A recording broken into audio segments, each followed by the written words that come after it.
Welcome back to Trackhouse Motorplex for the first of our heat racing action. The night fight getting set to go underway here. The countdown to green about to end. 20 seconds until the green flag flies for the first of your races here this weekend. The KA Masters. The first one's on the docket here this weekend. Dusty Davis going to lead them out to the green flag. Danilo Romalo second.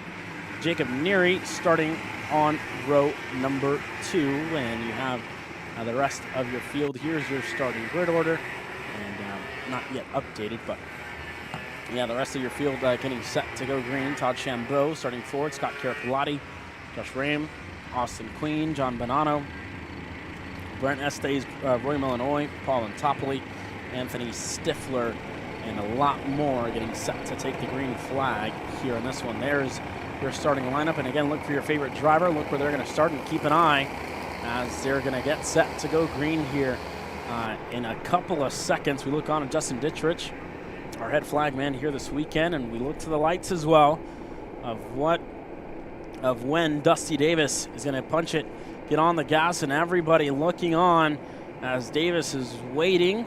Into the start box we go here, and for the first time this weekend, green flag is in the air, and we are racing here in KA Masters. Davis already with a good start. Romalo around the outside, slots back to second.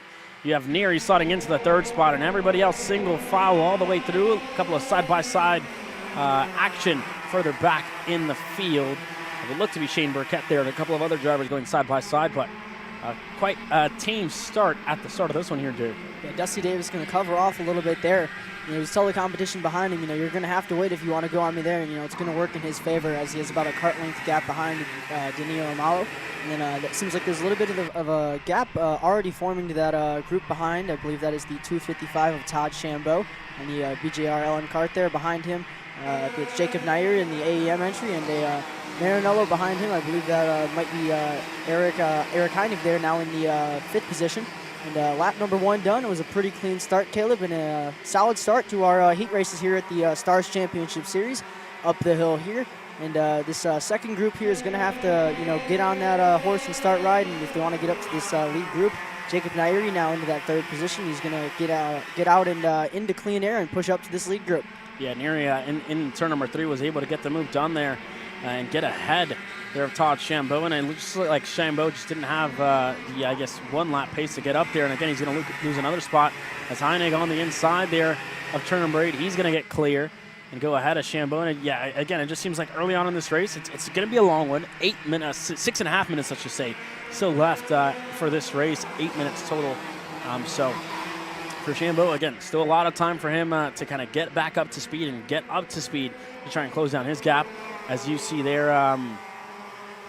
for Danilo Romalo on the needles, a little bit of an adjustment for him to try and get closer to Dusty Davis, and that gap sits at about 2 car lengths here, Jerry. And one of the big things, for Jacob Neary, it looks like he's closing down his gap and has a lot of pace early on in this one. Yeah, and Caleb, sometimes that might be a good thing to, fire off early, but, it's not always the greatest thing, firing off so early because, the kart might be, your tire pressures might be a little too high, but, when you realize that, you got the pace early, you really have to use it because, you might not have it, in the closing laps of this race. So, yeah, Jacob Nairi now up to the rear bumper of Danilo Romalo, and definitely going to be looking to either, make the move on him while he has the pace, because, he got up to this lead group so quick, Caleb, and I believe Romalo has his hand up there, a little upset with the push there in that last corner, as now the gap to that leader, Dusty Davis, has opened up a little bit.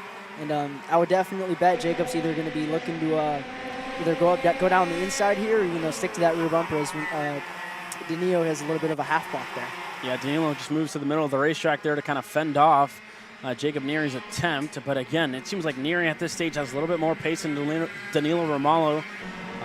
And yeah, I mean, it just looks like that AEM machine is hooked up here in this one and maybe match the pace that Dusty Davis is hitting. And for Neary, he's the quickest on the racetrack at the moment, at 50.717 for Neary, and he's going 2/10 quicker than Davis and Danilo Romalo, but just being consistent again. You saw him make a little bit of a mistake there, and that gap opens back up to about a car length. So it's going to be critical for Neary to kind of try and get ahead. And the fighting further back in the field here, John Bonanno, the reigning champ, right behind Scott Carapolati, and then ahead of him, Austin Queen, as well, one of the drivers that we've seen up the order all year long. And not too far off, there goes Carapolati on the inside of Queen, and it looked like he was going to be close enough in a 4.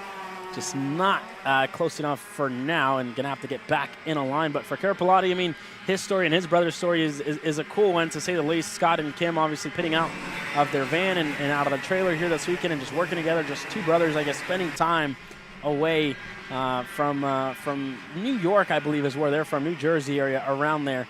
So good to see those two brothers out here and working together week in and week out. And Scott to be inside of the top 10 is definitely a good showing, to say the least, for the Carapolati brothers. And for John Bonanno, I almost expect him to have a little bit more pace here in this race. Obviously, Chambeau, we talked about his lack of pace early on in this one, and he's now falling into the clutches of Austin Queen, Carapolati, Bonanno, Estes, that's not too far off, and that Eyes Up Racing machine. Palm and Topley just at the end there in that best cart. So a lot of drivers kind of getting themselves into the mix and well inside of the top 10 here, Jerry. Yeah, absolutely, Caleb. And we've seen Todd Chambeau fall back. We've seen him get passed by Jacob Nairi, and that gap to that lead 3 has opened up. Eric Heineck there in that 4th position, trying to close down that gap to Jacob Nairi and Danilo Romalo. Kind of just by himself, in no man's land right now. No one behind him, no one in front of him. He's kind of in like a solid position. Just kind of save his tires for now and see if that lead group does fight at all. But it seems like for now they're pretty content with about 3 minutes to go. And that group behind, though, watch Chambeau. I'm sure these drivers in this group behind him, Austin Queen, Carapolati, Bonanno, they've probably seen that they've been getting closer to him lap after lap. And I'm sure they're going to be looking to make a move soon so they can keep going forward up to the cart and 4th of Eric Heineck on that Maranello. Yeah, Dusty Davis again. I mean, his laps are starting to get better as his races progress, and that's a driver, like we said earlier in the qualifying session. He's had a lot of practice and a lot of racing laps around this place, racing at the Trackhouse Motorplex Club Series against the senior drivers and in the senior class, and he's had a good showing every time he races there. So that's kind of prepped him to race against some of these masters as well, like Romalo, who we've seen in the national scene year in and year out, and as well for Jacob Neary, who we see week in and week out here at the Stars Championship Series. But for Neary, just hasn't been able to get ahead of Romalo. He's a couple of hundredths of a second quicker, and that was a close call there by Jacob Neary. Almost pummeled into those barriers that are there in turn number 2, and that would have been horrible there for Neary if he did make contact. And again, having to swerve over to the right to avoid those barriers has affected his his progress up a lot more. But you talk about progress, you talk about Danilo Romalo getting closer and closer to Dusty Davis. He was about a 10th quicker the last time around. Yeah, it might be a good sign that, Jacob's cart is, still a little free, because without 1 minute and 30 seconds left in this race, he's still going to have the cart underneath him to, still continue forward to attack, when the time comes. But, these master drivers are a little more laid back than, say the senior, especially the junior drivers. And, definitely in no rush as of now, but about 1 minute left. We're going to be seeing the 2 sticks in the air soon. And again, take a look here at the radar. We're one driver around here, actually. That looks to be Chambeau, who went around fighting there inside of the top 5. So unfortunately there for Chambeau, he's down to 14th now and falls even further back to 16th after being up there in the 2nd spot almost for a couple of laps. But that radar looks like the cells that are around just continue to get closer and closer. And I'm not sure if it's starting to sprinkle a little bit out here or what's going on. I am looking out of the window that we have here, Jerry, and looks like some, officials and team members are starting to put their jackets on and looking at stay dry so far. So still a lot going on, but We look back onto the racetrack, and for Dusty Davis, about a car length and a half in between himself and Danilo Romalo. Could close down with just 20 seconds to go left in this session. Yeah, and with about 20 seconds left to go, we're going to be going up the hill now, turn number 3. And I would bet Dusty is, feeling the pressure from behind. I'm sure he's going to at least throw a little bit of a half block here. Yes, he does. Now going into the bowl. Jacob Nair, he's still sitting pretty in that 3rd position on that AEM karting LN kart. And now we're going to be coming around into the 5-6 complex. A little bit of a gap opened up there. Dusty had a pretty good exit out of the ball. He should be comfortable enough to not have to block into this turn 8 hairpin here. And Danilo is going to reach down for that carburetor and adjust one of the needles. Probably feeling he needs a little bit more. And he's also going to do the same on the exit of 8. So definitely feeling a little more. He's going to go for a move right there. Not going to be close enough, though. And this is going to give a little bit of a gap to Dusty coming 2 to go. And again, that was almost a half move there by Danilo Romalo, and that's going to cost him. Neri takes the bumper there to Romalo, and he apologizes there. Just too late on the brakes there for Neri. You see a lot of drivers starting to slow down here, and our screen starts to get gray. It's definitely raining now out there, and the storms have definitely arrived here, so everybody going to tiptoe their way around this racetrack. You see Davis start to change his line a little bit. Romalo sideways into the braking. He may lose the spot there to Heinig, who's not too far off, and you see Neri ripping the high side, able to stay around. And again, that was technically a bump and run on the exit of turn number 2, and everybody kind of slipping and sliding at this racetrack, and the commotion has begun here on the grid. And 2 drivers off the racetrack. Romalo goes off, Neri goes off, and it's all continuing to ramp up here in the KA Masters heat. Jerry. I believe we also had a kart spin at the top of the screen there, but unfortunately we missed it. Another one there behind the ticker off in the background over by the bowl in turn number 4. So, the track is definitely wet and everyone's struggling here to survive. But Dusty Davis is going to get his way around the last corner, and I believe he's going to see the white flag this time around. So one more lap here at Trackhouse Motorplex for all of our KA Masters here, but at this point, Caleb, it's really just survive. Yeah, it's just keeping it on the racetrack, surviving, and do what you can do to hold on to it there. As you see the 212 of Simon Ellick that went around there as well. So it's just tiptoeing your way around for John Bonanno as well, keeping patient, keeping consistent. He's currently 5th. Has had to work his way through to the order, but man, oh man, this just got blown out of the water here. As you see, Davis now going to start to lap a couple of the back markers, and everybody's starting to think about those rain weather tires on the grid. Davis still having to get through a couple back markers here who did spin in this one. And Davis, I mean, he's probably done everything under the sun at this racetrack to be prepared for what's going to come next. And he knows his way around a wet Trackhouse Motorplex. But again, a lot of drivers still dropping tires, still kind of trying to work their way around. But the last corner here for Dusty Davis kept it clean, led from green all the way to the checkered flag. He's going to win heat race number 1 in KA Masters as issues continue for Tom Gershner and others. Romalo across the line 2nd, Neri 3rd, Heinig 4th. John Bonanno rounds up your top 5. But I tell you what, Jerry, time to start the rain dance because it's definitely coming down now. Absolutely, Caleb. I mean, you even look through this window here in this booth here, and there's a little bit of water droplets on our window, and we've seen the lap times drop all the way down to 1 minute and 2 seconds on that last lap for Dusty Davis. So, if you aren't putting those rain tires on the grid, you definitely should be thinking about it right now. And on our screen here is the number 14. This is one of our Micro Swift entries, and everyone on the grid, I believe, is putting on those rain tires. Caleb. You see Diego Ramos getting involved with Lennox Lockhart's machine, and as well getting involved with the J&M of Jack Katowski, giving his a team that he coaches with week in and week out, just giving him a little bit of advice and what to do, whatever it comes to setup changes or changing the rear width or whatever you're going to change before this session. And the last couple of drivers, Shane Burkett crossing the line now. Justin Dittrich throwing out that checkered flag, but a while then to that KA Masters Heat 1. Unofficial results here. Davis at top. Romalo, Neri, Heinig, Bonanno, your top 5. And behind them, Austin Queen able to finish in the 6th position. Estes, Montopoli, Carapalati in the 9th position, and Josh Ream going to cap off his first heat race here with the Stars Championship Series in the 10th position. Behind him, Anthony Stifler. Tom Gerstner had a little bit of an issue at the end, still able to finish in 12th. Melanie, Simonelik, and Todd Shambo, after a little bit of a struggle in that one, a little bit of not able to stay with the rain on the track, P15. Carapalati, Cook, Burkett, Staniscu, Simonelik, and Cheba Bugidoso rounding out your field. And here on your screen now, I believe that's Santi Orioli. And They're doing something to the tire there. I'm not sure why I it's don't know on if they're the changing go-kart the yet. bead locks or what exactly they're changing. And I think indeed they're either tightening up those bead locks on that machine there of Santiorioli, and it could be a front hub change as well. So it's been a wild start to this one. And again, we're going to continue to look on as the rain dance continues here live from Trackhouse Motorplex.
Well, a little bit of a different strategy for a couple of drivers. Some opted to go on slicks, others opted to go on wets, and you saw it there. Katowski chose to go on the rain weather tires, and for a driver like Lennox Lockhart, going on slicks here in this one.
One race in the books. It started off pretty tame, Caleb. It got pretty crazy at the end, and now it has, well, already made a very crazy outlap just for the Micro Swift drivers, and they're giving them the full opportunity to try and at least get most of this lap in. They're probably going to be close to whether or not we get them all, but we've got a half and half field, it looks like. Some on slicks, some on rains. It's a damp racetrack. It's not necessarily a wet racetrack, so you've got everyone gambling on the radar of what they think the weather will be. The last few stragglers are trying to get into line, and we're going to get the green, albeit with one spun around down in turn one. So we are underway down in the first corner as the timer begins at the top of the screen, and we're racing for the Micro Swift field. The lights are blinking green, and this is already chaos here, Caleb. Yeah, definitely. It looked like the lights were blinking yellow as one driver goes around. Camila Canache on the OKP, a couple of more around.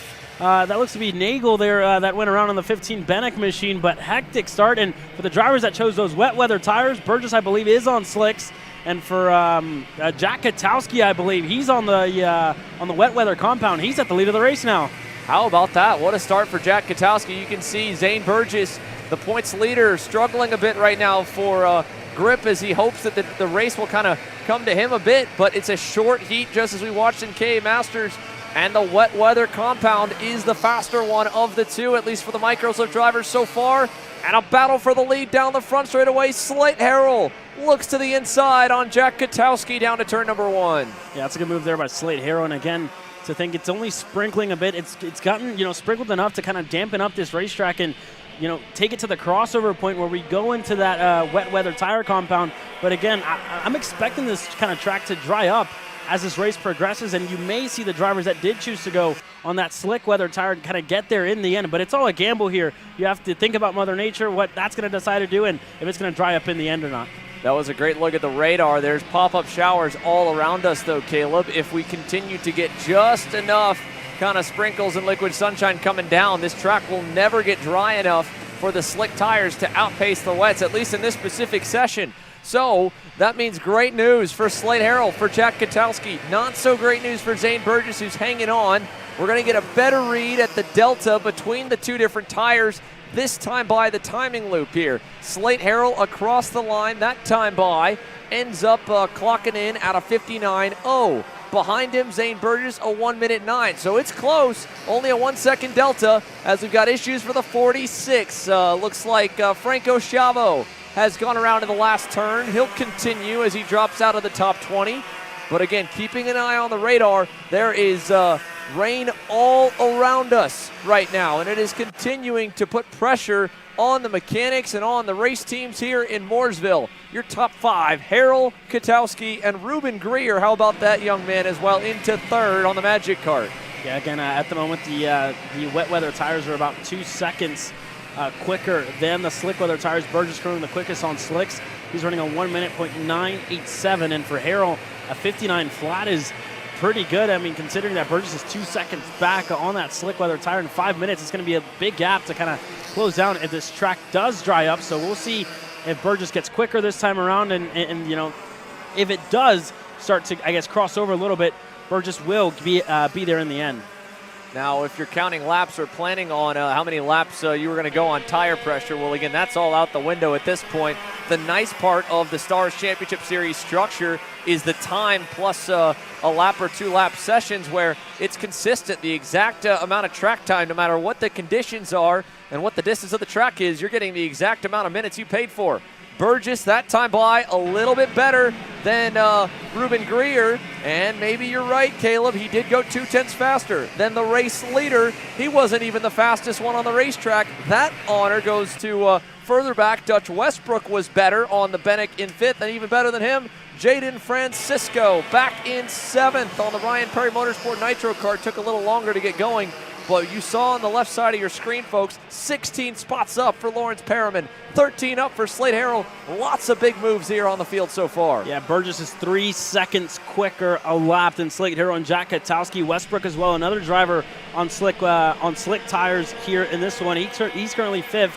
I believe worked his way up to 4th now, and he's lapping a lot quicker than the guys on the wet weather tires as well. So the crossover definitely here, as Burgess now going to fight for the lead on Slate Harrell on the inside of 6th. Not close enough there for Burgess, but those wet weather tires are definitely starting to overheat here, Xander. Here we go into turn number 8, down to the inside. Zane Burgess with a move, and it will stick. He'll have the power and the drive to get out of the corner in the lead. Now Dutch Westbrook will go to work on Harrell. He'll get by him easily out of turn number 9. And the Benek driver, who was a little bit better than the Sodia Zane Burgess, still has plenty of laps to track him down. 3 minutes plus some change. Behind, there you can see the bright yellow gloves. Jaden Francisco on the Ryan Perry Motorsport machines, getting a lot of help from Jake Manolio. They're making up time, and they just went purple once again. Yeah, Francisco's doing a good job so far. His lap time currently at 55.538. And he's making up another move. Harrell just falling down the order. Manolio going to get through as well into the bull. And Santi Orioli, who was almost sideways there on that first lap, just trying to hold on to it around the outside on a very damp racetrack. He's found himself up the order. And Nagel unfortunately way down the order as Westbrook looking to take the lead now on Zane Burgess. He gets through into turn number 8, but an over-under there by Burgess to retake it. That will bring more guys into it. Dutch Westbrook, granted, I think he's got the speed where if things stay the same, he might be able to break away. 1 or 2 more moves like that, and he's going to have to deal with the likes of Francisco and Manolio. They got around Slate Harrell this time. Now Zane starting to fade low, defend a bit into turn number 1. What was the delta back to 3rd and 4th? They gave up, really didn't give up all too much, even with kind of an over-under move. But this will cost them a lot of time. Zane blocking low into turn number 4. Now, he might be doing that again because they might have gone with something of a hybrid setup for the 55. He was obviously, as we called it, best of the drivers on slicks. That doesn't mean he was on a full dry setup. They might have made a gear change, or they might have done a tire pressure adjustment that was something of a hybrid meant for the low grip conditions. And now as the track is getting faster and faster, Zane may no longer be behind the wheel of the fastest piece. By the lap times, it's still holding on okay, but as they crest the hill, Dutch Westbrook's trying again, and this time, no over-under. He'll take over the lead. The 33 leads now with 1:15 to go. Yeah, there you see the Bennick team right next to the Sodi USA team and Kevin Burgess. Watching his son kind of get past there for the lead, and just seemed like Westbrook really breezed by in turn number 12 to get up there, and his lap times have been a lot quicker, almost 2/10 quicker a lap than Zane Burgess for Dutch Westbrook. So he's doing a good job, but again, Jake Manolio, Francisco not too far off. They're 3rd and 4th, but at this stage of the race, I think they were just a little bit 2 ways back whenever the track did end up drying up. Yeah, they have only been able to really kind of match these 2 drivers out front. I'll give a lot of credit to Santi Orioli, though. What a charge back forward. He was a long ways back from Jake Manolio and Jaden Francisco. Just barely was getting into the picture when we picked up the pair of them up the road. And now Santi has driven his way all the way up to 3rd, coming to see 25 seconds plus a couple laps to go here in heat number 1. So as they head down the front stretch, the battle is back on again for the lead, but there's just not enough grip, I think, still on the racetrack for this kind of defending to maybe cost them that much time because they're all going that much slower in the corners. It is, though, making it fun to watch. What a battle here we've got with Zane and Dutch going at it through turn number 4. Yeah, and again, these 2 drivers went at it 2 weeks ago at the AMI Grand National Championships. Westbrook was able to get the better of Burgess as they were all fighting for the lead. An over-under in a turn number 9 gave Westbrook the win, and there goes Burgess on the inside of 8. He gets clear. Can Westbrook repeat and do an over-under? They're going to go side by side on the exit. Westbrook gets the better run. He goes back up to the point, but again, some lap traffic just ahead of him. Over and out of turn 9, this time up the hill towards the front straightaway. The timer's at 0. Westbrook went way low to block. At the line, 2 to go. Zane got a big run. He's going to try and make the most of it, and he'll take over the lead in turn number 1. So Zane Burgess, Dutch Westbrook battling out for the lead. You saw that side-by-side for a moment. Orioli is now down to less than a second and a half back from the leaders. He might have even been now down to a second thanks to the battling through the first 2 corners, and they're catching lap traffic in the worst possible place. Turns 5 and 6. Burgess, Westbrook, Orioli barely skate through, and I think Santi got through it best of the 3. Yeah, that's going to help Orioli out the most. Manolio gets through as well, but still 3 drivers well in the fight here. Burgess goes a little wide there on the exit of 8. Westbrook not too far back in tow, but again, Westbrook really needed to put a challenge to Burgess this lap to kind of bring Orioli back into play and to bring Manolio back into play, and unfortunately that didn't pan out the way that Orioli would have wanted to see it, so Burgess still has a pretty big gap, and you see that entire MPG team telling Orioli to continue to push, and Burgess fades low. That might just give the lifeline back to Dutch Westbrook and Orioli coming to the last lap. One heck of a battle's going on as well. Back for position number 5. Jaden Francisco has faded, and now it is Kubinski and Perriman giving him pressure. Through turn 4, though, check the high side. Dutch Westbrook trying to go to the lead. He won't get it, and Orioli will almost get through. He does not into the chicane. He'll tuck back in. More lap traffic, though, is still up the road for Zane Burgess. It's Chavo, I believe. They'll all get through nicely into turn 8. Westbrook a little sideways, but they all end up even into turn number 9. Behind them, Jake Manolio. He'll be safe in 4th. The question will be, I think, for 2nd. Burgess has evaded the chaos so far. Orioli trying to give it something for P2. It won't happen. Zane wins heat 1. Dutch Westbrook second. Orioli third. Manolio fourth. Check this out at the line. Easton Kubinski is going to win the fight for fifth, and that was about a 5-car pack, nearly 8 deep, all the way back to Lennox Lockhart and Dominic Gaddis. Talk about a fight there of fifth all the way to 11th, or 12th, sorry, on the racetrack coming to the stripe. Yeah, that was a crazy micro swift race from green to checkered. And I mean, Xander almost having to catch our breaths. It all started with the rain. A couple of drivers went to wet weather tires, and again, just didn't work out there for some of them as the race continued to progress. And the slick weather tires, I mean, I will say I called it. You thought I'd be wrong. I called it. So you had it. No, tip of the hat. You got it. You got it on that one. No, and good. It was, man. That was fun. I did not expect the crossover to hit as quick as it did, because normally when that stuff happens, it's later on, and especially more than anything else, the slick tire drivers don't fall back as quick as they do. But I think that was also a factor of the fact that, you know, you've got the lightest go-karts out there, you know, obviously the least experienced drivers out there, but with that lighter weight, you know, they normally will run wet tires a lot sooner and stay on them longer than some of the full-size categories. But in any case, slick tires wins out all the way down to 15th, unfortunately, for Slate Harrell. But Burgess, Westbrook, Orioli, Manolio, and Easton Kubinski, your top 5.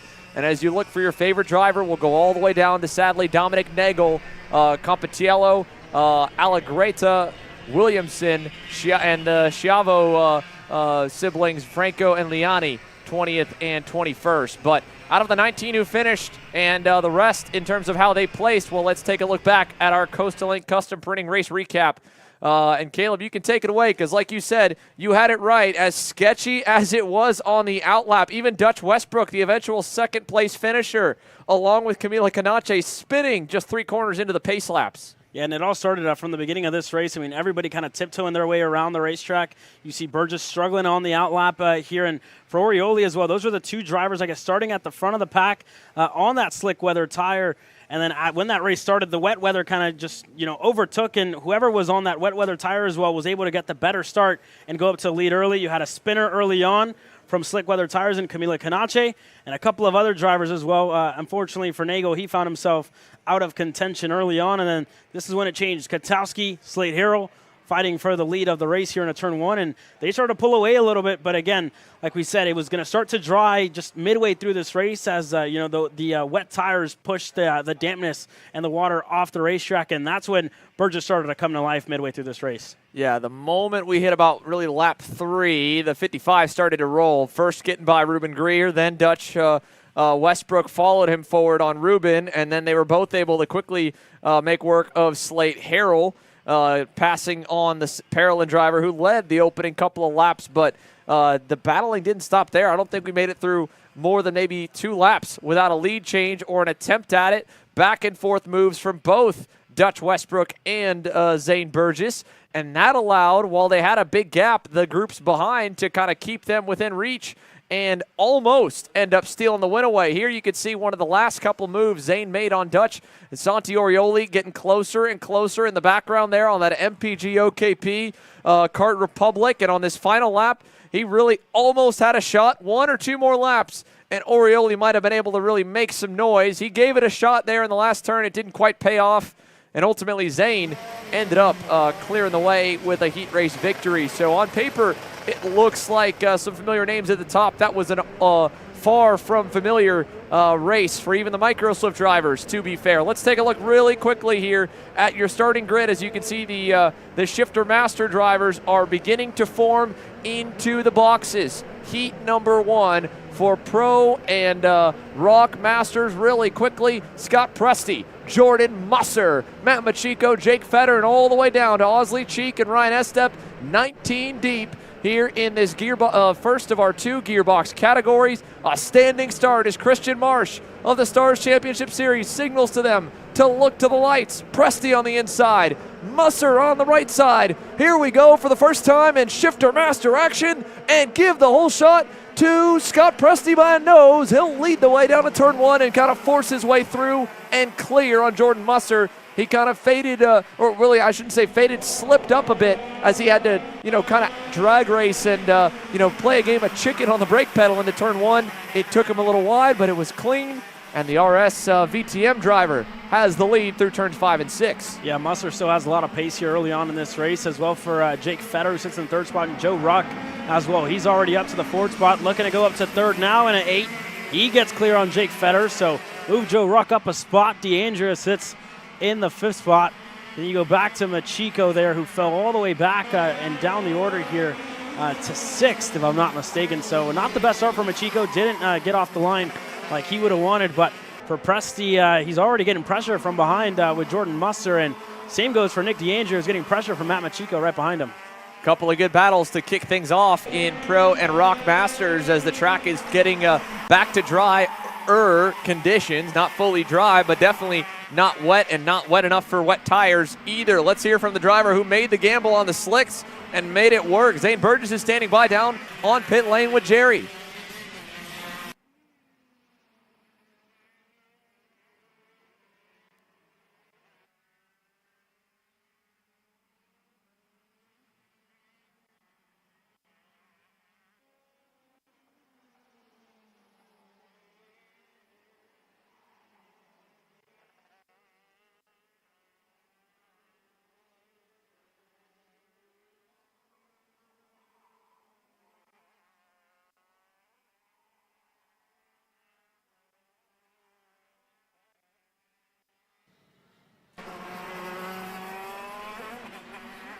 There you go from Zane Burgess and Jerry down in the scale area.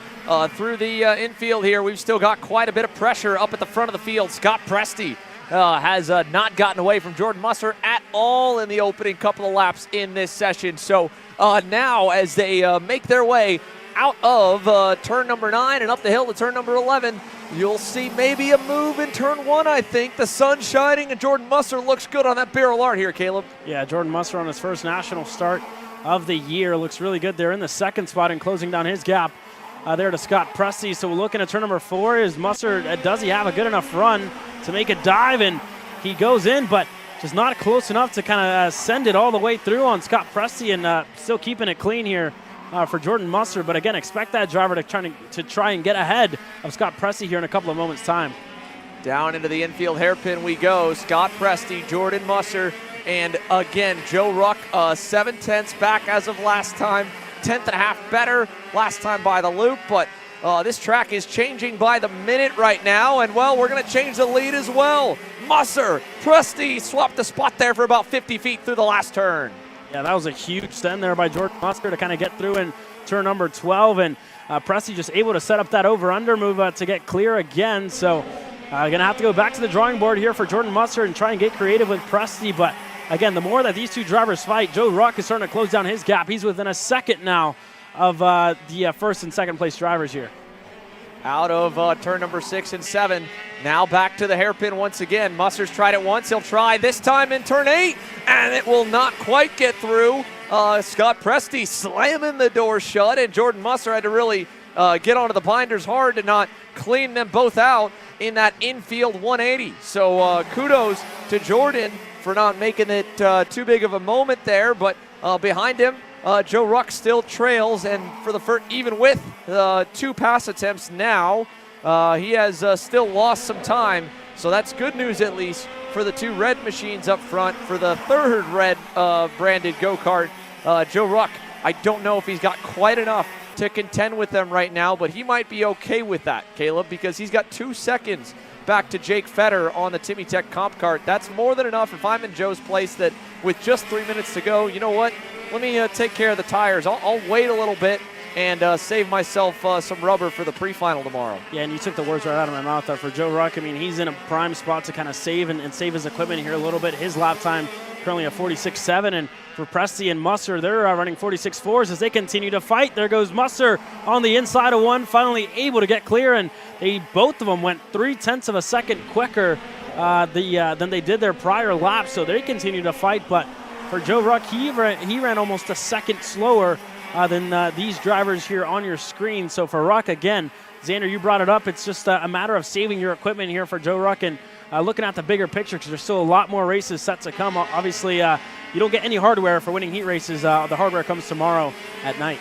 And that again, you know, him saving really only makes sense in a position like this where you see the leaders are fighting. You know, Jordan Musser and Scott Presti are pressuring each other and probably pushing maybe the limit even more than either one of them would have liked to if they were leading on their own. Now, Joe has to be careful. There's still 2.5 minutes left, and if we are correct in assuming that he was just saving tires and didn't have a problem, well, he's going to need to kind of pick that up, unfortunately. He's expended a lot of that insurance, that gap he had back to Fetter, and to Matt Machiko there in the 5th spot, because both of them are closing in on the Maranello driver for 3rd. Now, further back from Machiko, you got to go a ways back to find the leading rock shifter master driver, Skitchy Barnes. He's only about a half second up on Mike Rivera. They're 4 seconds away. This is the battle for the lead in the subcategory.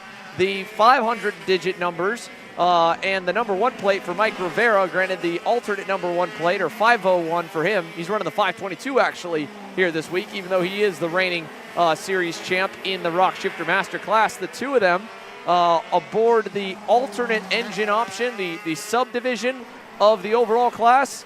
Well, they're having a nice little fight right now. 1st and 2nd for the pair, and then Ryan Frank is hanging on over his team owner, Morn Van Tok, the captain of the VTM bunch, back for 8th and 9th overall. Yeah, Skitchy Barnes goes through in turn number 4 now, and they continue to fight. Van Tok, they're in tow as well in the 9th spot. So this is just a battle on the edge of the top 10 with Skitchy Barnes leading from 6th all the way back to the 10th spot. Hugh Templeman, actually the driver in 10th at the moment.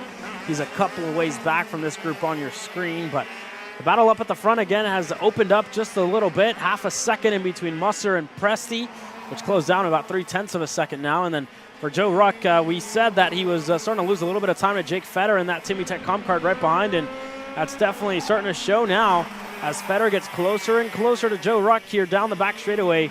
So that battle going to heat up here in a bit if Fetter does decide to try a move on Joe Ruck here in a couple of moments' time. He's got at least 2 laps to make that happen at any given point that he'd like to. 2.5 probably.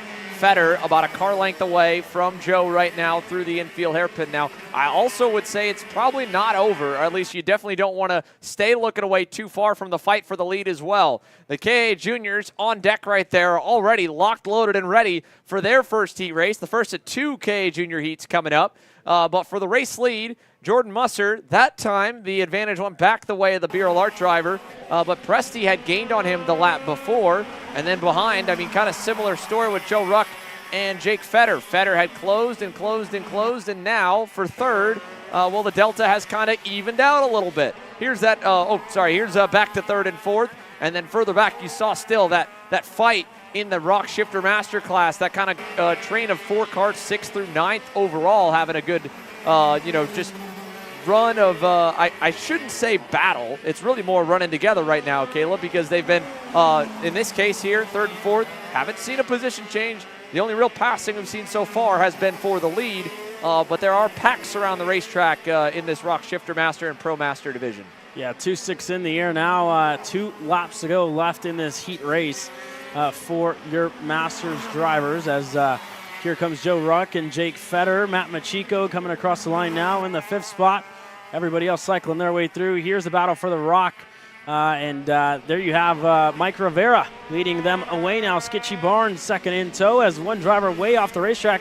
It looks to be Tiffany Kelly out of this race early here, unfortunately. 2 laps early. Unfortunate there for Tiffany. Yeah, she crossed the line last time by in the 13th spot. Osley Cheek coming from the back of the field, picked up a handful of positions.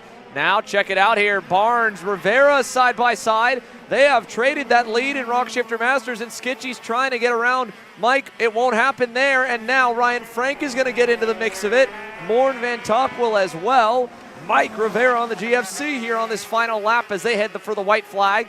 This little sub battle has been awesome. Fetter now really putting the heat on Joe Ruck as they come out of turn number 4. He's trying to find a way past for that 3rd spot in heat number 1. The leader, Jordan Musser, out in front by a full second now. He should be safe to the end, though, Caleb, with all this stuff going on around him. Lots of different battles throughout the racetrack. the Texans return to the national scene is going to be with a win in the opening heat race. Yeah, this is exactly what Jordan Musser wanted on his return to the national scene, and he gets it done. Scott Presti across the line in second, closed down the gap there in the end. Joe Ruck holds on to the third spot from Jake Fetter, and Matt Machiko rounds up your top 5, the first of the KZs to cross the stripe. And across the line here shortly for Mike Rivera, going to win the Rock Power Plant fight, going to beat Skitchy Barnes to the line to finish 6th overall. Skitchy Barnes across the line in 7th. You go back to Ryan Frank, a KZ that was in that battle. In 8th, Morten Van Tak in 9th, Hugh Templeman in 10th. And that's a good showing for Hugh, considering he had issues in the qualifying session that put him way down the order. So the Magic Kart able to work his way up to 10th. Nicholas DeAndrea fell back to 11th here. And you go to Carlos Lopez in 12th, Osley Cheek in the factory karts, Brad Danoff, and Tiffany Kelly, who unfortunately had a DNF. And the same goes for Andor Kovacs and Ryan Coberly as well, who couldn't get this race going, unfortunately. But a very, I guess, wild start to the weekend for your Pro Masters and your Rock Masters, and they definitely didn't leave anything, any crumbs out there for the rest of their competitors. Lots of talking points from heat number 1. We're a couple of heats in. We've got a lot more racing ahead of us here as we race into the night for the Stars Championship night fight, folks, from Trackhouse Motorplex.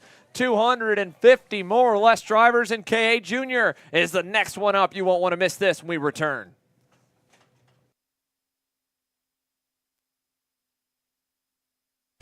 This is Henry. Henry feels sad. Henry feels sad because it's time for his next big race and his go-kart is in bits. Henry doesn't know that Acceleration Kart Racing is the United States' #1 shop for all of your karting equipment needs. Henry also doesn't know that Acceleration Kart Racing can deliver anything from tires to race suits and even wheels directly to your front door or to the racetrack itself, quickly and efficiently, with tech support available 6 days a week. Poor Henry doesn't even know that Acceleration Kart Racing offers free shipping to mainland USA on selected product if you spend $200 or more. Do yourself a favor. Go to accelerationkarting.com and make sure that you are never left stuck on the pre-grid with Henry. Be smart and don't be like Henry.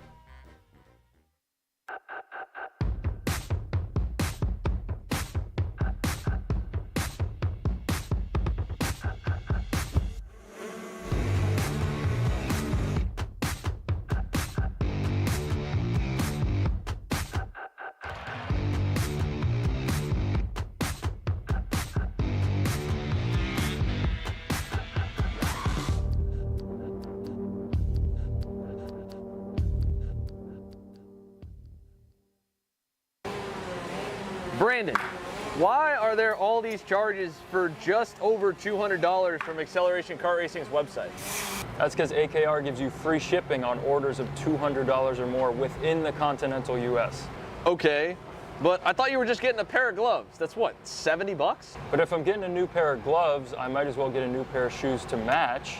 And then on top of that, I'll get a neck brace because with the shipping, it's basically free. Yeah, I do not think the math checks out on that.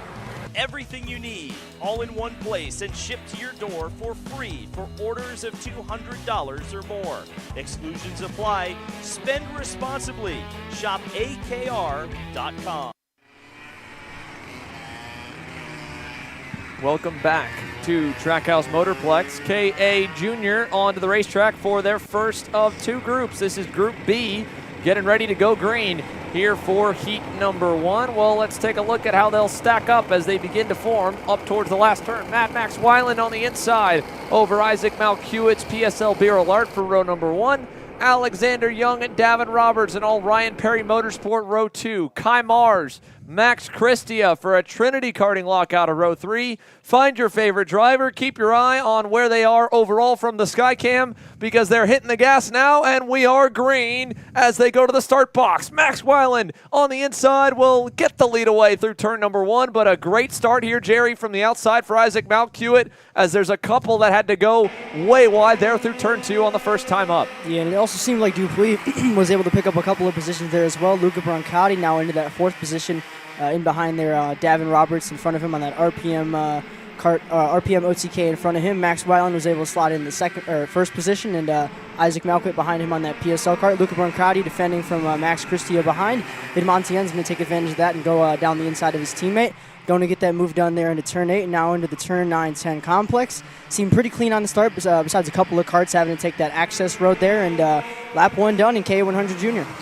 Here they come up the hill. 8 minutes plus 2 laps to go as we'll pull the pylon up on the left side of your screen for you to be able to see Heat 1 for Group B in KA100 Junior. Up the hill with Weiland leading to Mount Hewitt and Roberts over to turn number 4 down the backstretch. And back behind him, Alexander Young just barely hanging on. Enzo Vidmontien, a late look there into the bowl. Didn't quite pay off.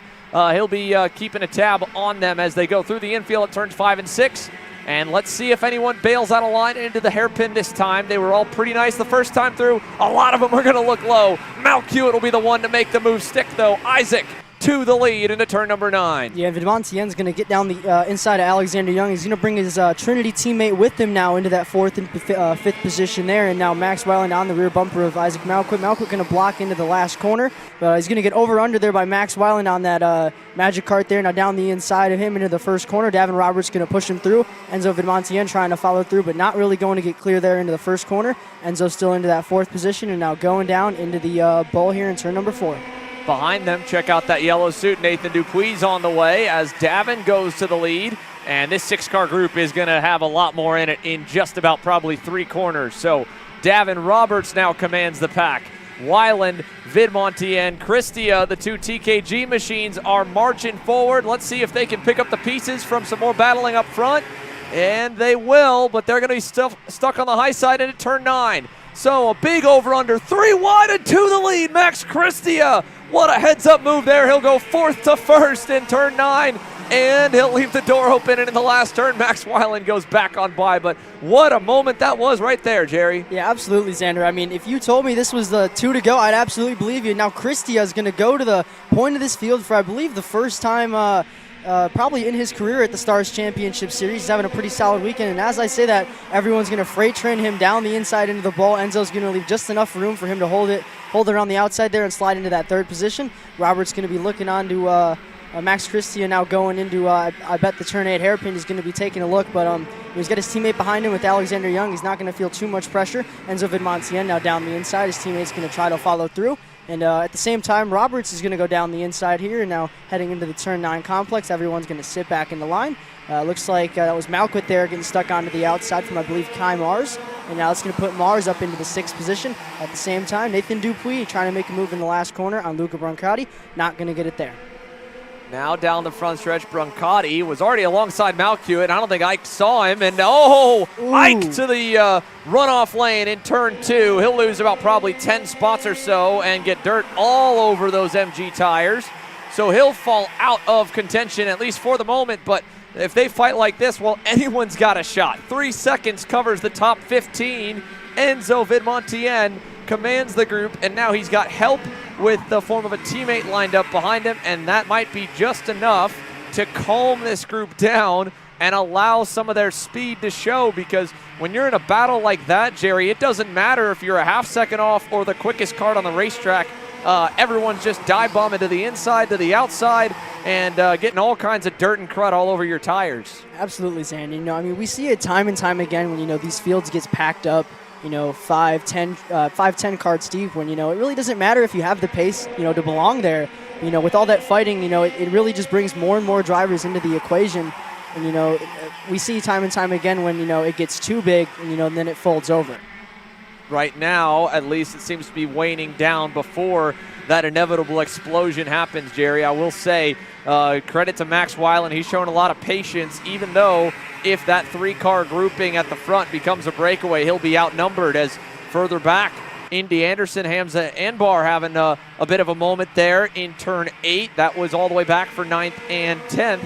Well, I think we're going to end up with 2v2 v1 if nothing else changes. 2 Trinity karting group machines leading the way. Weiland on his own in the Magic Kart, and then a couple of Ryan Perry Motorsport Tony karts, 4th and 5th, and Davin Roberts and Alexander Young. And while Weiland looked there in turn 3 on the exit, it did not yield anything for him. And with 2.5 minutes to go, we can finally, it feels like, catch our breath.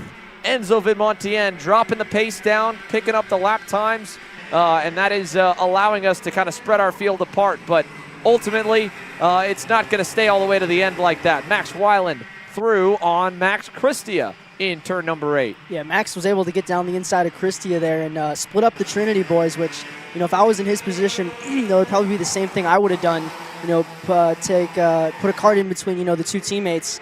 And, it's really just the same story here. You look back behind this lead group, you see Kai Mars there, not too far behind. He's about a second behind this lead group. If we see a little bit more fighting up front, we might see not 2 but 3 Trinity carts in this lead group. And, at the same time, it's kind of tough to be someone like Max in this Mad Max Weiland in this situation because, you got 2 teammates, you're in between 2 teammates, and then behind them you got 2 more teammates with the 2 RPM drivers of Davin Roberts and Alexander Young. But, I feel like he's playing it pretty smart so far, being able to split those 2 up. Because, you can almost bet that, Christia is going to push Enzo, until 2 to go. But, yeah, he seemed to play that pretty well now into that second position. And Indy Anderson currently in that 9th position. Hamza Anbar is a little group there. Everywhere throughout, it seems like 10th to 20th, it's about split in the pairs of 2. And then you get to 15th and back. It's, a pretty big group back there around the 15th position. But 1 minute to go left on the clock, Xander, and it's top 5 pretty close up front. We're going to see an attempt back there for 3rd. It won't work, but Davin Roberts did try to show a nose to the inside of Christia over into turn number 4. And I think he and Alexander Young both know now is the time to start kind of moving forward. If they get to the 2 to go signal and they're still back in 4th and 5th, they'll be having to bank on a lot of craziness of the 3 in front of them to kind of part the seas and let them get to 1st and 2nd. So they're trying to move up now, and I think it's a good decision. It just didn't pan out in that corner. They're going to get 3 laps to go unofficially here at the line with Weiland leading the way. Now let's keep an eye on the gap further back as well. Back in turn 11, Luca Brancati, 2.5 seconds away. He, along with Nathan Dupuis and Kai Mars, 6th, 7th, and 8th. Are 2.5 seconds back in losing ground. So with Enzo going through to the lead here in turn 4, they should still end up still pulling away because that's probably the one corner on this racetrack and one of the few corners that we have on the kind of national calendar, Jerry, that, if you time it right, you can send it so deep through that slightly banked 180 that you don't lose any time even when you make a pass. Yeah, and I mean, you can even carry, a little more entry speed there if you're going for a move, because it's a little bit more of a cambered corner. But, yeah, here, clock running out. I believe we're going to see the 2 sticks in the air this time by Xander. Enzo Vidmontien going to go all the way to the middle of the track here, going to block from his teammate. Christia going to lock up the brakes a little bit. But Max Weiland going to be on the rear bumper of Christia going up the hill here. His top 5 all packed in close. I'm sure Enzo's going to block here. Yes, he is, all the way down to the bottom. Max Weiland's going to try to go around the outside of Max Christia, but it's not going to work there. And at the same time, Alexander Young was able to get around... and as I say that, Roberts now down the inside of his teammate is going to take that right back from him. Yeah, you've got to clear yourself before that chicane hits, or if you get stuck on the outside like Alexander did, there's nowhere to go. Now, same thing here in turn 8. Weiland, again, just trying to get his elbows out to one Ryan Perry cart, and then the other one comes on the left-hand side if he's got one on the right side. He's got them both battling now, but as they crest the hill towards the last turn, he's cost himself so much time that sadly he'll be too far back. At the line, white flag, and we've got maybe 4 car lengths from Christia back to Weiland, although Enzo Vidmontien defending from his young teammate might bring everyone back into the mix. Yeah, and a little bit of inexperience there from Christia, seeing him try to go around the outside. It's definitely not going to work there, but Weiland in that 3rd position as I see Dupuis make a move there for what I believe was the 6th position. And yeah, going through I believe the turn 5, turn 6 complex here. And now going down to this turn 8 hairpin, excuse me. I'm sure Enzo's going to block. Yes, he is. Everyone down the inside. Nobody going to make any moves work, though. Alexander Young trying to go around the outside. Weiland going to get his side pod and his elbows out, and he's going to say, no, you aren't. And Weiland is going to hold that 3rd position for now. A little fighting further back in that group for 4th. But Enzo Vidmontien is going to be able to stay up front and hold on to this heat race win here. And Enzo's going to take the Heat 1 Group B win in K100 Junior. Few more moves at the end. Nathan Dupuis is going to steal one, a top 5 that is, from Brancati at the last second. He'll end up 5th. Brancati 6th. Young Mars, Indy Anderson 9th. Hamza Anbar right behind him ends up 10th. And Isaac Malcuit rebounds all the way back to 11th. But that is going to be a pretty disappointing and deflating finish for how hard and how fast he was driving that PSL Karting Bureau Lard. It will end up without a top 10 in the opening heat. One more shot at it to try and make sure you're well above the cut line of going to the B pre-final. That danger zone, first driver in it without penalties factored in will be Ryan Mort as he crossed the line down in 16th. That quick math that we're doing, folks, will the top 30 drivers after both heats are run, which again, being split in half means 15th or better on your average between your two heat races. Those 30 drivers will go to the A pre-final, guaranteed starting spot in the main event tomorrow night to close the season out. 31st on back will fight for a ticket to the big dance in the B pre-final, and those races will be run tomorrow afternoon. But to go to bed tonight and get a great night's rest, or to go to bed and maybe struggle to get some sleep, will be the difference of 15th to 16th. And as you look back through the results here, and then we flip the page to find the drivers that are outside looking in from heat number 1, and those were the ones that at least crossed the timing loop at the end of the opening lap. We know that we had a bit of chaos there when things got underway, so only 20 showing at the end of it all. But the overcast skies are once again looming in as the pop-up showers and the scary radar continues to haunt us here at Trackhouse Motorplex. Look at that wave of green, the clouds all kind of looming in now as you take a look at the projection of what things may look like racing into the night. We had that as soon as the sun went down at Miami Grands, it felt like, and things cooled off. They got crazy when it came to the weather. Are we in store for the same today? We don't know. We'll find out later. For sure, what we do know, it's time to get the other half of our KA Juniors underway. So let's take a look and see if we can't find our starting lineup for Group A onto the racetrack. So with Ty Fisher and Travis Pettit working together as well as they did in that opening rotation of both warm-up and qualifying. Well, they've got themselves starting in a pretty nice spot at the front or towards the front of the field, but they were not on a front row lockout. It'll be Chase Gassiet-Lee on the outside of row number 1, Benham Abernathy and Henry Taylor on row number 2, Pettit and Forrest Adams, I believe, further back. Then it'll be John Antonino Jr., Roman McCurdy, as well as Jackson Deal for an MPG Motorsports 789. And then on back to Alex Miller for the top 10. The final few of the 22 in total are capped off by Nate Golseth on that Arcane Motorsports Tony Kart.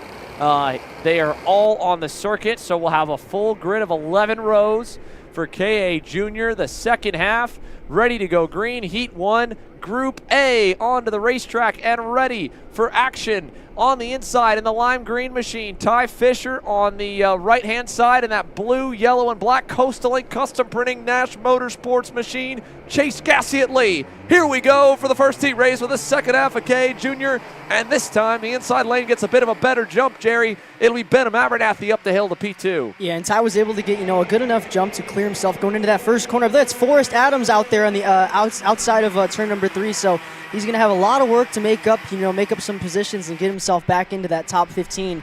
But yeah, a good jump from Ty Fisher, Benham Abernathy behind him, Chase Gassiet-Lee in that third position. I believe that's the 8-10 of Henry Taylor there in that fourth position. Now looking to make a move there on Chase Gassiet-Lee. Not going to get down the inside, however, and a little bit of contact there further back for what I believe was the 7th or 8th position. Yeah, that looked to be potentially Davis Henry on the 849, I think. He got a little bit kind of out of shape still, is trying to gather things back up as they climb up the hill on that blue and yellow LEM Tony Kart. So lots of changes across the line, and Derek Wargo ends up moving up a ton to get into the top 10 on the comp cart. 5 spots gained for the Louisiana native. And down the back straightaway we go with a little gap for Ty Fisher, newly crowned national race winner, Benham Abernathy second, and Chase Gassiet-Lee and John Antonino Jr., both drivers with wins already on the Stars Championship Series season, are trying to march back forward. That pack goes all the way back to Jackson Deal there in the 7th position through turn number 8. Yeah, and it seems like there's a little bit of a gap forming from these lead two. It seems like Ty obviously got a really good jump and was able to bring in those tires very quick. Benham about 3-4 tenths behind, but, there's about a half a second gap back to this group on your screen now. Chase Gassie at lead, John Antonino. And, all those drivers until they're going to have to, get to that back bumper and keep pushing if they want to get to these lead two. But seems like last time by, Benham Abernathy had a really good lap. He was able to get to the rear bumper of Ty Fisher. And, Benham is one of those kids that we've seen slowly work his way, and develop throughout the year. And I'm sure he's going to sit in that back bumper and try to push away from everyone else. Antonino down the inside of Gassie lead there in the bull. I was a little behind late on that. I apologize, but Antonino drops the tire there, and, they're going to have to really, regather everything here if they want to get up to this lead group. They were making progress, at least, to their credit. Last time by, picked up about 0.2 of a second on the race leader, but so did Benham Abernathy as well. So Benham's got a choice right now to make. Does he try to bank on Ty Fisher being fast enough as the leader to push him away from this group, or does he go to the lead and hope that he can stay there? We saw Jackson Deal make that move on Travis Pettit, so that's another spot up for the 894. Back from the pair of them is a pretty healthy gap to Rowan McCurdy's MPG Kart Republic in the 8th spot, and then a pretty big gap as well to Landon Boer there in 9th. Ben Cranston now Bex Cranston, has worked his way up and into the 10th position. That's about a second and a half back, and there's a look once again at the radar and what we may be seeing here in a few moments. Check out all that green around us. It's been breaking up, but it has been threatening. And at the same point here, we've got one heck of a battle on the racetrack and one heck of a battle that just came off the racetrack from Group B. Caleb?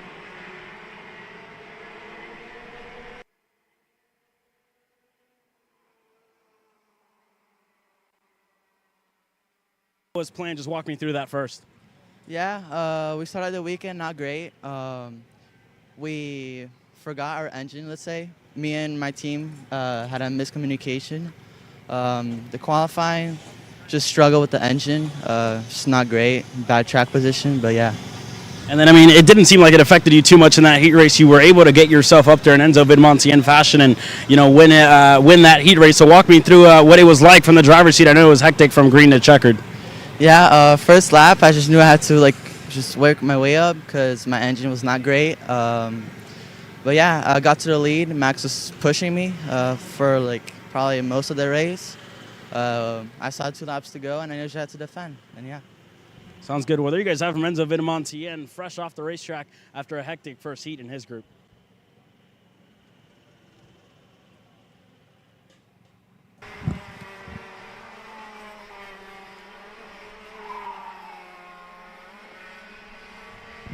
Three and a half minutes plus 2 laps to go here in Group A. As you can hear from Enzo Vidmontien, things starting to kind of piece together, and that's the good part of having a lengthy race weekend, Jerry, is that you got time to march your way forward, but the bad part is it can go sideways at any point because it's all building towards Sunday. And now, well, speaking of sideways, I think we might be getting ready where things get a little bit hairy. 3 minutes and 7 drivers here to decide it in Group A. Yeah, we seen last time by Fisher was blocking a little bit too heavy, a little too early, and now he's going to go back down the inside, and he's going to regain that lead, where he's been all race long. And it seems like, with all that pressure behind him, he's definitely going to start blocking. And yeah, now down the inside going into the bowl.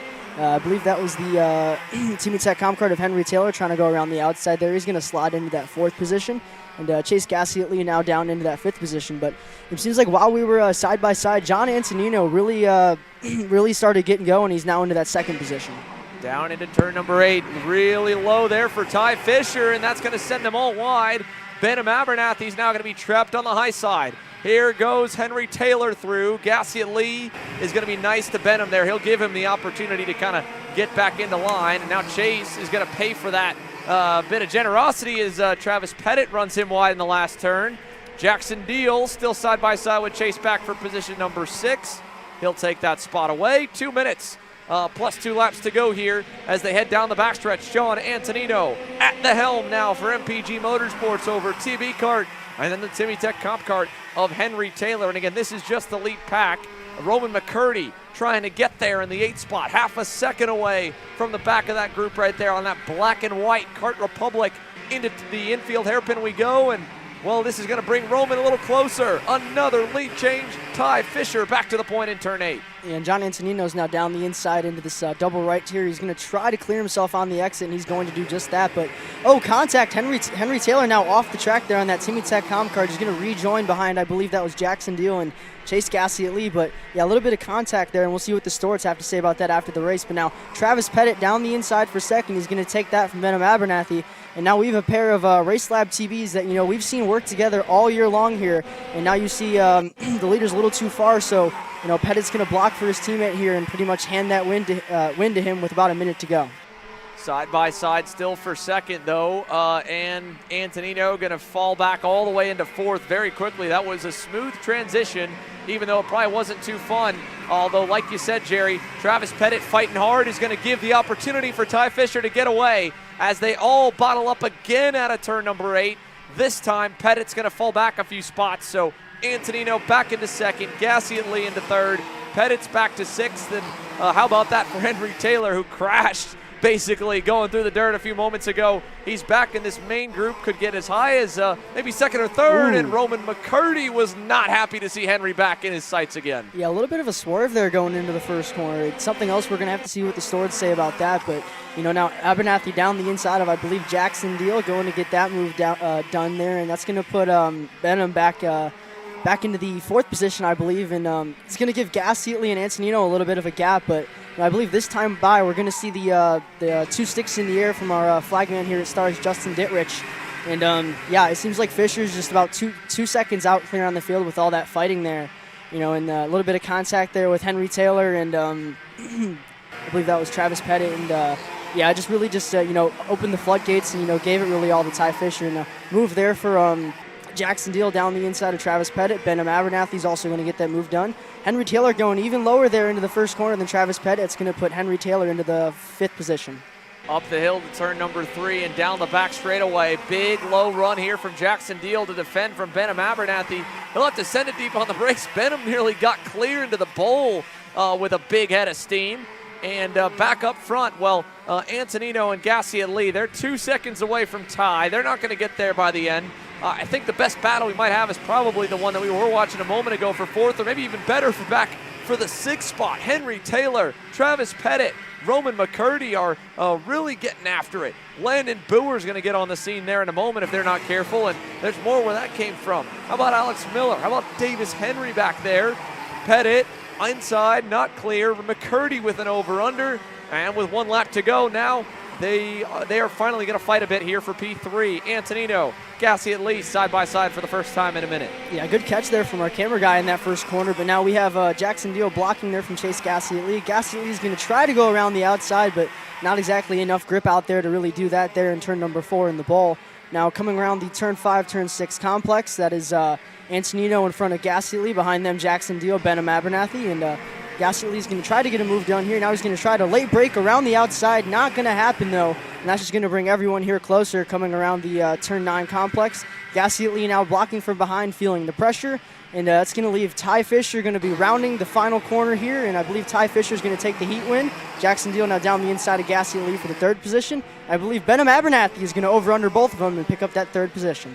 He'll get P3. Antonino 2nd. Fisher will take the win. And the rest of the battle is coming across the line. There was Miller hanging on over Henry and Forrest Adams. Forrest rebounds all the way back to P12 from his big off-track excursion on lap number 1 in turn 3.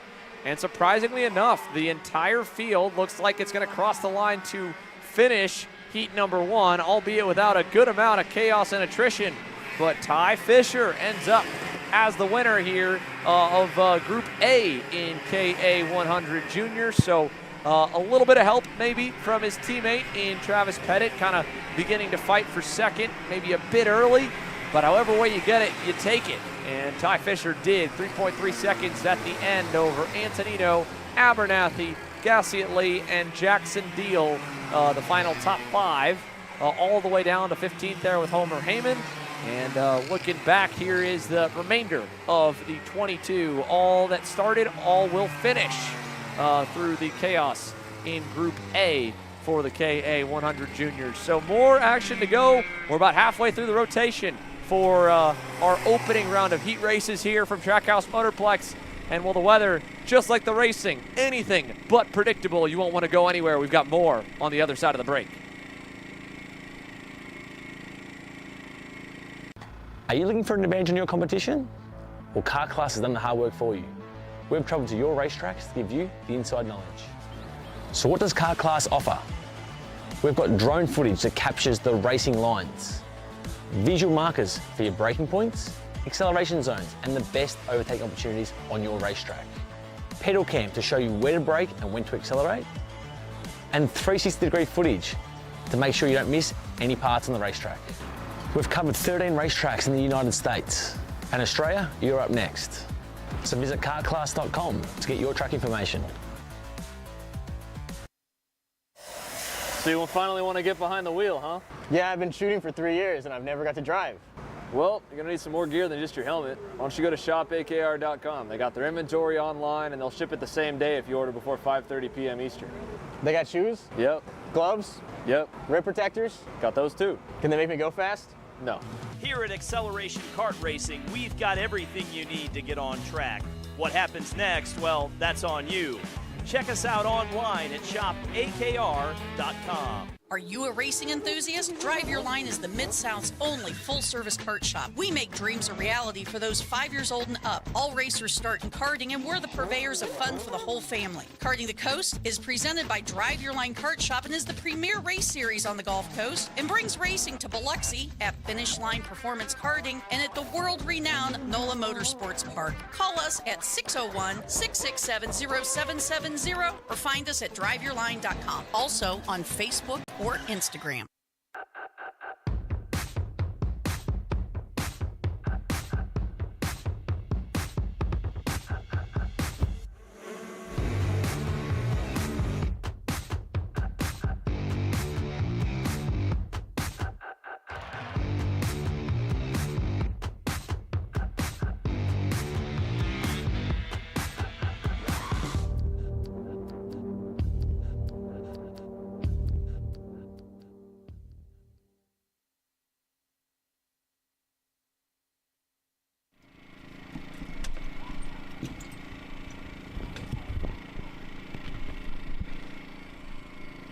Well, while we were on the other side, it happened that fast. The heavens have opened and the red flags have flown. The engines were literally fired down on the grid, folks, and ready to go green for Swift Stars action. And, well, that last pop-up shower just absolutely dumped on the racetrack, and it is still coming down pretty good here in Mooresville. So the rain scramble has begun, and now the quick swap from slicks to wets can begin for the Swift Stars drivers. And at the same point here, they are going to be probably trying to make some gear changes as well. So a very, very quick scramble here at this point, as the race director, I believe, may have opted to say, you know what, it's no longer going to be safe for slicks. You've got to get on to the treaded reins, and you have just chaos all around the grid. We're seeing all kinds of people running to and from, a couple trying to get their carts back to their tents if they're on the close rows. If you're pitted further back, they were all instructed per race director Alec Coates to report to the grid with everything you would need, including an alternate gear if you need an alternate chain, the tools you need to switch your tires, because there's a number of adjustments that you make to the go-kart to run in the wet conditions. It's not just the tire compound going from the slicks to the treaded reins. You're also going to want to change the gear ratio. You're going to want to make it where that way you can be a little bit quicker out of the turns, because you're not going to go as fast at the end of the straightaways. And sometimes you might even want to make some other adjustments to the car, like bring the front tires out wider to get a little more grip, bring the rears in a little bit to get a little more grip. So this is all fun to watch. We're going to continue to show it all to you as the rain dance continues and the changeover begins for Swift Stars.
And just as quickly as the rain has pushed through and forced everyone to go through the quick shuffle and get over to wet weather tires, the sun is already back out and shining. This is the ultimate test for mechanics, and really more than anything, Caleb, the almost like annoying level of nightmare that nobody enjoys having happen at the racetrack, besides maybe a couple crazy people, and that's this constant back and forth and the worry of whether or not you're going to make it back down onto the grid, tires on, and engine fired, and hope that nothing falls off when you're doing this back and forth NASCAR level pit stop action. Yeah, no, it's definitely very wild, especially on there. I mean, I was on there on the grid whenever all the mechanics started running down from the top of the hill and just running their way down. And again, we're getting reports that only 9 drivers are on wet weather tires. The rest are on slicks, and I think that's really the option that you have to go to. If you watch that Micro Swift race, it was a sprinkle much like this that really dampened the racetrack. But drivers like Zane Burgess, it was obviously hard the first couple laps, the first couple of corners, but as the race progressed, they definitely came to life. That being said, though, your starting grid getting set to get formed here. Your Swift Stars, Heat 1, starting off with Nicholas Mose and Callan Berghofer on row number 1. Yeah, I think part of that, Caleb, that's a great point, right, is, when they have to do the delay to allow you to give enough time to switch over to the wet tires, well, sometimes that's enough of a delay for the sun to come back out and dry the racetrack back up. So Marco Samet, Benja Fernandez on row 2, you saw them from the drone shot also rolling off on slicks, and sometimes you end up just changing over to wets just to change back over to slicks, and I think the same as well potentially for Josh Bergman and Nico Katowski, who are set to roll from row number 3. And then you go back with Parker Ives and Bowen Green on row number 4, Holden Myers, Royce Vega on row 5, Valentino Santiano and Isaac Payne, your first 6 rows. Back on to row number 7, Ben Gleberman on the inside of Braden Wagner's GFC, Cade Wolf and Simon Jack Klein on row number 8 there, starting 15th and 16th.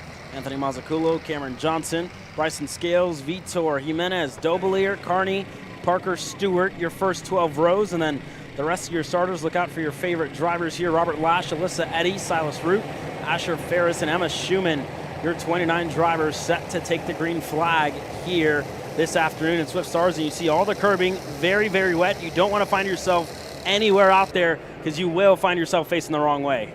Well, more than anything else here, Caleb, with that curbing on the runoff area on the outside is going to hold the water, especially the rumble strips. And well, that right there with the 105, Jimenez, that is the worst fear of it all, is the tire coming off on the quick back and forth changes. But for the leaders, it's good enough to get the green. And well, how about that? Callan Berghofer going to quickly go through to the lead, and they're all tiptoeing on the dark and damp asphalt as they climb the hill to turn number 3. Callan is sending it over the hill through the turn 3 corner and down the back straightaway. The energy rocketing away to the lead while they fight behind him here. 2 and 3 wide and into the wall. Berghofer into the wall in turn 4, out of the lead, and joining him in the outside fence there is one of the BJR MDR machines. I don't want to say for certain. It might have been Bryson Scales that joined him in the barriers. Now it's Fernandez into the lead, I believe. Marco Salmon and Parker Ives side by side for second. Gleberman's through for third. And our leader just out of frame. I don't even think our cameraman was prepared for the leader to go off the racetrack in turn 4. And Callan Berghofer gets the lead, gets a big break, and gets a bit too ambitious. And sadly, he was nose first into the wall, and there goes Ben Gleberman. You talked about staying away from the curbs, Caleb. Another one, another victim here to the wet conditions. Yeah, and Ben was on wet weather tires there, so unfortunate for him. And everybody else on slicks kind of tiptoeing their way around the racetrack. Parker Ives does have those aluminum rims on his Nitro Kart machine, so his tire choice up in the air as of yet. Can't quite get a good look at what he has on, but You see those shiny aluminum rims there on the Nitro Kart machine, so could be a gamble, but there goes Ives, able to get ahead of Benja Fernandez. Just no grip out there on the racetrack at this stage of the race, Xander. Yeah, no doubt in my mind, these guys are all on wet weather tires, Caleb. Those aluminum rims typically what you'll run with the treaded tires. So Parker Ives now leading the way into second. How about Braden Wagner? And we got to update that as well. No longer on that GFC. That number 120 looks to be on one of the Ryan Perry Motorsport Nitro karts. So Braden Wagner looking sporty right behind his teammate, and the two RPM machines climbing the hill to 11 are already starting to break away from Benja Fernandez and the rest of the field. It was announced earlier this week, I believe. Cody Johnson, who was the main tuner and driver coach for Brent Cruz throughout his entire junior and mini and micro career, and has also guided the way for a number of other young superstars, now is the at the helm of the Nitro Kart brand, the cadet-oriented program. And what a way to kind of put that on display here. His first weekend as the official publicly announced brand manager, getting these two kids dialed in the tricky conditions, because, again, this is really just as much a test of the driver to feel out the racetrack as it is the mechanics and coaches and team managers to get the karts perfectly set up for them to succeed, as we saw on that cutaway shot there, the 137 and more. Scales in the 122 into the wall again. Same with Colin Berghofer. I think they must have been on slicks and are still struggling as they're all the way at the rear now. Yeah, Nicholas Mose in that Oriole Kart Performance machine. He found himself in the wall, unfortunately, there. But everybody else, when you talk about the Nitro Karts, they've been strong through all the classes as well. With Jaden Francisco in the mini class, Ben Gloverman's been up there all weekend long in his Nitro Kart for the Ryan Perry Motorsports camp. And for Holden Myers on the slick weather tires, able to get ahead of Parker Stewart, another Nitro Kart here in the field. So he's able to make up some moves, and you see the shuffling there on the left-hand side of your screen. Cameron Johnson as well on the wet weather tires, and we saw kind of the turnover and the crossover point in the Micro Swift race came around lap number 3 and 4, where Burgess was finally able to get up to speed with that slick weather tires. So we'll see if anybody on slicks can really pick up the pace here. Looks like Fernandez is on slicks, and everybody else, the likes of Ives, the likes of Wagner, and everybody else kind of on the wet weather tires. So it's just a matter of time of when this track is really going to cross over back to dry. How about that? I mean, Benja Fernandez getting the lead as early as he did on the slick tires and holding the lead as long as he did was impressive. Giving a lot of love here to the Ryan Perry Motorsport Nitro karts. They've obviously pulled away, but now Anthony Mazzucchello, Benja Fernandez, they're going to trade that third spot, and Benja, right as you mentioned, Caleb, might be at the helm of the slick tire drivers at the perfect point. 4.2 seconds was the margin at the line. They might have given up a little more as he was still completing the pass on Mazzucchello in turns 1 and 2, but he is marching forward, and so is Marco Samet on that LN kart back in the 6th spot. You saw him up and on the curb.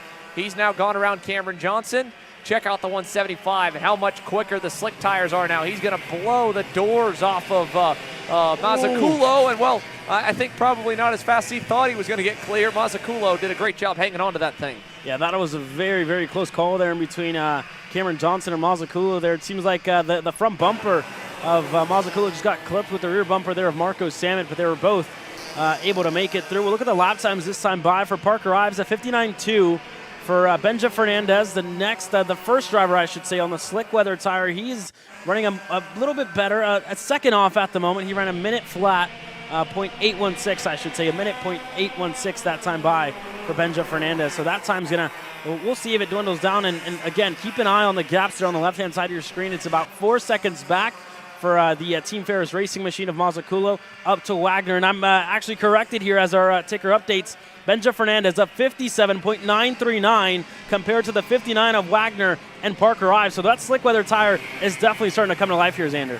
Side by side, though, even better than Fernandez is Marco Samet, 56.8601. We'll refresh that timing pylon. That's no longer correct on the left side. The timer counting down is, the positions and the gaps are not. That will update in a moment. It is much less than 4 seconds now for the top two. I was giving a lot of kudos there to the Ryan Perry Motorsport group. They might have guessed wrong as they shuffle across the loop.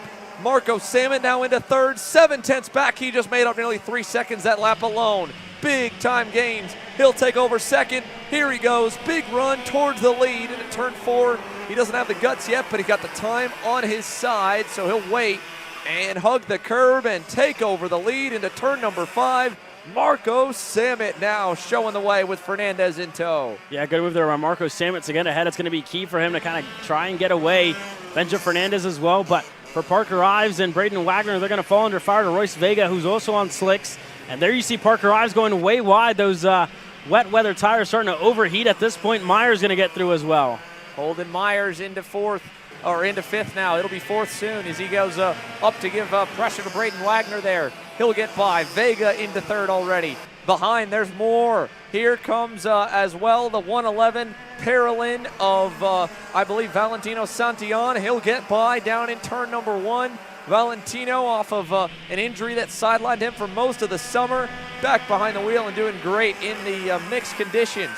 Behind Ives now, it's going to be Josh Bergman and Isaac Payne, the next couple that are charging forward. So the 9 drivers on wets, the best 2 of them were Parker Ives as well as the RPM entry of Braden Wagner, and they both are quickly fading here with 2 laps to go at the line. Might be 3, but they're, I'm sure, hoping that this clock just runs out as quick as possible because they're just hanging on at this point here in heat number 1. Yeah, and in contrast to that, Josh Bergman just wishes he had a little bit more time to try and close down his gap to Valentino Santillan and Holden Myers here, but unfortunately just couldn't make up the time at the start of the race. And that's been one of the biggest strategies for a lot of their drivers. We saw Brandon Jartzcrack talking to Marco Sammet before they even went out onto the racetrack, kind of telling Sammet to be calm, to be patient. The tires are going to get in there, but you have to keep it clean the first 3 laps, the first 4 laps before that track starts to dry up, and you're going to start to get heat into those tires and start to get the grip as well. And that's exactly what all these drivers inside of the top 5, top 6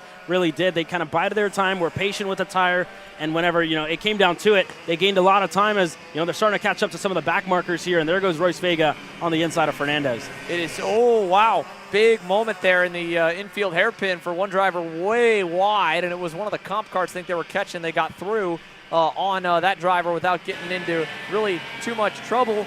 But we definitely have a fight looming now. How about trying to get in the mix? Valentino to the inside of Holden Myers. Holden going back in on him in turn 1. Vega high and low trying to go around on Benja Fernandez for 2nd. All the while Sammet pulls away. But yeah, like you said, Caleb, it's key to not fall back too far. It's key to also not throw the race away. And Marco's done a great job. He's going to get the benefit of it, all that, the fruits of that labor right now. With a lap and a half to go, they are throwing haymakers here for 2nd. Vega, Fernandez, Myers, Santillan, and Josh Bergman at the back of that group now is looking for a way past. Let's see if he can't find something as Benja Fernandez gets shuffled to the wayside. Yeah, this is exactly what Bergman wanted to see. He wanted to see these drivers kind of fight it out for the the crumbs left in this race, because Marco Sammet has absolutely ran away with this one. Vega in the 2nd spot, Santillan looking on the inside. The same goes here for Josh Bergman, who's able to get clear on a fellow Kart Republic and Benja Fernandez. So they're all going to go side by side. Bergman going to defend here from Fernandez. But, man, this race has been crazy all the way from the green flag to the white flag that just came out that time around. And for all these drivers, they've been able to keep it clean. And, again, you got to think big picture. Think about the average that you need, especially going into the pre-final, keeping it clean in that, and then going into the main event tomorrow. Through the infield here on the final lap, Royce Vega has gotten himself, I think, enough of a cushion. He should be safe from Valentino. The same for Santillan, back from Holden Myers and company. There was a look at Marco Sammet well up the road, 2.7 seconds. Fastest driver. It's not always the case that the fastest go-kart, fastest driver in a session wins out, especially when they've got to get through traffic. But Marco Sammet has done just that in heat number 1. He's trusted the machine. He's trusted the team. He'll pull away to a 3-second cushion at the line for the first heat race in Swift Stars. There's a look at the next group, led by Vega for 2nd, Santillan in 3rd. Isaac Payne by himself there drives up into the 7th spot. Back behind, here's a couple more Timmy Tech comp carts that have moved forward. That's Bowen Green and as well Cade Wolf, who got around Simon Jack Klein at the last lap. Then you go to 11th for Riley Dobelier, who has a great march forward. And behind her, Braden Wagner, P12 on the wet tires. Parker Ives all the way down to 14th as William Vitor gets around him late.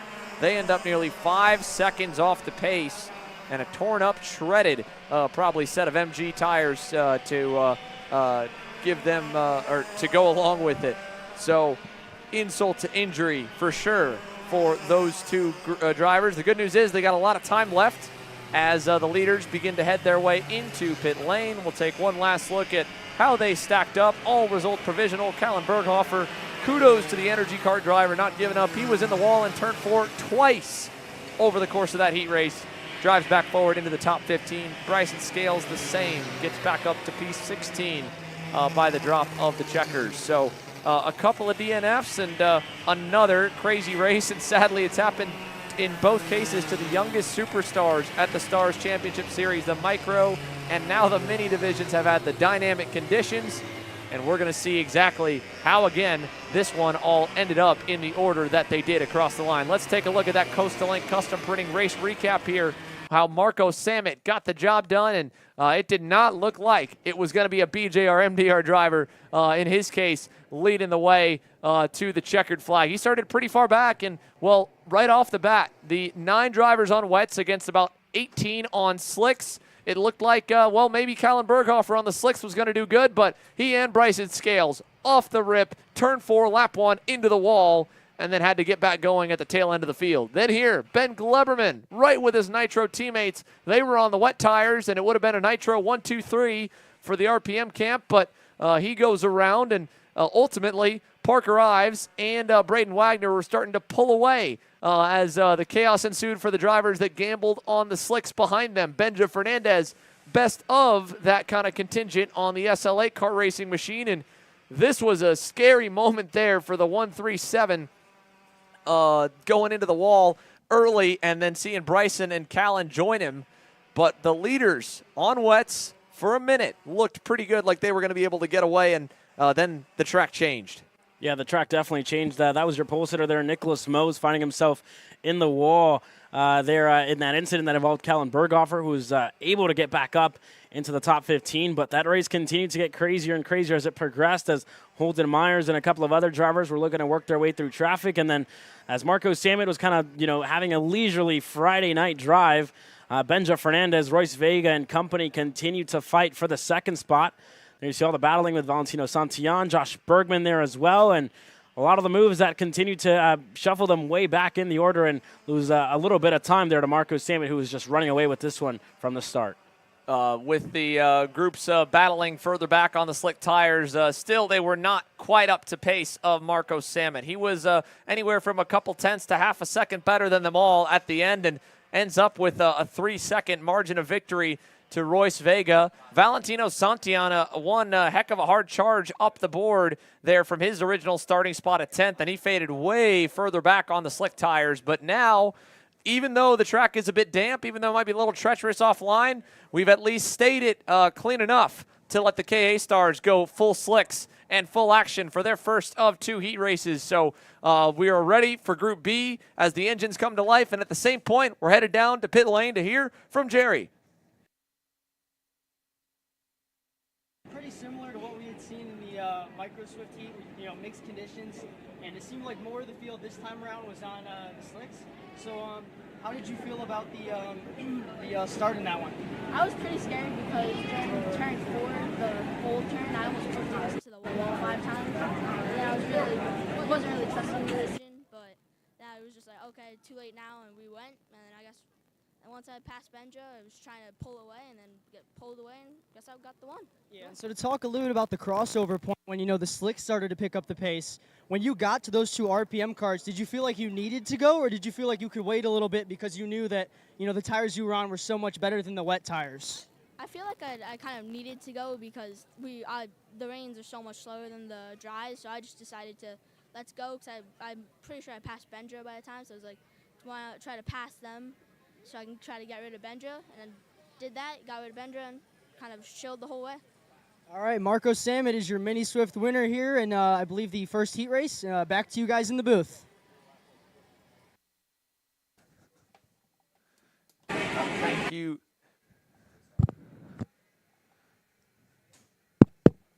Thank you, Jerry, as we watch the main field for KA Stars Heat 1, Group B, make their way over to the Turn 9 complex, and let's take you through how they will stack up for this first heat race. Similar to the KA Juniors, split in 2 groups for KA Stars as well. And let's walk you through it here, Caleb, beginning with our front row, James Overbeck and Hudson Brown here in this group. Yeah, you go back to Jared Clark and Jake Drew.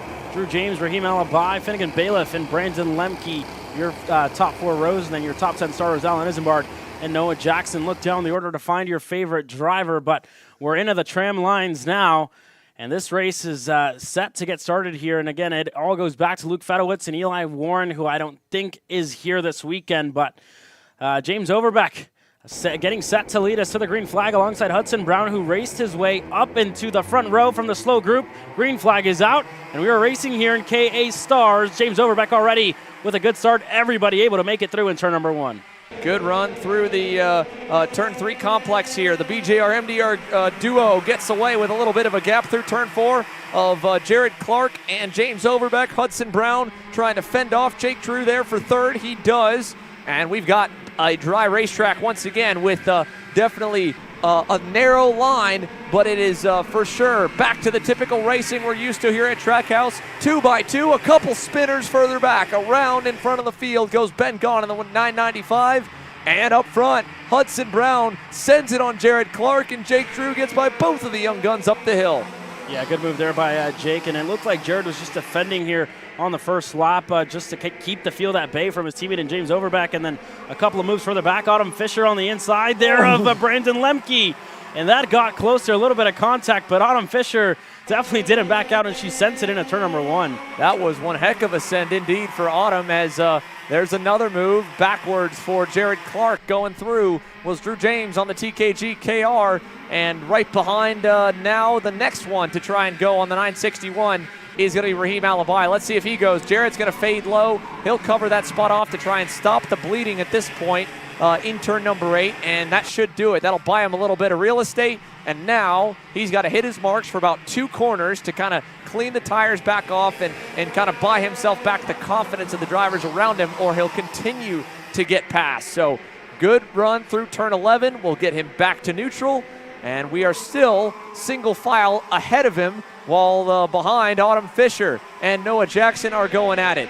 Overbeck, though, I don't think is going to be able to hold on to the lead for long without maybe a challenge. Jake Drew looks really good. Yeah, Jake Drew has definitely picked up a lot of pace here, and I saw him there kind of in his garage, and I was walking by, and he made a comment to me saying, he said, you know what, Caleb, I think it's coming here in the first of the heat race, and just like that, on the inside of James Overbeck in turn number 8, he gets clear, so we'll see what the North Carolina local can do against the rest of the KA Stars. Overbeck leading the championship so far, but just a one-off for Jake Drew. Not the same thing that's at stake for James Overbeck. He just wants the trophy at the end of the weekend here. Overbeck's already got a win on the season. He was phenomenal in the National Tour stops at the MCC Kartplex in Cincinnati. Now he is trying to back up his championship run, while his teammate Jared Clark is trying to make back up for lost time. Alan Isambard and Clark going at it here for position number 6 on the racetrack. They've traded that already twice so far. That'll allow Finn Bailiff to close up, while Jake Drew still leads through the infield. Little bobble there from Jared, but he hangs on. And well, Hudson Brown nearly got in way too deep in turn 8. Had to jam on the brakes as he went by Overbeck to not clear over the rear bumper of Jake Drew. And Drew is going to get about 2 car lengths out of that exchange as they crest the hill. Yeah, that was a close one, but good awareness there from Hudson Brown as Raheem Alibi going to get through on Drew James. And again, a lot of local North Carolina drivers in the top 10. And just on the tail end is Alan Isambard and Finnegan Bailiff as well, who find themselves in the championship fight. I believe Bailiff sits 4th at the moment in the championship, and Isambard sits in the top 5 as Clark going to go on Drew James. He gets clear and up to the 6th spot. Through the chicane we go here at the halfway mark. Jake Drew, Hudson Brown, James Overbeck, they've been pretty calm up front. Behind them, it's been a few more moves, although I think the calmness is gone. Jake Drew under pressure. Hudson Brown outside, inside. Now he's going to get stuck on the high side in turn 9. And is James Overbeck going to get by him? He's not going to run him too far wide. Hudson will do the same to give him just enough space down low. And I think it may have actually worked out a bit for the worse. Raheem Alibi almost able to steal 3rd away from Brown. And now he tries it in turn 1, and there's a little contact there in the first corner.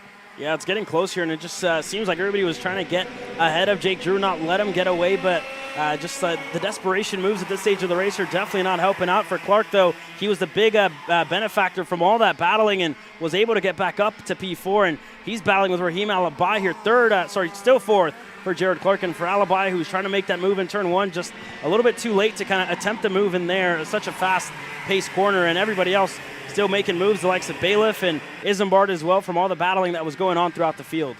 Yeah, Drew James now side by side with Finn. They'll even back out of turn number 9. So Drew James ends up losing one spot out of it all, and there's contact up the road. Alibi and Clark going at it. Clark ends up through the dirt, hanging on, but he'll lose a lot of ground with dirty tires through turn 1. Here comes Isambard up the hill to put some pressure on him in turn number 3 and down the back straightaway. And Jared's going to go all the way down to the grass to hang on. And Allen says that's enough. He's going to shuffle the rookie to the high side, and back 3 spots goes Clark there through turn number 4. Yeah, that's kind of what you would expect to see from a veteran, Allen Isambard, whenever you're driving against someone that's so green in this KA senior class. So Isambard not going to waste any time there behind Clark. He's going to get through, and there you see Clark dropping another tire, and those mistakes are really, not what's going to help you charge up the field and work your way through this field. Unfortunate there for Clark, but a lot more veterans right behind him, and Brandon Lemke in the 9th spot looking to close down his gap as well. Saw the battling ahead, and for Brandon, I mean, with the pace that he had earlier on this year in the X30 class, it just hasn't really translated too much here in the KA side of things, but again, he's in the top 10, fighting his way up the field after, not the best qualifying according to his standards, but the battle for the lead still ramping up. There goes James Overbeck on the inside on Jake Drew. He gets clear for the lead. That won't change too much on the delta further back from 3rd on to 4th, I think. That was a pretty nicely timed transition between both Drew and Overbeck. And as long as they go about another lap before they do that, or they wait till turn 4 to maybe trade the lead again, they should be able to still keep it between just the pair of them and Hudson Brown. It's about a second back, maybe a second and a quarter from the back of Hudson Brown to Raheem Alibi. And I don't think you're going to see that delta on the left side of your screen look any different when they hit the timing loop, because Raheem is by himself right now. He doesn't have a drafting partner. He did make up 1/10 on that changeover, but more urgently for Raheem, he's going to have to deal with Allen Isambard. 1:10 to go, and that Sodi is looking really fast, and he's got a lot of momentum on his side back in position number 5, with a lot of help as well from Finnegan Bailiff. Yeah, Finnegan Bailiff and Isambard have been working well together throughout this heat race to kind of push themselves further up the field and get closer into the top 5. Both of them found themselves just on the edge of the top 10, on the back half of the top 10, I should say, and they found themselves up to the front half now with Isambard in 5th and Finnegan Bailiff in 6th. And again, the battles that just further back have opened up just a little bit, and the top 3 have really broken away at this stage. But for Isambard and Bailiff, they're starting to close down their gap to Raheem Alibi. Last time for Alibi was a 49.5, and Isambard and Bailiff were both 0.3 of a second quicker than that Rocket Racing Company machine. So expect Allen Isambard to look for a move into turn number 4. I think he might be able to do the same thing as the leaders here. Jake Drew to the inside on Overbeck. He takes over the point there through the bowl. Looked like Isambard might have just done the same to Alibi at the end of the backstretch as well. So simultaneous changes for 1st and for 4th. And do we have an answer back in the hairpin? We do for the lead. We will not back for 4th. That'll bring them closer. James Overbeck back to the point, although Raheem got a bit tripped up off the rear bumper of Allen, and that's going to kind of impede that progress and allow Jared Clark to get back into the mix there of that second group. So as they hit the loop, this time 2 to go, double sticks from Justin Dittrich on the start-finish line straight away. And we're going to at least bring a few more in, because the James Overbeck is way low down in turn 1 trying to block for the lead. Yeah, there goes Jake Drew looking to set up an over-under here. Can he get the bottom going into turn number 4? He has a good run there, got a good exit as well. And with that push from Hudson Brown, that's going to help him out a whole lot to take back the lead of the race here. Brown's up to 2nd, Overbeck's in 3rd, and that gap that was about a 1.5 seconds has definitely closed down to just under a second here for Allen Isambard and company. Down to turn number 8. Jake Drew is one of the few guys on the low side. Finn Bailiff is, but he's making a pass with it, and it looks like he might have been able to bring Jared Clark through. Indeed, Clark through as well. So Raheem Alibi back to 7th. Up front, Brown's got a nose down low on Jake Drew. He goes over the curving in 11s, forcing the former Californian, now adopted North Carolinian, wide. and he's got Overbeck pushing him through in turn 1. Jake Drew's going to try and rip the high side. He'll have to go to the runoff through the dirt for the GFC drivers. They're 3 wide behind him. Isambard into third now down the back straightaway. Yeah, this is definitely, fireworks are definitely erupting here in this one. Clark is back in the mix. Drew lost a whole lot of time. Brandon Lemke is up there. Drew James as well. Autumn Fisher, the only driver that's not close to this group at the moment, but the top 9 drivers here, the best drivers in the nation, going at it in the first heat race. Hudson Brown looking to fade low, goes back up to the high side to block from James Overbeck, but everybody else still side by side. Jake Drew just continues to lose spots here to Raheem Alibi and Brandon Lemke. How about Brandon Lemke? Out of nowhere is going to maybe steal as high as 6th here in this one. It might be more depending on how this last turn shakes out. An over-under from Overbeck. To the line, it'll go to Hudson Brown, though, as he hangs on. And at the stripe, Hudson Brown to Overbeck to Isambard. Finn Bailiff ends up with 4th. Jared Clark 5th. Jake Drew having to go off to the runoff. Drops from the lead down to 7th in heat number 1. Drew James 8th. Alibi 9th. Autumn Fisher was working her way forward with Brandon Lemke. Her progress kind of stalled out as the race went on. She ends up completing the top 10.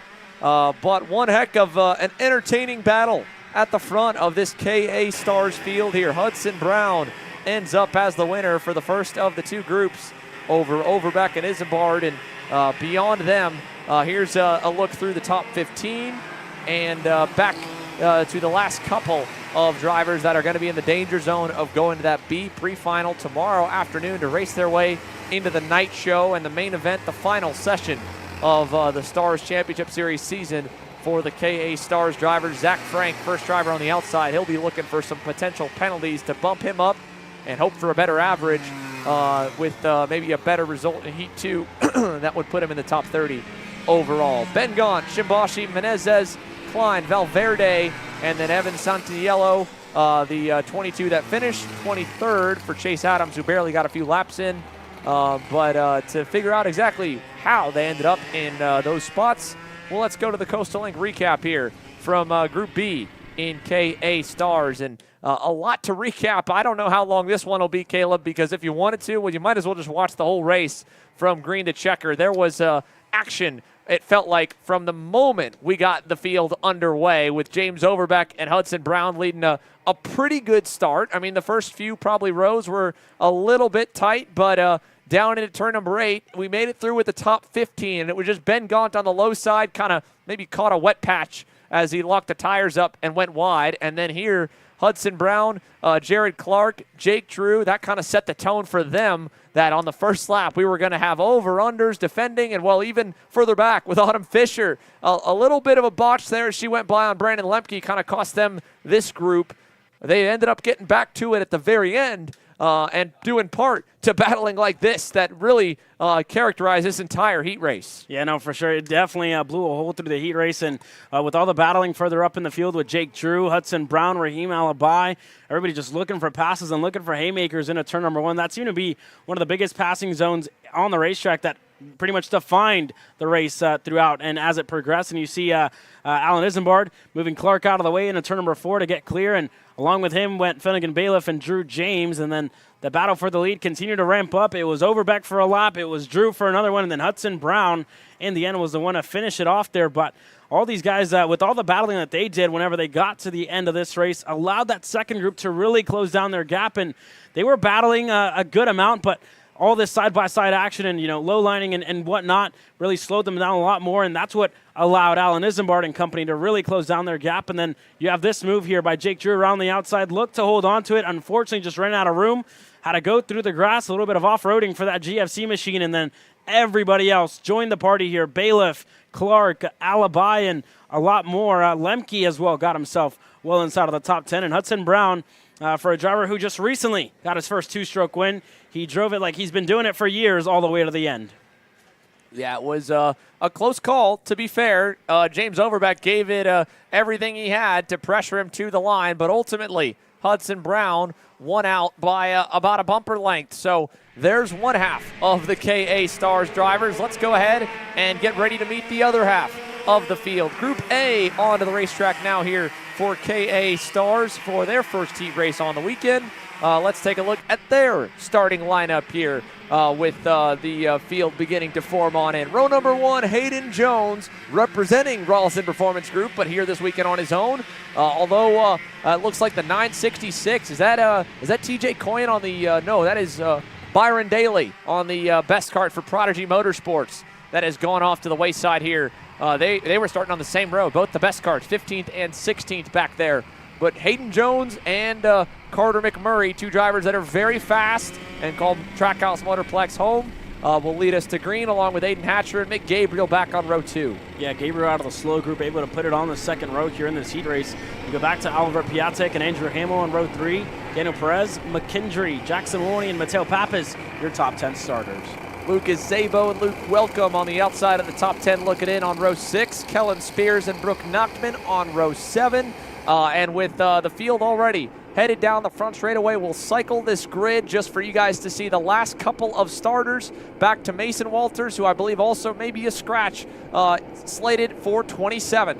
Heat 1, Group A, Jones in the purple and pink on the bottom, Carter McMurray on the fluorescent yellow on the high side. We're green down to the first corner, and it's a great jump on the inside lane wow, that got tight there for a moment. There's still 3 wide. Mateo Pappas is in the middle and in front of the field. It looked like about one of them got turned. That was right in front of Shimbashi, I think. Luke Welcome is off. He's going to rejoin. More are off as well. Brooke Nuckman went off, and goodness gracious there. A crazy opening corner for the KA Stars field as Aiden Hatcher tries to fend off Carter McMurray for second right now through turn number 8. Yeah, that was a wild start, to say the least. Knockman found herself all the way almost to the fence in turn number 3. So that was a wild start for everybody, but for Hayden Jones, gets the lead early here, and he looks back, just checks that gap. It looks like Hatcher is right behind him, and I think he is. Hatcher there in second, Carter McMurray in the 3rd spot, Woney there in 4th. A good start there for Jackson Woney and for Hamill as well, and for Oliver Piatek to find himself inside of the top 6. A good start for him, and again, just tiptoeing your way through the field as everybody else continuing to fight here, Xander. Did you see all that dirt on the racetrack, Caleb? All the grass from everyone going off. Hayden Jones speared that along with the other 2 drivers in the lead group. Thankfully, that turn 4 corner is banked. Otherwise, I think we've seen a lot of guys and girls end up in the plastic wall like we did in the Swift Stars race.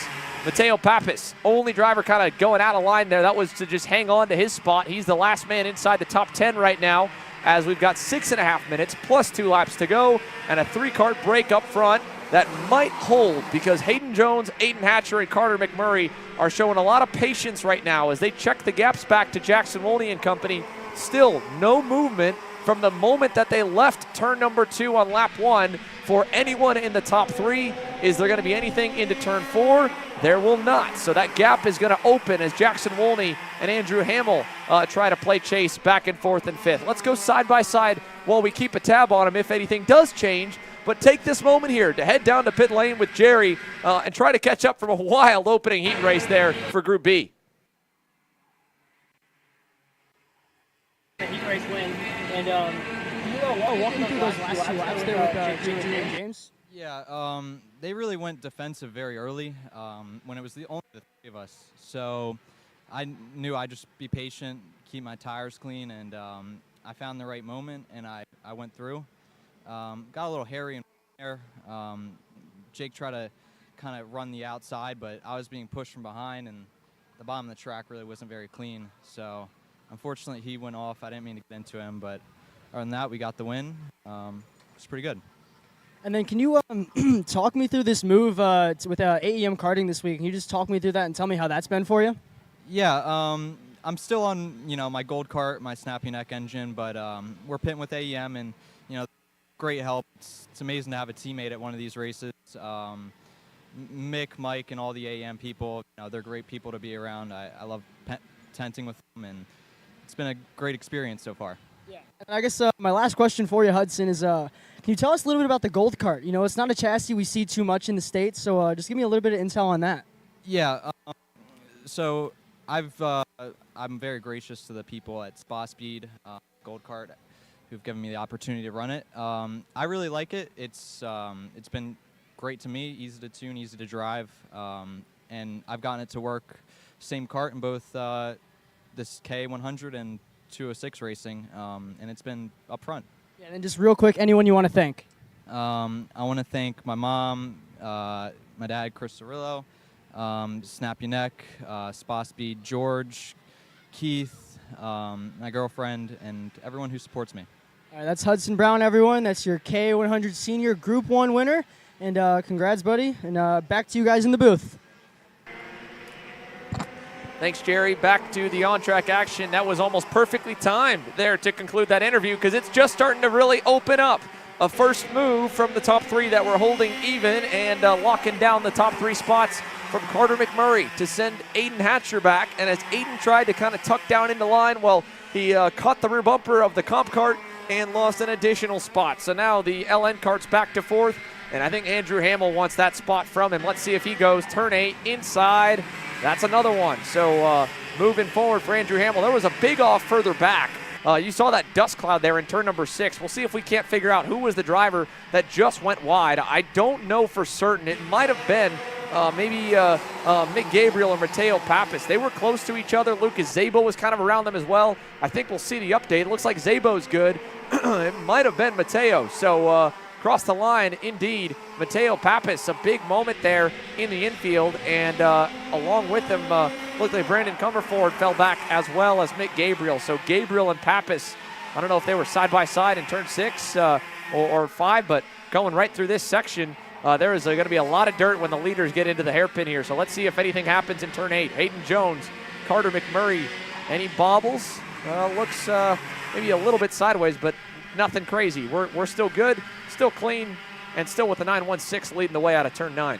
Yeah, good drive so far for Hayden Jones to kind of keep it clean. And again, it's a driver who's earned a lot of respect, especially in this KA senior class. You see what he does in the X30 Pro side of things, and then comes and runs KA and has a respect from the likes of Carter McMurray, a very young driver as well, who's earned his respect this weekend, I should say. And also a driver who, races this track in KA 100 here during all the club season, and spoke to his dad earlier on today. They just got a shifter, and it took Carter a little bit to adjust back to the KA side of things. Said that it wasn't stopping like the shifter would stop with all the 4-wheel brakes, and just a little bit of adjustment there for Carter McMurray, who allegedly was saying that those brakes on the comp cart weren't working, and his dad was like, no, it's just the fact that you don't have 4 brakes all around the cart and on all 4 wheels. So just a little bit of adjustment there for Carter, but he's doing a great job to be up in the 2nd spot and right behind Hayden Jones. You saw him drop a tire there in turn 6. That hurt him a little, but the draft's going to keep him close. With 1:20 to go, this one still is not over. He's trying to make it a 2-cart race. Jackson Wolney is trying to prevent that back in 3rd. He's tracking him down. Lucas Zabo here leading a duo, himself and Danny Perez on that Georgia-based DPC X-Free entry there. That's 6th and 7th on screen. Behind them, Seamus McKendry. Here's Perez trying the inside. Not quite clear. He'll pull alongside Lucas Zabo, but he won't be able to get by him into the chicane, and he'll have to bail back out as it goes quickly from 2 wide or 3 wide down to single file to get through turns 5 and 6. Now in turn 8, the long braking zone, he'll be able to complete that pass, and unfortunately, they wasted a bit of time in making that change, and that's going to allow Seamus McKendry and the Sodi of Kellen Spears to close up and put some pressure on them for both spots, really. So with 30 seconds to go, Carter McMurray doing everything in his power to try and keep it a mano-a-mano fight. He just added a full 10th to Jackson Wolney last time by, a 48-2 for him and Hayden Jones, and a 48-3-1 for Wolney there in 3rd. Yeah, they're doing a good job to kind of pull away, like you said, from Wolney, from Hamill, and from Hatcher, who are all kind of in line right behind them. So for Aiden Hatcher as well, just being further back, and as I say that, Carter McMurray proving us wrong up here and going to the lead of the race here ahead of Hayden Jones, who takes a look back and sees that Speed Concepts Racing Kart Republic right behind him, and Jackson Wolney. So we'll see how long it takes for Wolney to try and get up there. Again, the lap times for the top 2 have been about a 10th quicker than Jackson Wolney, but obviously that move is going to help him out just a little bit. 2.6 in the air. You saw McMurray fade low to see if Jones was going to go for a move on the inside of 1, and thought better of it, slotted back in the line, but don't be surprised if you see McMurray start to defend here from Hayden Jones, because I'm sure these 2 drivers have a lot of laps racing each other, especially on the club stuff here in North Carolina. We don't know how many more race weekends, Carter McMurray, we're going to get to watch here on Kart Chaser, already full on with Bass Pro Shops backing in his Legends car and probably soon to be late model racing career on the ovals, but at least we're going to get treated to him going at it with one of Mooresville's best products over the last decade, Hayden Jones, and another up-and-coming rookie superstar, Jackson Wolney, and the privateer, Andrew Hamill, who is having one heck of a performance this weekend. As they hit the timing loop now, white flag will go in the air, 1 to go. McMurray low, then back to the middle, which he's got to be a little careful of, but this move here, turn 3 on the bottom side, is going to open the door. If anyone can get back low quick enough, no one will, and it will stay all the same to 4. Yeah, everything's staying the same here, but Jackson, Wolney, and Hamill have definitely closed down their gap. Everybody bumper to bumper here inside of the top 4. Wolney going to have to get creative if he wants to get himself ahead of Jones or even ahead of McMurray. Jones going to follow through, going to go back up to the high side. And let's see if Jones can set up an over-under. Wolney not close enough either. Again, a lot of over-unders in this corner. Can anybody set one up? Hayden Jones can, and a bumper to McMurray in the process. That was almost crystal clear right there, but it's not over. Last turn, McMurray trying to repay the favor. Can he get a little help from Wolney? It won't be enough. Hayden Jones will score the victory provisionally here for Group A over Carter McMurray. Jackson Wolney will cross the line and end up in 3rd. Andrew Hamill 4th. Hatcher, Perez, Zabo, as Danny was able to get away from Lucas towards the end, who got kind of trapped in that fight there with Seamus McKendry and Kellen Spears. And how about a recovery for Byron Daly on the Prodigy Motorsports best kart? Climbs it into the top 10 at the very end there, getting around Oliver Piatek. TJ Coyen was in the mix of that skirmish, as well as Nick Gabriel. So Gabriel and Mateo Pappas, they end up down in 13th and 14th after a little bit of chaos in the infield that we only caught a small glimpse of as they were fighting for the lead at the same time. But from start to finish, your front row stays the same. Hayden Jones, Carter McMurray, start 1-2, end 1-2. And here's a look back at what just went down here in this KA Stars Heat 1 Group A heat, all the way back to the final few drivers that crossed the line. Jaden Harry, the only one unable to finish. We'll see you on the other side of this break, folks. OKNJ is on deck, and then it'll be time for the first of our 2 Pro Motos. So there's a lot of action. There's already been a lot of action, and there's still more. A full second round of heat races here to roll, and we're not even done yet with our opening night rotation. The night fight is on here from Kart Chaser. Are you looking for an advantage in your competition? Well, Car Class has done the hard work for you. We've traveled to your racetracks to give you the inside knowledge. So what does Car Class offer? We've got drone footage that captures the racing lines, visual markers for your braking points, acceleration zones, and the best overtake opportunities on your racetrack. Pedal cam to show you where to brake and when to accelerate, and 360-degree footage to make sure you don't miss any parts on the racetrack. We've covered 13 racetracks in the United States. And Australia, you're up next. So visit carclass.com to get your track information. So you finally want to get behind the wheel, huh? Yeah, I've been shooting for 3 years and I've never got to drive. Well, you're gonna need some more gear than just your helmet. Why don't you go to shopakr.com. They got their inventory online and they'll ship it the same day if you order before 5:30 p.m. Eastern. They got shoes? Yep. Gloves? Yep. Rip protectors? Got those too. Can they make me go fast? No. Here at Acceleration Kart Racing, we've got everything you need to get on track. What happens next? Well, that's on you. Check us out online at shopakr.com. Are you?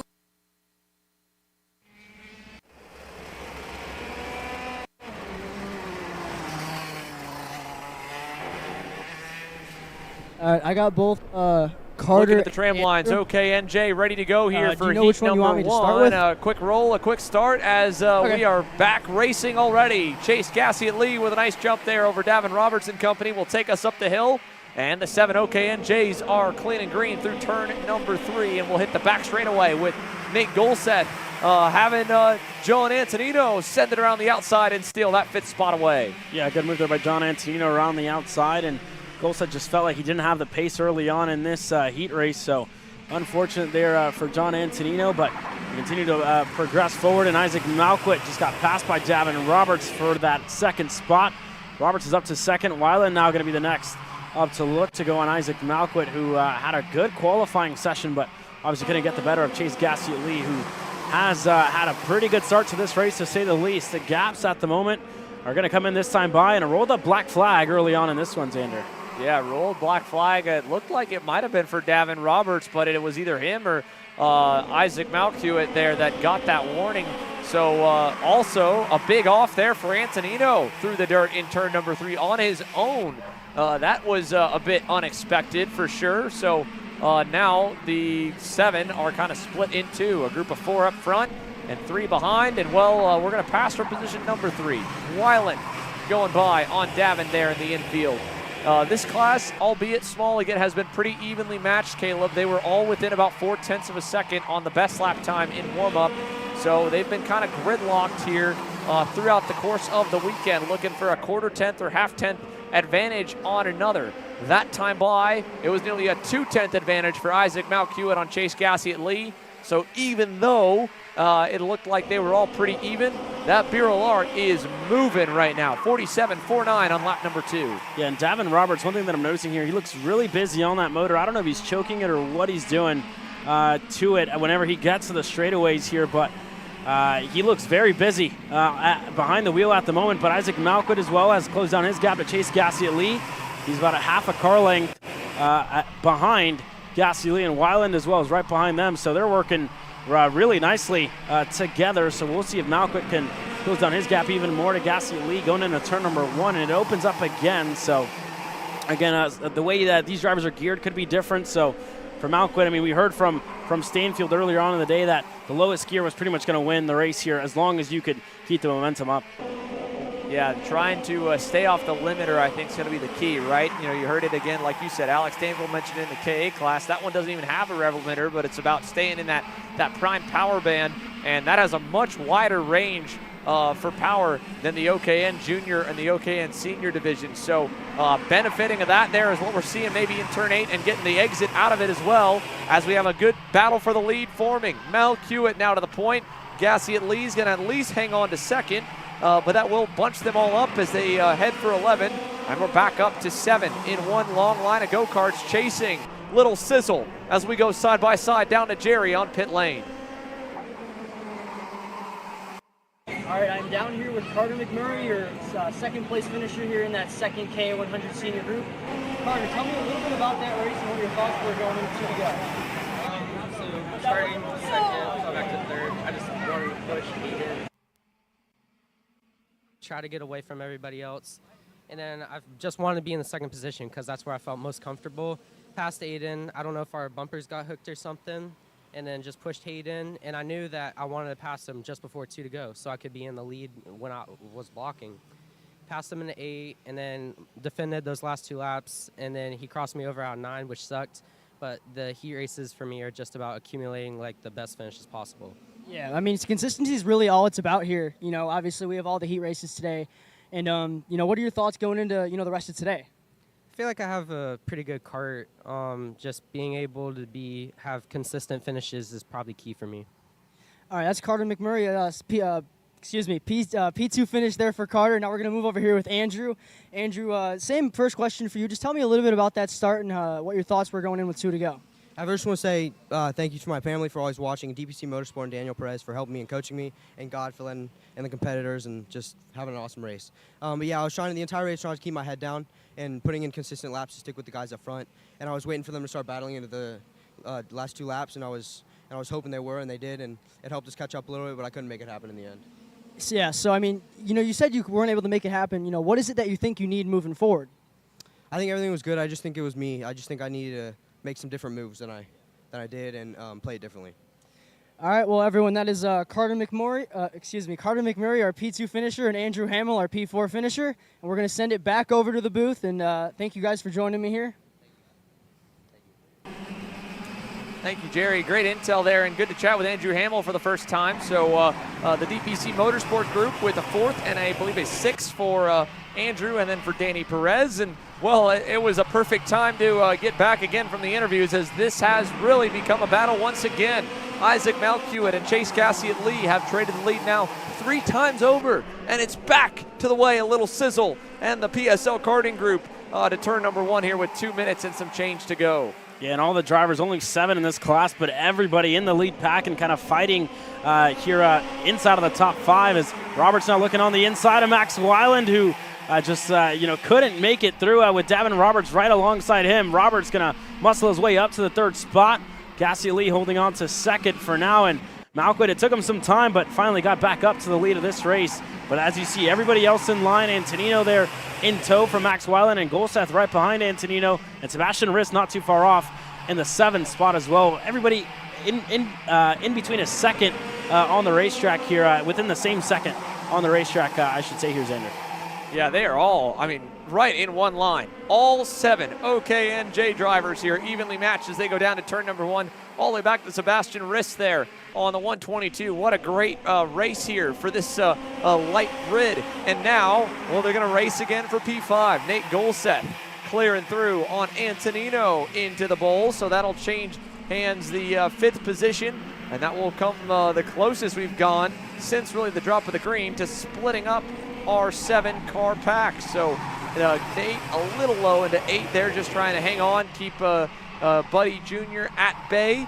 Through turn 9, though, we've got Malquit under pressure again. Chase Cassidy got a great exit out of the double right-hander.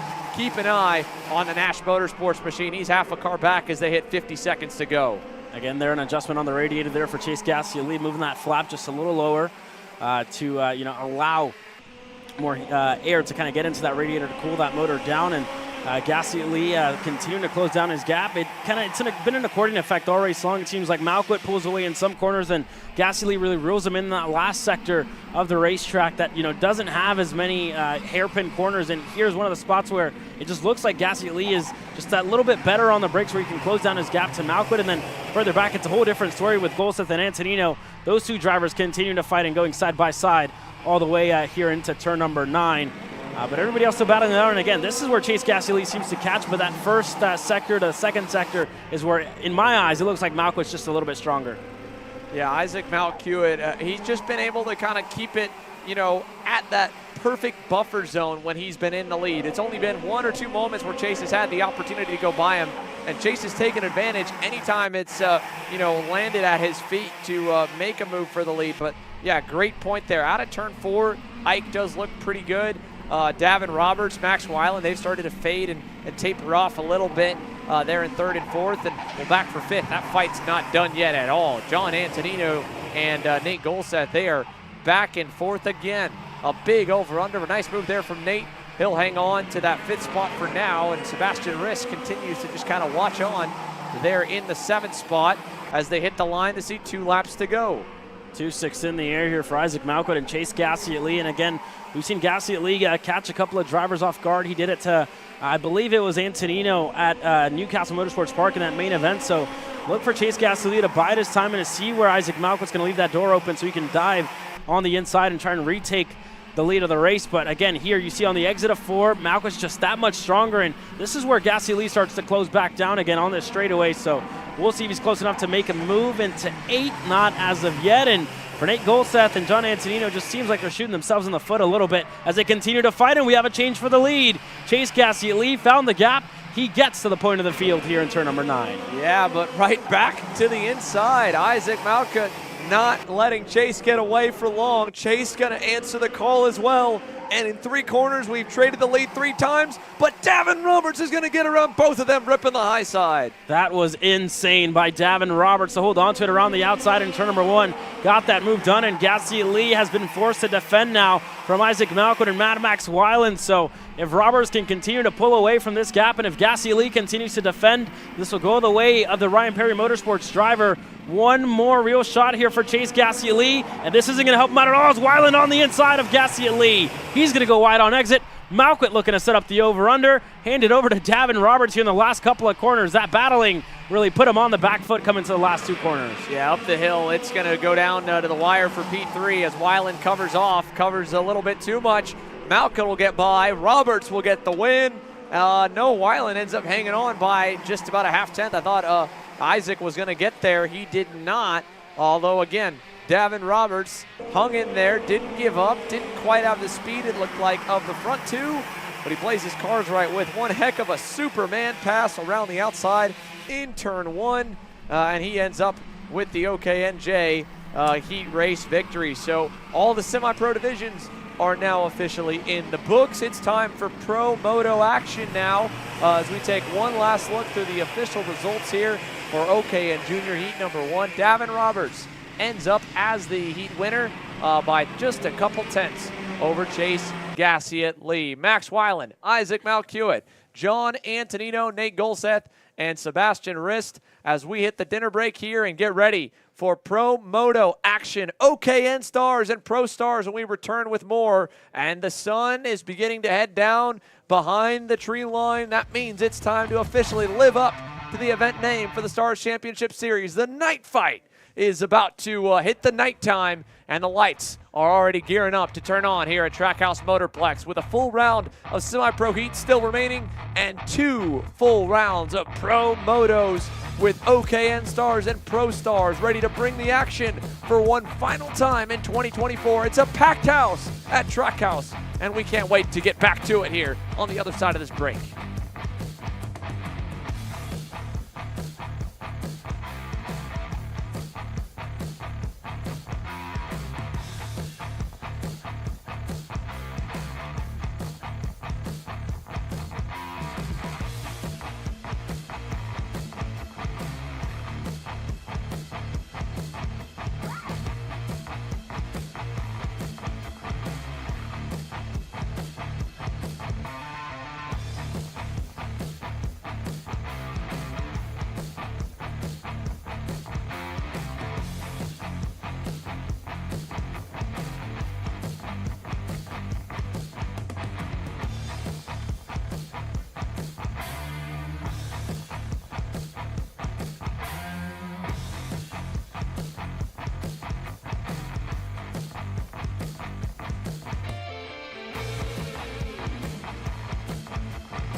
Welcome back here to the Stars Championship Series night fight, and we have chaos on the grid right now for one of the championship contenders, Caleb Gaffera, having shades of the last time we were racing OKN Stars in North Carolina, late to the grid and a little bit slow to release.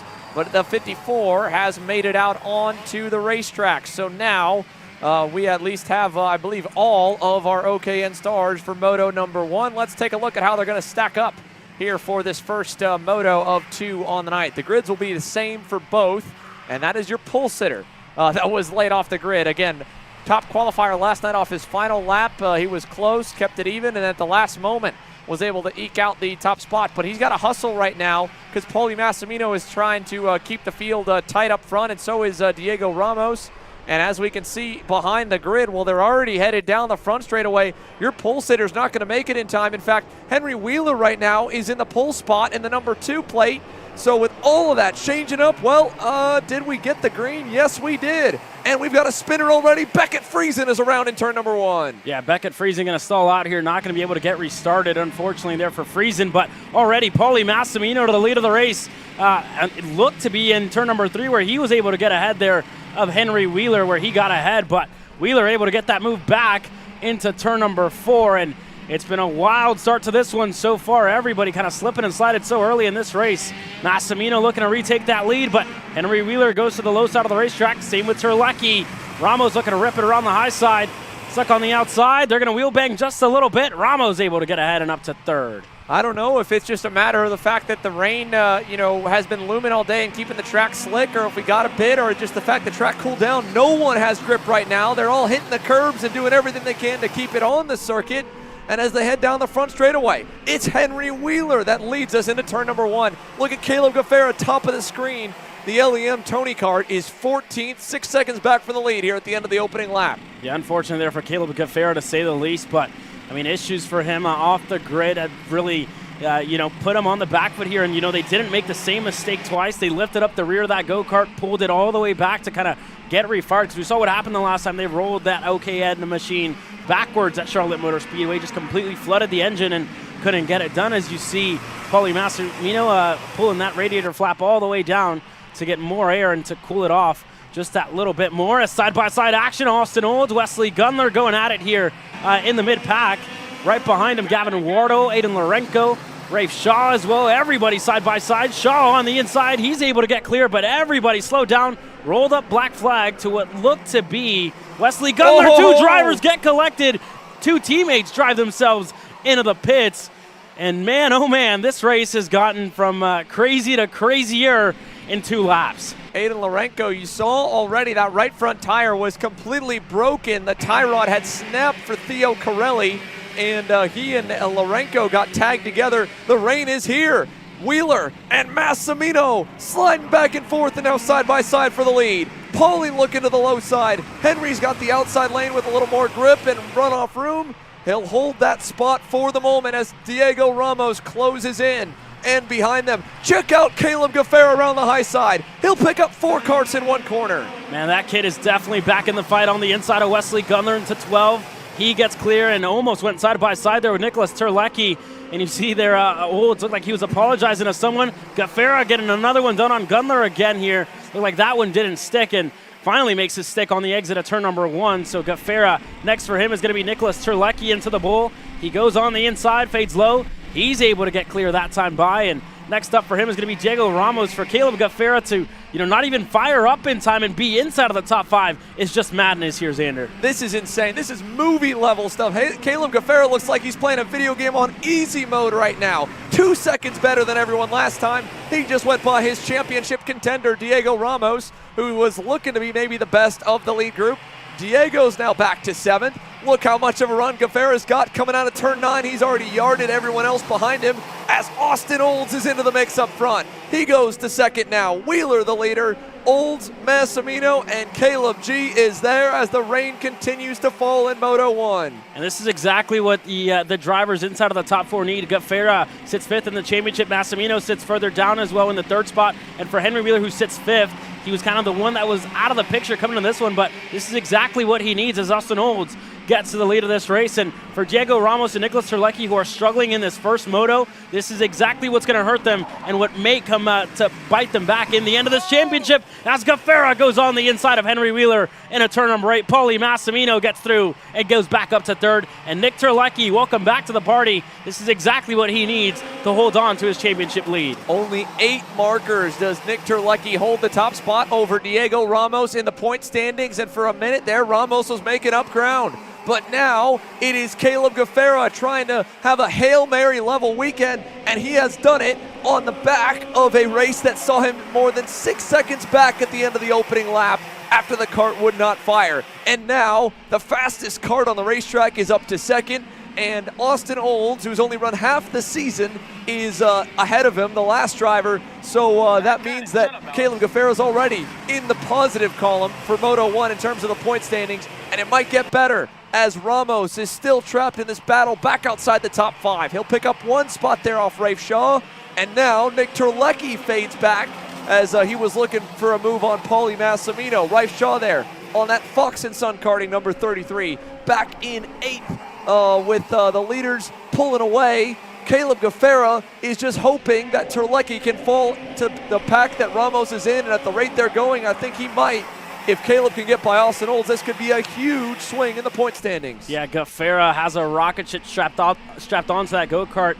I don't know what Greg Bell built for him this weekend, but that thing is absolutely flying here in a turn number 8. Gaffera going to fade low. He's able to get clear now of Austin Olds, who's going to fall back to the second spot. And here comes Paulie Massimino once again. Austin Olds didn't want to waste too much time. Looked back into turn number 9, but lost a whole lot of time with that half move there, Xander. I think that was also partly to kind of defend from Paulie as we got problems top of the screen. One driver in that main group just bailed out to the pit lane, and it might have been Nick Terlecki. The points leader is into the pits here. It looked like that bumper was starting to break on the number 88. Nick Terlecki is out of Moto number 1. This championship has just absolutely changed. Diego Ramos back to the 5th spot is still going to score a ton of points here. It will give him more or less around an 8-point loss as things stand to Gaffera. Massimino will pick up a couple, but Nick Terlecki going all the way down to 13 is a huge blow in the point standings here, probably about a 20-point gap, and they're going to be nearly tied for the lead going to Moto 2 as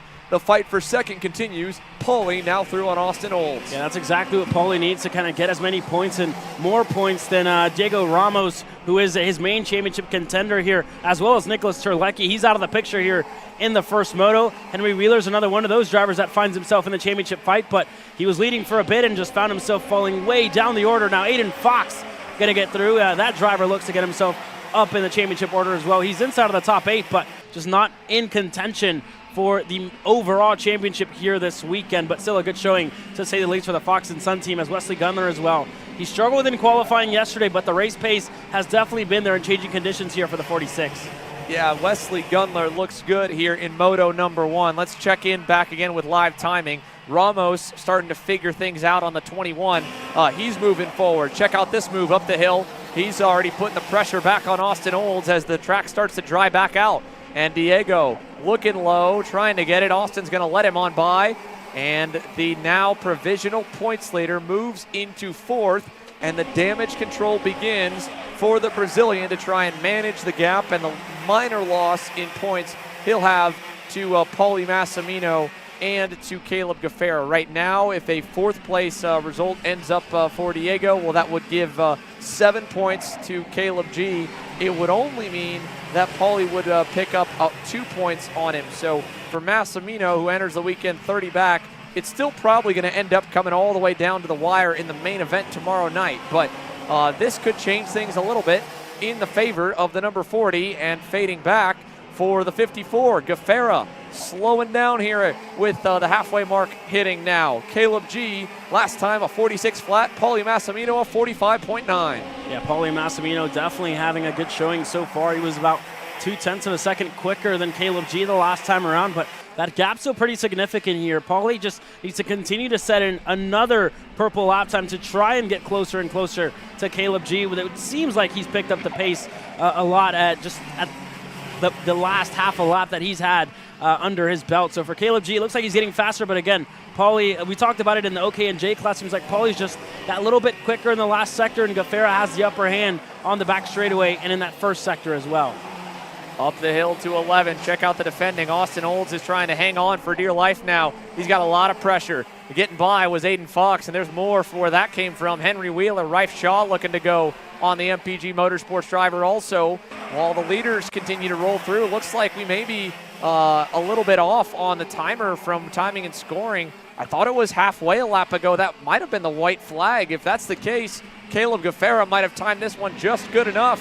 What a story. I mean, literally unable to make it off the grid on proper time. Nearly missed the moto entirely. But learning, like you said, Caleb, from their mistakes, and the other Caleb, the one on the racetrack, is going to go from last to first in moto number 1 and fend off a hard-charging Paulie Massimino as they cross the loop there. If it will hold to the end. We're looking, the timer looks at 2 minutes, so maybe that was some bad intel on whether or not that was the end. I think we're still green and properly running, but still, Caleb Gaffera last to first here with 2 minutes plus 2 laps to go. And I think I saw the same thing there. It looked like the 2.6 were in the air. Just a little bit of confusion here. I don't know if they forgot that these motos were longer than the semi-pro categories, but I thought I saw the same thing. It looked like the 2.6 were in the air, and then the white flag came out, but no checkered. So you got to just drive until that checkered flag comes out, and that's pretty much what you're taught since you start driving in kid karts. And for Wesley Gunler and Ramos, again,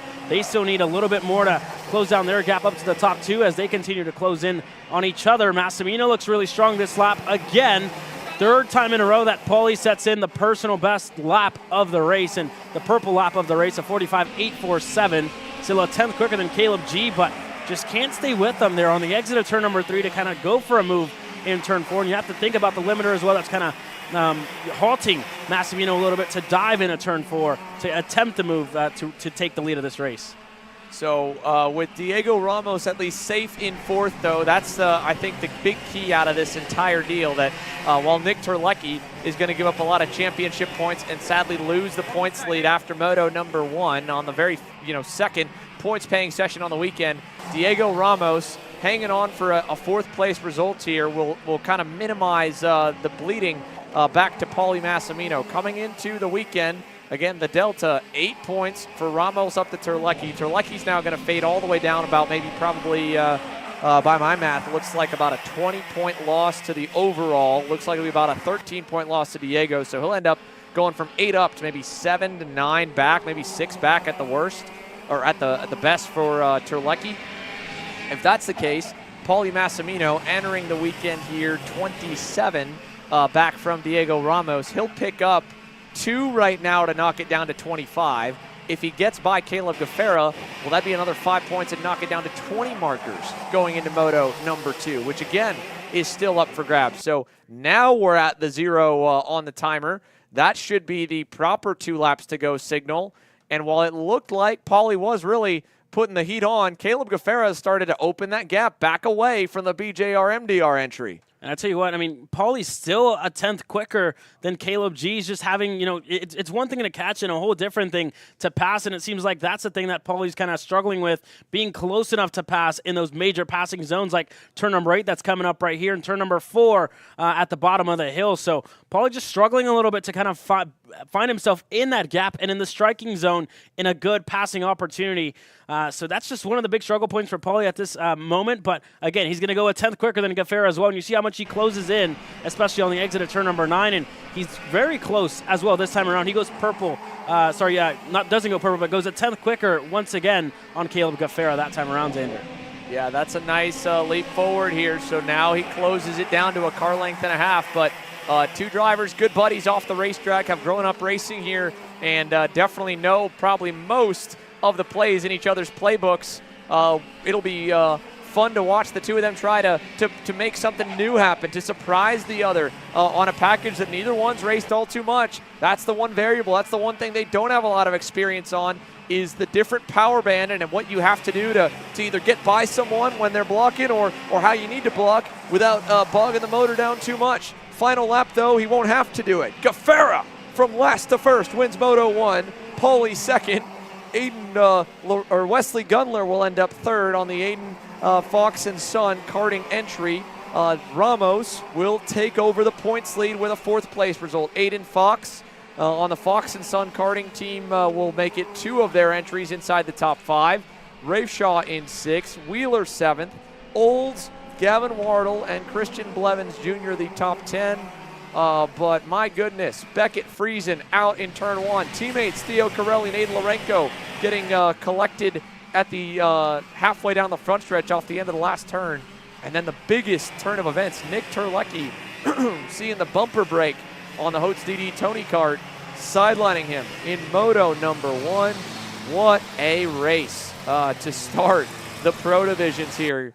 Crazy stuff. Well, once again, there's a look at how they all stacked up for the OKN Stars division. Caleb Gaffera last to first from originally slating to start on the pole in first. So let's go back and see what happened with the Coastal Link custom printing race recap while they get ready to go through the scales, and we'll prepare for those Pro Stars drivers to hit the racetrack here. Again, chaos off the line. The 54 does not fire initially, and still they try one more time, and then they go, hey, let's not load up the carburetor with too much fuel. They pick it up, drag it all the way to the back, and give themselves a good running start, and on the second try there, get it fully fired. And a big kudos to the Fox & Son group jumping in to help Caleb, as well as then, sadly, while his luck put him on the back foot, you'll see him flurry by here in a moment as Beckett Friesen got turned around.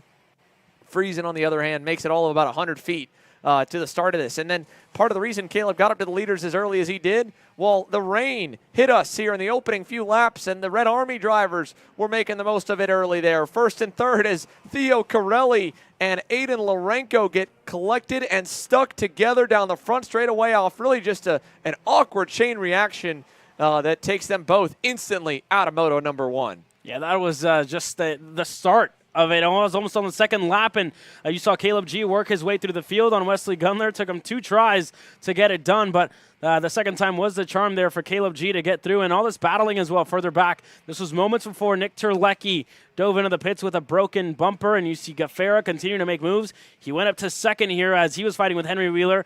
A lot of pace for Wheeler. Again, at the start of this race, he was leading, defending from Paulie Massimino, and just fell off towards the end, and that's the moment where Caleb G took the lead of the race and didn't look back since. And for the championship points leader, I should say the ex-championship points leader, he found himself falling down the order with a mechanical DNF after a broken rear bumper. And then all the way through for Diego Ramos, fighting with Wesley Gunler. Lost a whole lot of time looking for a move there that sent him way wide and into the rumble strips there. But at the end of this one, it was Caleb G coming out victorious. Last to first challenge. Easy mode there for Caleb G. He got it done in Pro Moto 1. It was fun to watch the LEM Tony Kart make it happen from first to last to first again. But that's only one, folks, of our pro divisions while we're getting ready for the even bigger total turnout Pro and Rockstars combination division for their first moto on the weekend. They did not have as close of a gap in qualifying, but anything can happen in these motos, and we are ready to let them loose here with the former teammates making up the front row. AJ Myers, the Magic Man, as we pull the grid up for you, was phenomenal in the qualifying session. Nearly 4/10 clear on Talon Yockel in qualifying.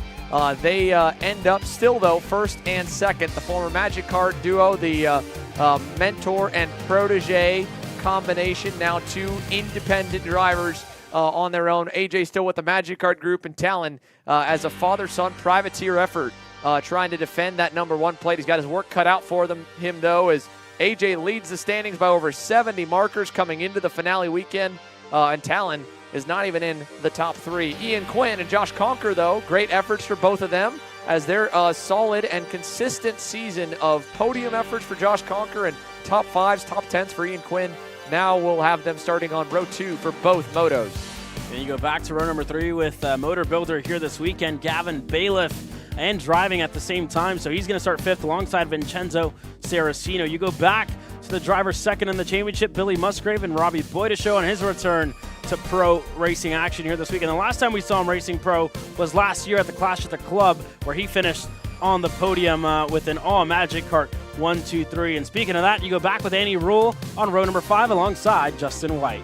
we'll get ready to let them loose here for Pro Stars. While they are lining up, though, here, we will be able to, I believe, head down to pit lane and quickly grab a word with our OKN Stars overall Moto 1 winner. Lot to unpack from that one, Jerry. We'll send it down to you. On the heat race win there. It seemed like last to first challenge was completed, so tell me a little bit about your race and about your whole setup. Well, I mean, we pushed off the grid and didn't start, so we had to pull it all the way back and get started again, and then we finally got out, and they threw green on the first go-around. I was like, oh. So I had to hustle through the field. I got in the lead probably on like 5th lap maybe, and then me and Paulie just checked out. All right, well, that's Caleb G, everyone. That is your Pro Moto heat winner here in OKN Stars. Back to you guys in the booth. Thank you, Jerry, as we check back in with our Pro Stars drivers here. Apologize a little bit about that technical difficulty with the microphone. We just need to make sure that they're in the right spot, but on the back side of the garages was a little bit touchy on the range there. Still, though, huge thanks to Caleb for chatting with us really quickly, and at the same point, we switched from single gear action to 6-speed, 6-gear action. And we'll go down from first gear, holding on to the clutch to see who gets the whole shot from our 22 in total on your screen and 22 in total. That will line up for the full 11-row field. Also a note as well, if you're noticing the difference in the triple digits, 200 numbers denote the KZ-powered machines, the 400 numbers denote the ROC-powered machines that run as a subcategory. Just as in the Shifter Master class, they're denoted separately. But here we are for Pro Stars Moto number 1, a standing start. AJ Myers, Talon Yuckel, and away we go here with a great jump. Talon's got the whole shot into 1, but he'll have to tuck in. AJ with a big send down the inside as we got spinners further back. Saraceno's around. Robbie Boydeshow looked like he went around as well. And it's Talon versus AJ down to turn 4. Yeah, Eli Fox and Ramon Ryan also got collected there on the exit of turn number 1. And everybody else starting to battle here. Talon Yako and AJ Myers going at it early on in this one. Josh Conker's already up to 3rd. Right behind him, Billy Musgrave is right there. And one driver straight into the wall. If I'm not mistaken, that looked like Eric Hugh. That just pummeled that barrier. It looked to be in turn number 4. So unfortunate there for Hugh, but this battling in between the factory carts starting to ramp up. It's Josh Conker and Billy Musgrave going at it here on lap number 1. Talon Yockel and AJ Myers had about 3 over-unders on each other just to get things started, and already one of the Mazda Motorsports flags got taken out on the front straightaway as Musgrave is losing some speed here. Ian Quinn getting through at the end in turn number 1. Billy right back in on the Beryl Art driver. And looking now is Gavin Bailiff along with Annie Rule, slipping and sliding still as the track definitely seems to still have some moisture in it. Bailiff back to net zero, Quinn back to net zero, and Annie Rule ends up as the only loser out of that entire little skirmish with a nice heads-up move by Justin White to pick up a position out of it all. Yeah, it seemed like Annie just pulled back on Gavin Bailiff and Justin White. You can't go too wide going into turn number 5, a big curve there on the right side. Definitely wouldn't have ended up well for those drivers. It's all about points and consistency here early on in this first moto, but already Talon Yako took the fight to AJ Myers here in the first lap of the race, but starting to open up just that little bit, and this is where Myers is going to start to flourish a little bit as he starts to get more and more heat into those tires, and he's going to start to open up his gap just that little bit more. And for Yako, again, he has to stay within fighting range with AJ Myers if he wants to battle, if he wants to be there in the fight. But you got to think about equipment, you got to think about everything else as well that is going to be a factor here this weekend. And Conker pulled away from Musgrave as Musgrave got involved in a battle as well. So this field's starting to open up just that little bit, and everybody's starting to kind of file into position and now start to have something to chase. Gavin Bailiff this time by looks like he might have made up a little bit of ground like you mentioned there. Let's see what the times look like here. Big lap out of Billy Musgrave, 45.42. That was 0.2 better than his JMF Racing teammate Josh Conker. Both of them, though, were losing a little bit or even at best to the top two. AJ, a 45.26. Yockel exactly 0.2 slower, and then 2 further tenths slower for Josh Conker. Here's Andy Rule. Last time we talked to AJ Myers, he said he tried to teach and let all the Magic drivers know what they needed to do and to be patient and slowly bring the tires up to temp in qualifying. Andy qualified 9th overall. He said, well, She definitely could have been about 2 spots higher if she would have listened to me, but live and learn, and sometimes, the students have to learn lessons the hard way. Rule having to work her way forward. She's already made up 2 spots, is into 7th now, just ahead of Justin White on his new tubes. Factory Kart livery for Justin White in the number 3 plate, and Charlie Steins is right behind him as well on that Factory Fury GP kart in the 9th position, just ahead of David Carmody. So all the drivers in the top 10, though, balancing out by about a half-second gap kind of between each of them, and a stark contrast to the craziness of OKN. It looks to be a little bit more kind of under control and more of a pace-based event here in Pro Stars. Billy Musgrave, quickest by 2/10 over the 2 drivers in front of him again. This time he was actually even to the Magic Man. Let's see if that's going to be the same another lap in a row. Can Billy Musgrave, at a track that he's really, I don't think, ever been to before as a driver, match the pace of AJ Myers, who lives just a bit down the road?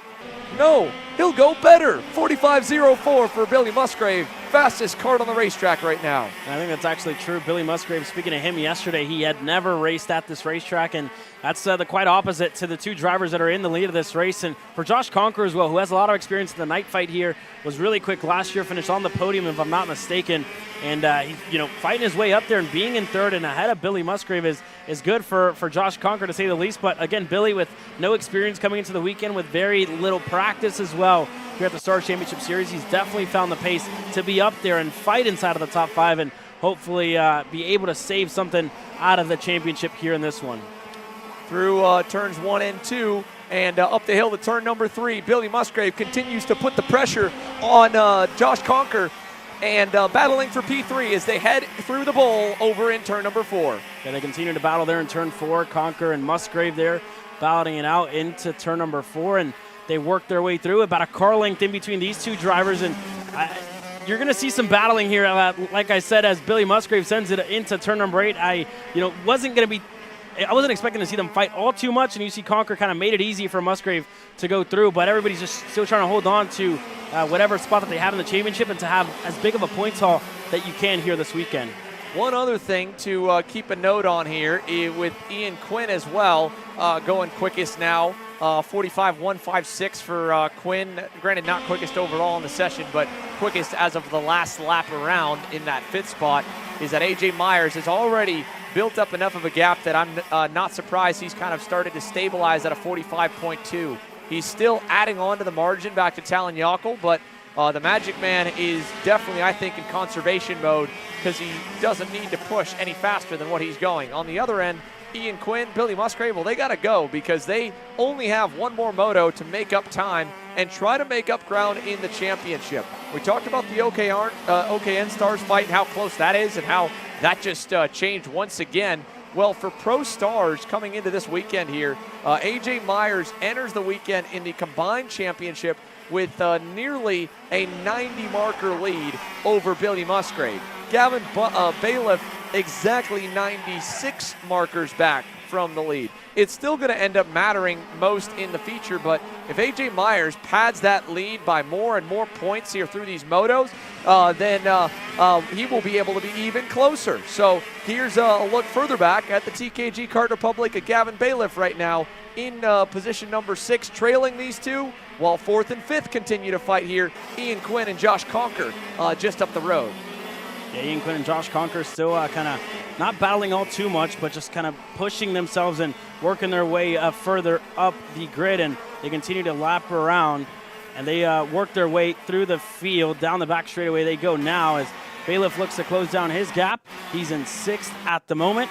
His gap currently sits at about a second and a half to Josh Conker, who is a little bit ways up the road. So for Bailiff, he's doing a good job to, I guess, hold on to that 6th spot, but just, again, it's about the long run pace here in these motos that are super long, and, there's a lot of room for mistake as well with all the time that is at hand here, but they're doing a good job, I guess, to hold on to it now, and the guy who's doing the best job is out in the lead, and that's AJ Myers, but still some battling further back in the field for Justin White under new tubes, and for Charlie Steins as well, that's right behind him. They continue to battle. We saw Eli Fox had an issue early in this one that put him down the order. He's in 13th, so a good recovery for him. But for Justin White, just expected a little bit of more pace out of him here at the night fight with already previous experience here at this racetrack. But to be fair to Justin, this is new tubes for him, right? First weekend on the factory kart. That's a big shift and a mid-season shift as well. To maybe try and gear things up if he's looking to go out to the Supernats in Las Vegas, or again, try to maybe look towards 2025 with the Star Series. On the other hand, a rookie season, a first full season for Charlie Steins. This has been awesome. Another top 10 run in the works, and move it one spot higher in the top 10 with that slick move down in turn 8. The GP kart is up to position number 8, and he's got the owner of the GP kart global brand here, Mr. Gian Cavacucci, in town this weekend. So looking to impress in some very high-profile companies. We got problems for CJ Bowman. CJ Bowman just lost the radiator hose, it looks like, and that motor is going to expire if he doesn't pull over to the side. He will now. I think the MPG driver starting to feel the water as it is burst behind the radiator. He's only got maybe a half lap before that thing is going to skyrocket in temperature as it slowly loses more and more coolant fluid. And that right there is what happened. That right there is the water that just leaked out of CJ Bowman's hose. And Vincenzo Saraceno taking poles. Watch this, the leaders are going to get here in a minute. Check it out. AJ Myers about to head through turns 1 and 2 any minute now. He just barely made it through 3. Does anyone else go off? Yelkel's good. Musgrave's good. Did it burn off quick enough?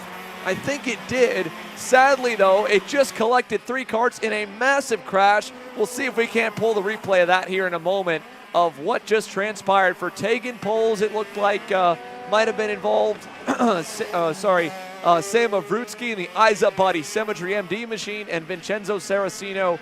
Vincenzo already had a bad spin and kind of contact on the start. He had mentioned in the preview video this place doesn't seem to treat him well, and it's not giving him a welcome back at all.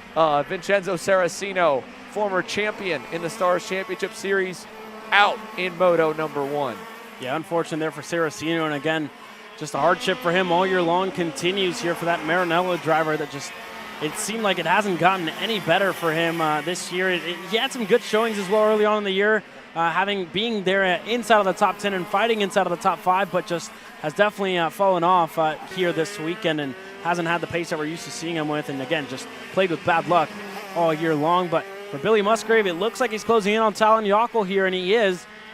He's lapping 0.3 of a second quicker than Talon Yockel, doing 0.3 quicker the last time around, a 45.6 for Musgrave and a 45.952 for Yockel. So you see the differences in the lap times there, and it looks like it's going to be faster again here for Musgrave. Another 0.3 taken out of the gap, so look out for the battle for P2 to ramp up here just a little bit. And again, nobody able to touch the Magic Man, who's just absolutely running away with it here, Xander.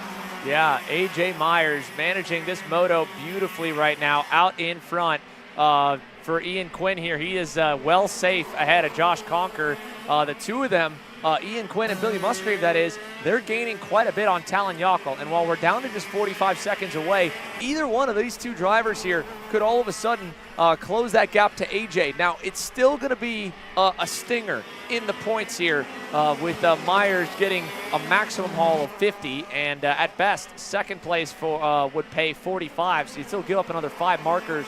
But every point matters, and you just never know, right? AJ Myers could absolutely have a mechanical issue in Moto number 2 or something in the main event, as it happened to him at the Clash at the Club, that could bring everyone back into this championship conversation. So you've got to push for every spot. There's nothing to lose at this point here if you're as far back as Musgrave and Quinn and really the entire Pro Stars field are in the championship. Push with everything you got, because you're going to at least get a new set of shoes for that final. So, you know, if you're maybe a little bit worse for wear in Moto 2, at least you tried to make up as many spots as you can in Moto 1. That's Frankie Iadavea, I think, off to the side, pulling over to allow the lead lap cars to go on by. So kudos to Frank. It might have been Logan Hickman, actually. Logan Hickman in the 491. Iadavea went out in that crash earlier, or something of the sort. But one of the other Maranellos on the Rock Powered machines letting the leaders go. So Yockel, Musgrave, Quinn, the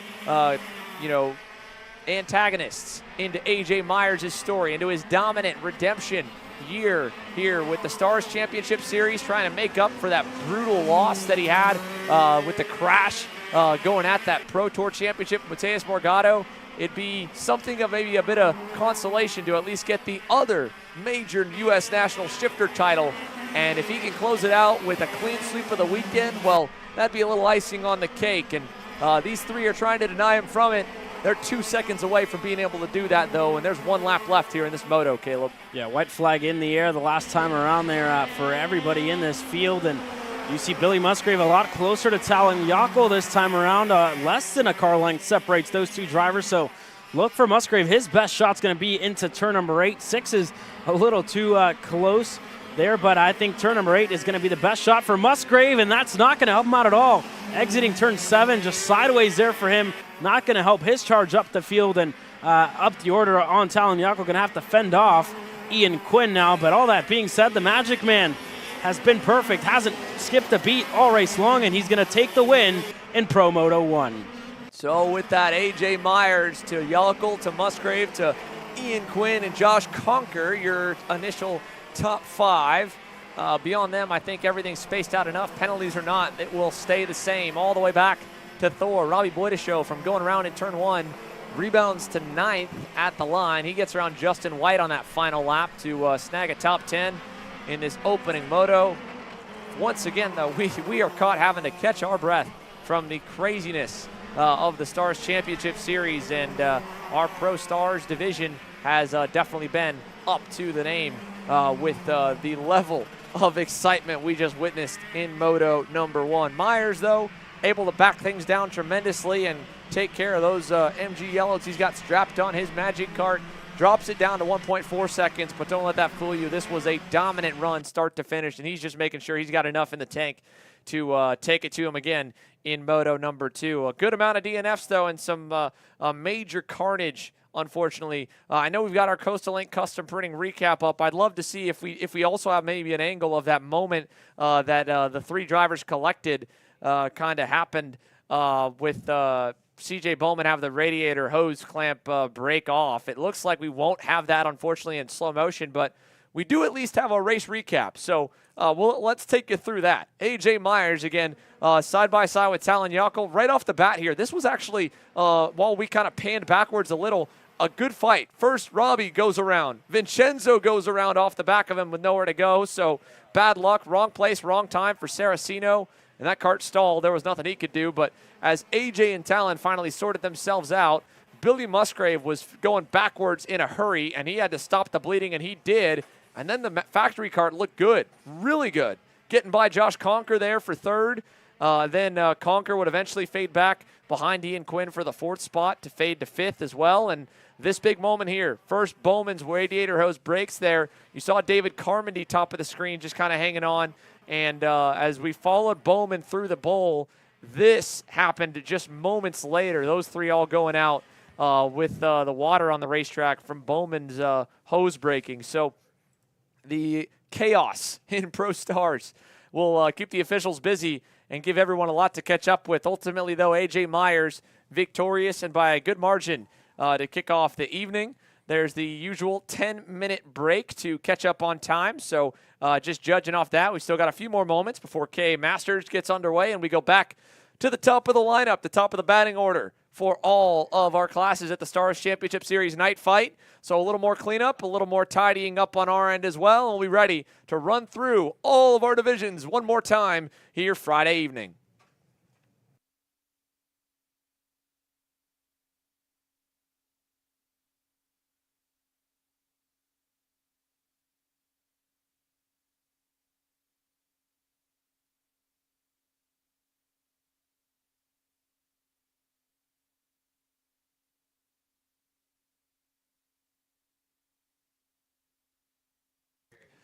The way that all the sessions shook out, though, as crazy as they were, folks, we do have just 2 minutes here on this gap, actually, so no countdown timer needed, but that's just enough time, actually, for us to be able to send it down to Jerry and catch up with some of our Pro Stars contenders and get their thoughts after one moto has now been officially put in the books. Jerry?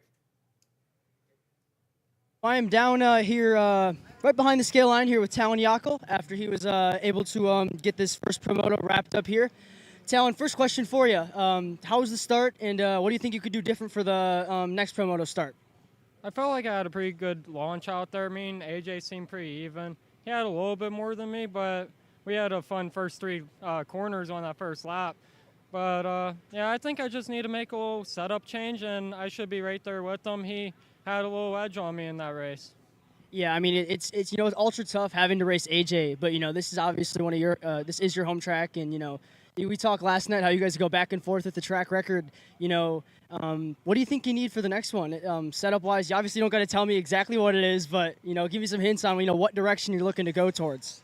Probably just gonna do one minor change and try to make the rear end a little bit better. I felt like it was a little bit stuck in that session. See if we can loosen it up a bit, get a better rotation out of it, and I should be pretty good out there. We'll have to see in the second moto, though. Yeah, Tom, we'll have to see. So, not too sure where Ian Quinn is. Ian, come on over here. All right, so moving now after Talon, we're now going to move to Ian. Ian, I asked Talon how his start was, and I'm going to ask you the same question. How was your launch, and what do you think you could do better for, the next launch in Pro Moto 2? My launch was dookie. So, yeah, I didn't time the clutch right. I wasn't slipping it when the lights were coming out, so I kind of had to guess, and the guess wasn't right. So, I know what I need to do to improve next time. Some unfortunate placement of yellows, too, on the first lap, and I had to give up a pass that I made. So, it happens. You just need to be in a better spot for next time, and I think I'll get my stuff right next time. Yeah, so, unfortunate launch, you said. So you already know you got to work on that. So anything else you want to work, with setup-wise, to have a little bit better pace, push forward? No, I need to increase my mid-corner grip.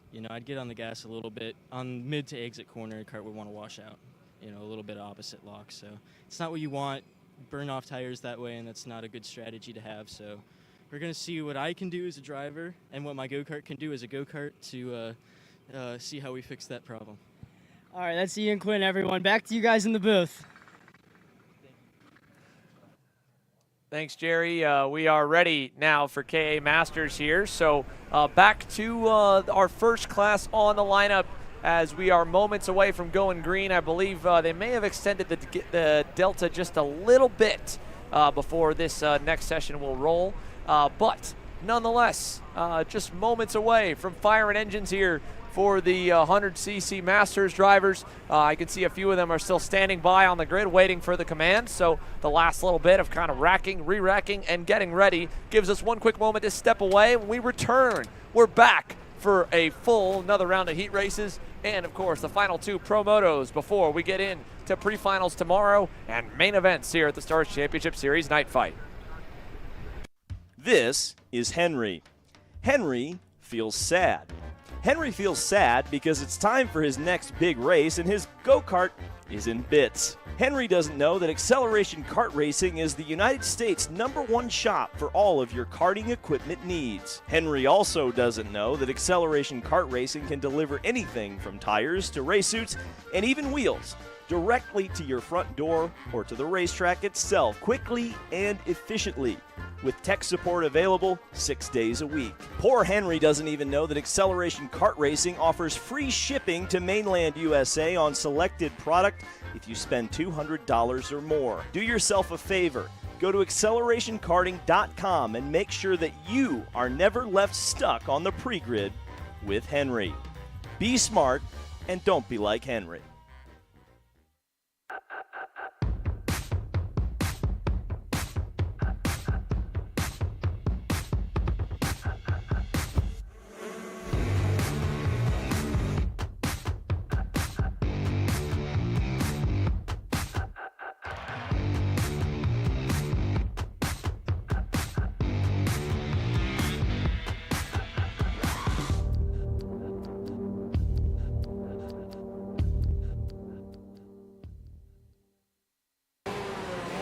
Brandon, why are there all these charges for just over $200 from Acceleration Kart Racing's website?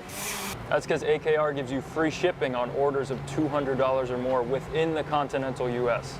Okay, but I thought you were just getting a pair of gloves. That's what, 70 bucks? But if I'm getting a new pair of gloves, I might as well get a new pair of shoes to match. And then on top of that, I'll get a neck brace because with the shipping, it's basically free. Yeah, I do not think the math checks out on that. Everything you need, all in one place and shipped to your door for free for orders of $200 or more. Exclusions apply. Spend responsibly. Shop AKR.com.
Welcome back. Your KA100 Masters have been fired up here now, and they work their way out onto the racetrack. Jerry Fandry joining me back here in the booth to start us up all over again. Heat race action number 2 getting set to go out onto the racetrack, and you saw that calm, cool, and collected expression from your Heat 1 winner and Dusty Davis. He's going to lead us to the green flag, starting alongside Danilo Romalo.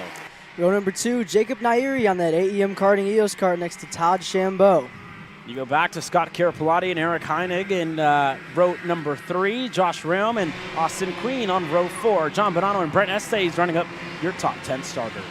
Row number 6, Roy Maloney next to Paul Montopoli. In row number 7, Anthony Stifler on that Hardin Motorsports Group team next to Tom Gerstner on that Magic Kart. You go back to Anthony Stifler and Tom Gerstner, Shane Burkett and Kevin Simonellic, Kim Carapalati, John Stanescu, Ken Simonellic, and Peter Cook and Zaba Boydashow. Going to round up your field, but issues for Dusty Davis here on the exit of the pits, and he's just come to a complete halt. Your pole sitter in KA Masters has some sort of issue here, can't get fired back up. No idea what happened if that engine just completely shut off there for Dusty Davis. It seems to be fired up again. It could be the chain, Caleb, because it looks like the engine is running. Yeah, no idea what happened here to Dusty Davis, but big issue for your pole sitter. That's off of the racetrack, and he's not going to get started. That's going to hand it over to what looks to be Todd Shambeau, who's going to lead us to the green flag. And sorry, it's going to be Jacob Neary on the pole now, inheriting it. But yellow flag in the air, and it looks like the green flag is out this time around the outside. Danilo Romalo goes to the point early on in turn 1. Yeah, and everyone filing through there in the first corner. Jacob Nairi with a little bit of a rougher start there, falling down into that 3rd position. And everyone now filing through there. A little bit of a move there between the 2 comp carts. John Bonanno going to make a move there and move his way into that 5th position. But yeah, Dusty Davis out early, and this is opening up the doors for Danilo Romalo. Yeah, it's definitely opening up the door for Danilo Romalo. A couple of drivers going side by side. John Bonanno and Carapalati are fighting it for it here. That's Scott Carapalati. Everybody else side by side. Gerstner on the inside of the best cart. That looks to be Montopoli. 2 drivers get together.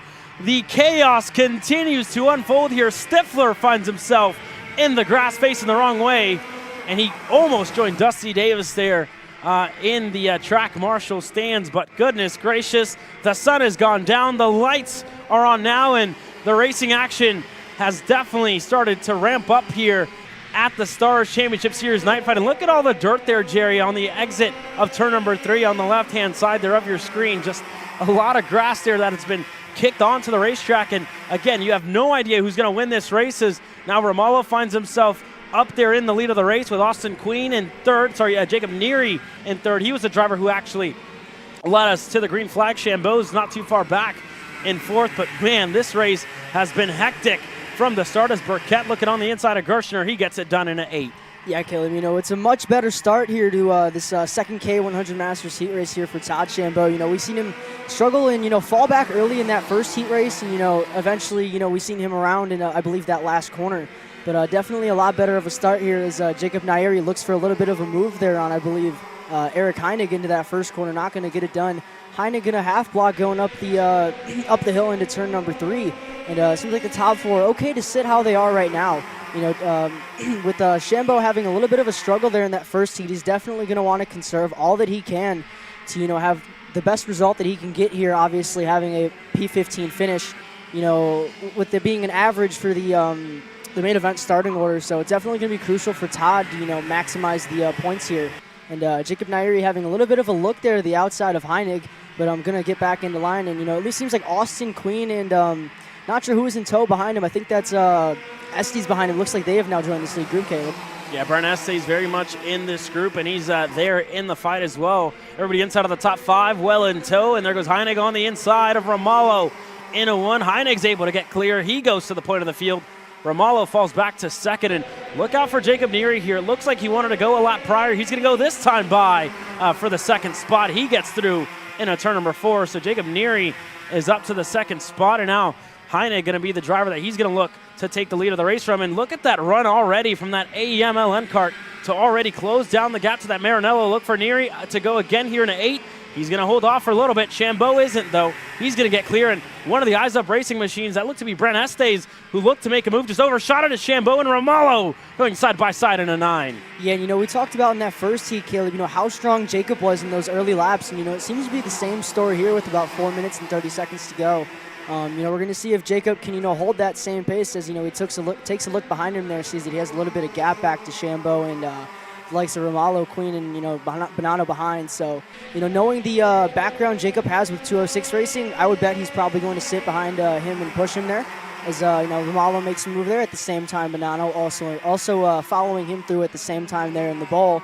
And, it seems like, these lead two are probably going to push away. And, it seems like a lot stronger of a start here for John Bonanno, definitely working his way up the order. And, that Timmy Tech Comp Car definitely looking to be on the up in the second heat race, Caleb. Yeah, Neary going to retake the lead of the race here now, or going to take the lead of the race, I should say, into turn number 9. They look like he got it done around the outside. So Neary's going to go up to the point of the field. Heinig back to second, and everybody else single file line. But for John Bonanno, we talked about his qualifying session. Wasn't the best, wasn't what he would have wanted, but it's definitely been a much better race so far for John Bonanno to get himself inside of the top 5, and now within a shot to challenge Shambo in a turn number 4. Look for Bonanno on the inside. He's able to get clear, and I spoke too soon. They were side by side there for a second. He's able to get clear now, but Bonanno's up to the 4th spot, and again, just kind of give and take at this point. It's pass or be passed. We say that a lot of, and very often in the KA categories, where if you're not making a move, the driver behind's not going to sit around and wait for you to go and finally, try and get the move or be comfortable enough to make a move. It's you're either going to get passed or you're going to make passes yourself, and that's what it was exactly for Todd Shambo and John Bonanno as the reigning champion and the current series championship points leader goes up to the 4th spot. Everybody else single file line. Austin Queen and Neary, other drivers that are also in this championship fight. So this would swing the way of Jacob Neary if he can hold on to this. But again, Bonanno absolutely flying on this back straightaway. Look for him to make another move in a 4. He's able to get clear on the middle of the corner. He's able to get clear on Romalo that time around. Yeah, John Bonanno able to get that move done. And, I feel like this is probably the best we've seen John Bonanno's comp car look so far this weekend. Now up into the 3rd position, I believe, is, he made the move for 4th last time by on Todd Shambo. So, I feel like Bonanno definitely has a good piece under him here. The cart looks pretty free, but, at the same time, it looks like it's rolling center off really well. So, those two in front of him are definitely going to be worried now that they see that that bright green Timmy Tech comp cart behind him, especially with that bright red number 1. So, Jacob there and Heinig behind. Heinig currently comfortable to sit behind and push Jacob, but, I would guarantee that, when we get up this hill going down that run into turn 4, Bonanno might be looking for it. Yeah, Bonanno definitely going to look for it here, but again, look for Heinig to look for it, and he's not going to make the move. Bonanno looked to try it in a 4, sucked the nose on the inside, couldn't be close enough to kind of attempt to try and go in and go deeper on the brakes than Heinig, so Bonanno just going to have to wait a couple of more moments, but you said it best, Jerry. This is the best that John Bonanno has looked all weekend long on that comp cart machine, and Bonanno's been strong at this racetrack year in and year out, so we're expecting him to start quicker in the qualifying session. Again, didn't go his way with the mixed conditions and whatnot, so he's had a good showing so far in this heat race. Had a good run up the field as well in the first heat. The second heat has had an even better run, especially with Dusty Davis. That isn't in the equation, unfortunately, here in this race. Heinig still being super patient with Jacob Neary. Just over a minute to go left in this heat race. Yeah, and with the current lap times, Caleb, I think we are going to beat the timer next time around, so we should probably have 3 to go this next time by.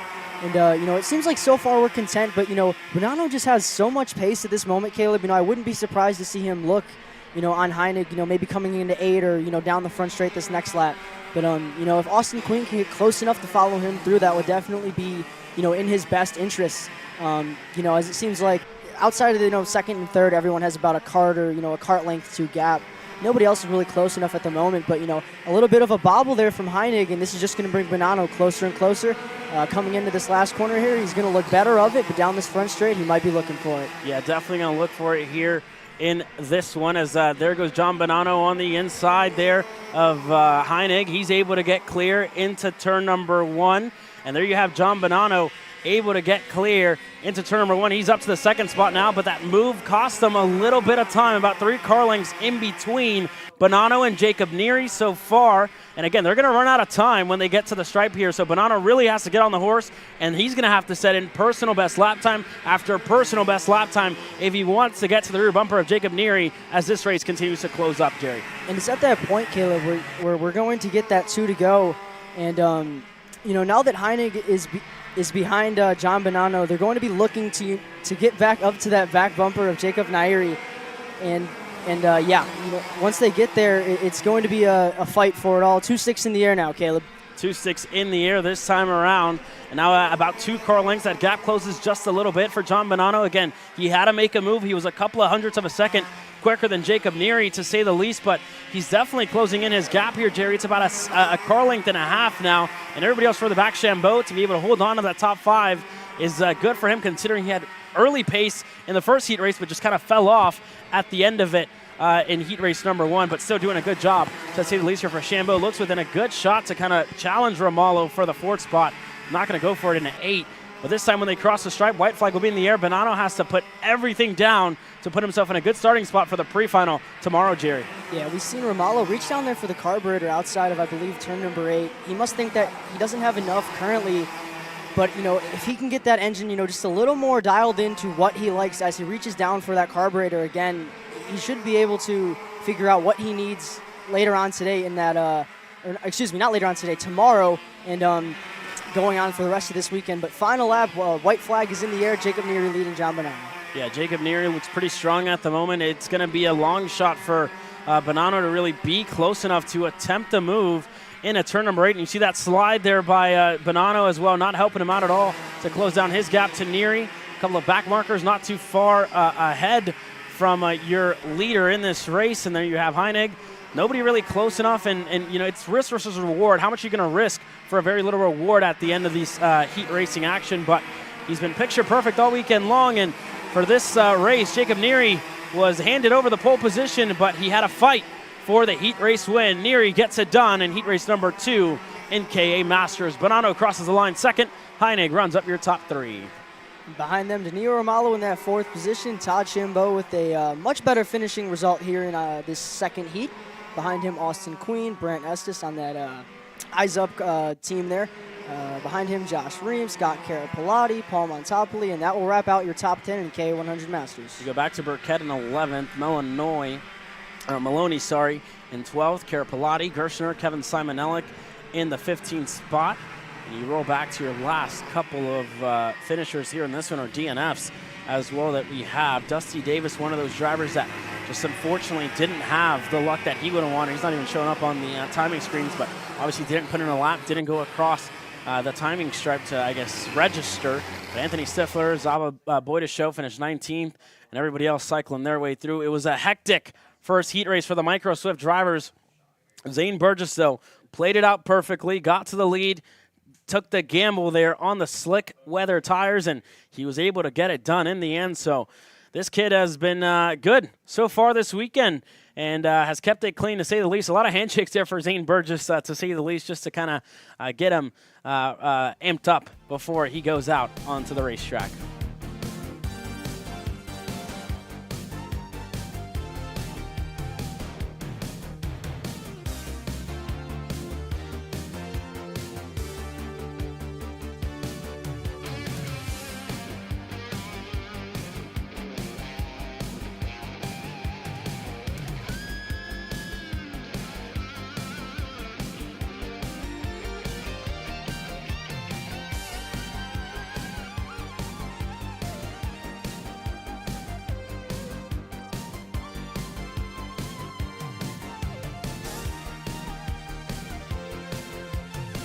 Last little bit of advice for the drivers here on the grid. For Santi Orioli, who as well was working his way up the order here, Jerry, we saw him also take the gamble, go on a slick tires in that one. His dad and Josh Bergman there giving the last little bits of advice.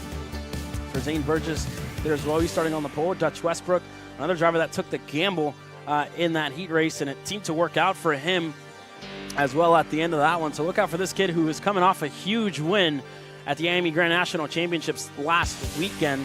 to put himself further up the order. And you see that just cold expression by Dutch Westbrook. Almost no emotions out of this kid at all to work his way up. Pops out a little smile as he's joking around with his mechanic and Enzo Vittel.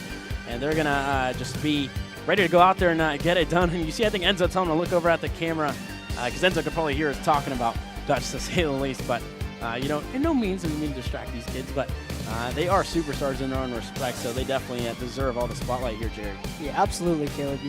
We travel all across the country, and these kids, every time, no matter if we're in Ohio, no matter where we are, these kids, as soon as the helmets are on and they're all strapped, these kids are locked in. And that's exactly what we're about to do here at Trackhouse Motorplex for the Stars Championship Series Night Fight 2024 edition. I believe this is your Micro Swift class getting ready to roll out. And we will hit the track here for our warm-up lap in moments' time. Yeah, so that being said, if we have the grid, let's take you through the order here. A couple of drivers have been shaken up just a little bit, but the front still stays the same. Zane Burgess starting on the front row alongside what looked to be Santi Orioli, but we'll take you down the results of the first heat race in case you missed it. Burgess was able to come out victorious ahead of Dutch Westbrook. It was a fight all the way to the end, though, we must say. Orioli came across in third, Manalio in fourth. That was the driver there, the 91 on your screen for the Team Ferris Racing team. And Easton Kubinski, the AEM karting machine, that's just now passing by your screen. He's starting from what looks to be the tail end of the field here, Jerry. So unfortunate there for Easton Kubinski, but that being said, let's take you down your starting grid order. Zane Burgess and Santi Orioli on row number 1. Dutch Westbrook and Jane Francisco on row 2. Jake Manalio next to Camilla Canache on row number 3. And row number 4 is Danny O'Gara next to Jack Katowski. Go back to Dominic Gaddis and Isaac Carvalho and all MPG Academy row number 5. That's your top 10 starters. Lennox Lockhart going to start alongside Dominic Nagel on row number 6. Ruben Greer next to Zev Gottschalk on row number 7. And Slate Harrell next to Liano Schiavo on row number 8. You go back to Franco Schiavo and Drake Williamson on row number 9. George Zeminski and Darius Warnovich, on row number 10. Row number 11, Liat Simonelik next to Liam Campitello. And on row number 12, Brody Allegretta next to Kason Hendrickson. And you go back as well to the next couple of starters. Easton Kubinski, who was inside of the top 5, not even on the first page of starters here. He's further down the order, starting around row number 13 or 14 here, if I'm not mistaken. So look for your favorite driver. Look where they're going to start again. The left-hand side of your screen is going to start on the left-hand side of the racetrack, and the right-hand going to start on the right-hand side of your screen and the racetrack. But that being said, your order is about to start here.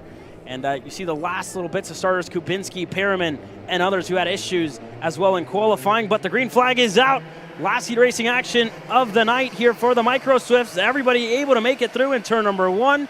Nice and clean up the hill now for Zane Burgess, who leads us away. Orioli, a good start for him in second. Looking on the inside of Burgess. He's able to get clear. Westbrook going to follow. Burgess falls back to third, and over-under move for him. Puts him back up to second, but already the battling has definitely begun here in this one. The first full dry race that these drivers have had all weekend long. Yeah, correct, Caleb. And, I feel like the first heat race was mixed conditions, and, a couple of drivers were on the wets, and, a couple gambled to go on the slicks, and, it seemed to work out for about half the field, Zane included. And Zane going to fall back into that second position as Orioli is now into that P1 position. Westbrook behind him. Jaden Francisco also in that 5th position now with, I believe, Camilla Canache in front. And as I say that, Francisco is going to take that 4th position back. Yeah, good move there by the Nitro Kart to get up into the P4 spot. Camilla Canache is right behind him. O'Gara looking to go on Jake Manalio. He has some help from fellow MPG Academy, OKP, Kart Republic, I should say. Both of those teams obviously working in unison here this weekend and across national weekends as well. So good to see those two drivers and those two teams working together here. And you see kind of the sportsmanship and the teammates working together here just a little bit to get ahead. And another one of those drivers is Camilla Canache. That's right behind Francisco. Look for Camilla to go here into 8. Fades low on the inside for Canache. She's able to get clear on Francisco. O'Gara going to look to go through as well, as Francisco just got tripped up there just a little bit. Francisco looks to go back. They go side by side in a 9. Not close enough there for Francisco, but that definitely cost them just a little bit of time here on the exit. And there you have it.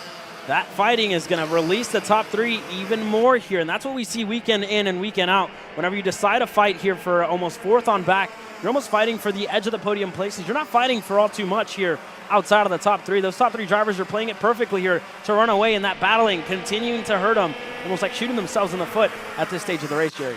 Yeah, and to add on to that, Caleb, it's more so like it comes with experience, right? So, as these kids continue to progress and move up the ranks, they're going to realize that, oh, okay, if I just sit and, he might be a 10th faster than me or a 10th slower, but if I can push him up to this lead group, we won't lose them, as now Dutch Westbrook makes a look there on Zane Burgess, but not going to be able to get it done that time. But 5 minutes and 30 seconds left on the clock. I believe we are only 2 laps in, and we're going to take a look at times this time by, but, it doesn't take a scientist to see that, these lead 3 are definitely running away with it, with all that fighting behind. Yeah, definitely that gap is going to open up just a little bit more. 1.7, even more than that, 2.5 seconds in between Jaden Francisco, which is the lead driver in that second group, all the way up to Dutch Westbrook. So that gap opening up a lot here in this one. And again, Westbrook attempted to move on Zane Burgess there, and that just tripped him up just a little bit. And he lost about 3 car lengths the last lap, 1 lap ago, I should say. So he's now going to look to close down his gap here to Burgess again, but still a lot of work for him to do. And the top 3 staying patient, pushing each other along, and that's exactly what it takes to have the strategy in this race and to work together to pull away from the second group that's further back. And we'll see what the gap looks like. It looks like they're still fighting it out here for 4th on back. So we're going to take a look at that gap as again when they cross the stripe. Fastest lap of the race for Orioli the last time around. He's going to improve, but not as much as Zane Burgess, who takes the fastest lap of the race, a 43.4, a 53.5, a 53.5 as well for your top 3. And further back, your top 4 running 53.8s, 53.7s, and that's all because of all the battling that they're doing and all the side-by-side action. They're losing tenths. They're losing almost half a second every single lap, and they lost another one that time around, Jerry. Not only that, Caleb, but when you're fighting like that, you don't really get to get into that rhythm like the top 3 are right now. And ever since that move Dutch made, he hasn't really gotten back up to the rear bumper of these 2, but he should be close enough to still feel enough of an effect, of that draft to stay close enough.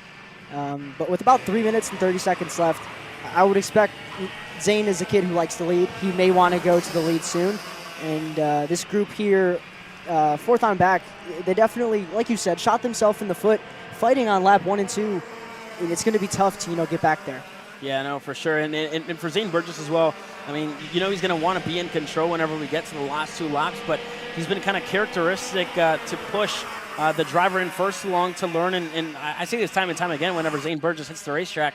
With him, it's almost like a lead and follow session where he's happy to push, build a cushion on back to get himself in a comfortable position and make it a mano-a-mano fight. Whenever they get to the 2.6 in the air, then he likes to go to the lead of the race and control. He may even do that a little bit before as well, but with the timing systems that they have here at the Star Championship Series, it's good for them to see how much time they have left, and they see it kind of come down and they start to strategize. All right, I'm 2 minutes away from going to the bottom of the racetrack and defending. I'm 2 minutes away from looking to make a move and going to go for the lead of the race. So that's exactly what's kind of going through the head of these drivers, and as well as they look on to the left-hand side, all the mechanics on the fence line kind of telling their drivers and guiding them on what to do and when to push, when to pass. And you see all the signals, and it almost seems like sign language from the side, but this is all stuff that these racers obviously are familiar with and what they're taught as well whenever they're, I guess, progressing through the ranks like they have so far this year and progressing throughout the year. A lot of these drivers have made big steps all year long. Zane Burgess talked to his dad earlier on in the weekend. Last year they found themselves in this microswitch class at only almost 6 to 7 years old. They were one of the younger drivers in the field. But again, that experience last year got them to where they are this year, and making a lot of strides forward and continuing to get faster and faster every weekend, learning how to lead, learning how to pass, and learning how to fight as well, and learning how to lose and how to win sometimes, because you can't win all the races. And Zane Burgess, it hasn't been that way for him all year long, and being content with a podium, because whenever you start being upset that you didn't win or you didn't get on the podium, you're kind of in a good spot. Right, Caleb, and especially being this young with these kids, you got to learn how to take it on the, I think the saying is you got to learn how to take it on the head sometimes. Mm-hmm. And, you got to be able to, accept that you're not always going to win them all. And you got to learn from, your mistakes and, why you weren't able to get it done on that given weekend. And, but something I've noticed here, Caleb, is Dutch Westbrook coming into this turn 8 hairpin. I don't know whether it's he's not getting on the gas early enough, but this really seems to be Zane's strongest part on the track, because through this double right here, you'll see Santi Orioli and Zane pull a little bit out of here, and that gap opens up. But that is just something I've noticed as this race goes on. So, it might be a difference of gearing, but definitely something they're going to have to note for tomorrow under that Bennick team. Yeah, and Jerry, you've spent a lot of time coaching as well over the past year and kind of developing young drivers as well in the Swift categories. What is something that I guess you usually tell your drivers when it comes down to being patient and following and pushing each other and then fighting it out when that last lap comes around? Well, I feel like, Caleb, it's nice to be able to have that 206 experience, because when we talk micro and mini, they're at that lower horsepower, and it's pretty similar to 206 racing in the sense that if you're in the draft, you're there. Mm-hmm. And I like to tell the kids I coach, it's like a chess game. And here's Dutch Westbrook playing chess, but it's not going to work out there for him, and this is going to give Santi Orioli a huge gap there. That was gnarly, to say the least there, Jerry, and they just cut you off and proved you wrong. We were talking about pushing and working together there. Westbrook looked to send it on the inside, and that was a deep send, to say the least, but just locked up the brakes there, went sideways, and with a 2.6 in the air, Santi Orioli absolutely running away with it here at the end of this race with just 2 laps to go, and Burgess is going to need, a miracle to almost take the lead going into the last couple of corners, and almost impossible, I may say. That pretty much handed the win over to Santi Orioli here in this one, and then you look back, Danny O'Gara and Jaden Francisco here, 4th and 5th respectively. And those 2 drivers have just been doing a good job of getting away from all the mayhem that's been going on behind him. And Jake Manalio, Camila Canache, Isaac Carvalho, and Lennox Lockhart as well, who's finally joined up that group. And the battle is still going on right behind these 2 drivers that continue to fight, the MPG Academy Machine and the Ryan Perry Motorsports Nitro Kart. And you see this big gaggle of go-karts kind of shuffle through the screen there on the bottom as they work their way through. But that action continued to ramp up further back and on what's been, it's been calm and a leisurely drive up in the front of the field, but it's been all chaos and mayhem from kind of 6th on back in the field. And you see that gap that Orioli has. Last time around, Burgess was a lot quicker, but it was a whole lot quicker, 0.4 quicker than Orioli the last time around, but just going to run out of time here, unfortunately, for Aiden Zane Burgess. Not going to be close enough to attempt the move as this race continues to close out. For Orioli, this is exactly what he needs to kind of put himself in contention for a good start when it comes to the pre-final. He should start on the front row alongside Zane Burgess. He had a second in the first heat race. Burgess won, but Burgess did out-qualify Orioli by 1 spot. So that being said, it will go the way of Zane Burgess. But Santi Orioli going to win the second heat race of the night here in Micro Swift. Burgess crosses the line second. Dutch Westbrook across in third, and you have to wait 6 seconds until Jaden Francisco, Danny O'Gara cross the line next. Francisco in 4th, O'Gara 5th, Canache crossing the line now in 6th. Lennox Lockhart, good couple of moves by him on the last lap to get up to 7th. Manalio 8th, Carajo 9th, and Ruben Greer rounding up your top 10 here in Micro Swift. It was hectic from start to finish, but again, that was a wild race. So that being said, we'll go straight into our Coastal Link custom racing recap here in this one. Coastal Link printing recap. I completely butchered that there for a second, but a good start. It started off with just a little bit of sunshine peeking through the clouds, and the lights came on just at the end of this one, and a lot of battling early on. Westbrook looked for a move. Burgess was able to get it back, and then this was the big story here. The battling in between Francisco, Canache, that pretty much hurt their strides forward. They had the pace to contend with the top 3, but all this fighting just definitely didn't fall into their hands here, Jerry. Yeah, absolutely correct, Caleb. And, you tell these kids, you can't win it on the first lap, but you can absolutely lose it, and that's exactly what seemed to happen here with this second group here. And Francisco making a move up there in the bowl, and yeah, all that fighting, Caleb, definitely didn't help them. And then we seen this move from Dutch Westbrook, kind of just lock up the brakes and, Burgess into the back of him, and that really just handed it over to Santi Orioli. And, and then we moved back here to Jaden Francisco and Danny O'Gara fighting for that 4th position, a little further back up from the leaders. And Jaden was able to get that move done there into what I believe is the turn 9 and 10. Or no, excuse me, the double right turn 9. And, yeah, Jaden able to get that 4th position there, but Santi Orioli is going to take the Heat 2 win with Zane Burgess behind him and Dutch Westbrook in that 3rd position. Yeah, that's exactly what Santi Orioli wanted at the end of that one. But now time to bang some gears here. Your Pro Masters and your Rock Masters getting set to go out onto the racetrack. We look on with Matt Machiko here from a good high shot there from him as he's going to start on the front row alongside, he's going to start on the second row, I should say, alongside Jake Fetter. Scott Presti going to start on the front row with Jordan Musser. That first heat race went the way of Jordan Musser on his return to the national scene this weekend. Started off already on a high note with a good opening to his heat racing action. Scott Presti spoke to him at the Clash at the Club, and he was telling me he's not here to run around in second. He's not here to run around in third. He's here to come out and win every time that he hits the racetrack. So that was his story at the Clash at the Club, and he was up there on the podium and being in contention. And now this weekend, he saved a little bit there in the first heat race at the end of it.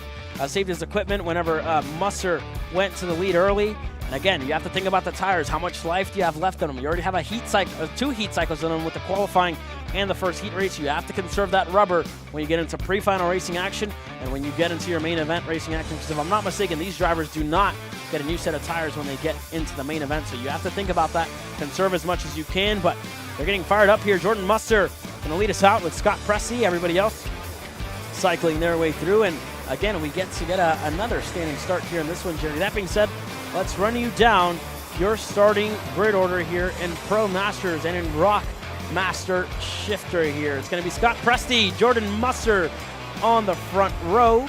As we wait to update that a little bit, that was still your micro trip. A little bigger go-karts and with a little more speed here in this one. So this one's got gears too, Caleb. Yeah, I guess so, right? But Scott Presti, Jordan Musser on row number 1, Matt Machiko and Jake Fetter on row number 2. You go back to Joe Ruck and Nicholas DeAndrea on row number 3. Row number 4, Morn Van Tock next to Skitchy Barnes. Row number 5, Mike Rivera next to Ryan Frank. Row number 6, Carlos Lopez. And next to him is going to be Brad Danoff on that Maranello Racing Team. You go back to Ryan Coberly and Tiffany Kelly, who had issues in the first heat race. She's starting 14th. And her Corvax as well had some issues. Hugh Templeman, look out for that driver. He was working his way up the field in the first heat race. So look out for Hugh to kind of get himself inside of the top 10. He was just on the edge. He was in 10th at the end of the first heat race. So look out for Hugh to work his way up after issues for him in qualifying. And Osley Cheek going to round up your field here, starting 16th. If I'm not mistaken, I think Tiffany Kelly either made some sort of change to his, Tiffany Kelly made some sort of change to her go-kart, wherever that's going to put her at the tail end of the field here. If I'm not mistaken, it could be an engine change or something that went amiss.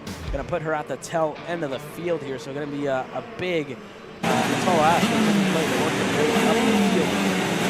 But definitely not uncommon with what we saw there at the start. We look on with Jordan Musser, Scott Presti already in line. And we look back on the front straightaway as they get set to go green here. The last couple of drivers getting set to go at the tail end of the field. And also Cheek, the last driver that we're waiting on here to round up your field now. But we look on to the lights. Justin Dittrich getting us a signal. We look on Scott Presti, Jordan Musser for the second time tonight. Who's going to get the whole shot? The green flag getting set to come out. The lights are out. Whole shot, give it to, and it's you can't even tell. It's side by side all the way into 1. Presti got a good run there on the inside. A couple of drivers go around. Big contact further back in the order. Joe Ruck is involved. Another one of the factory carts that looked like was involved. That could have been Osley Cheek, but big contact on the exit of turn number 1. That looks to be Joe Ruck, and I think that's Carlos Lopez in the 504, if I'm not mistaken, and indeed it is. Motor Builder Racing this weekend.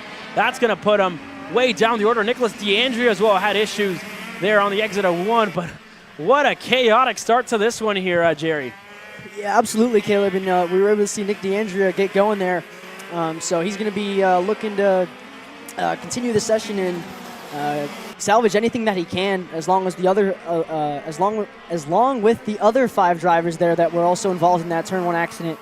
But immediately, Jordan Musser all over the rear bumper of Scott Presti, and something we talk about with Shifter, and I'm getting interrupted again, Caleb. Jordan Musser down the inside, going to go into that P1 position. Yeah, and you saw him kind of completely clobber turn number 2, which is a chicane, but they completely go over that. The curbing there, and you saw the sparks fly here, and they continue to do so on the rumble strips on the exit of 6. And Musser to take the lead of the race there in 4. You saw him kind of going wasn't going to hold off, and Presti just couldn't fend off the fellow Texan up at the point of the field. Matt Machiko's there in third. Fetter fell back to fourth this lap and this time around. So for Jake Fetter, he finds himself in the fourth spot, or even further back, I should say. Skitchy Barnes, the lead Rock Power Plant, finds himself in the fourth spot, taking the fight up to the KZ Power Plants. He has Fetter right behind him.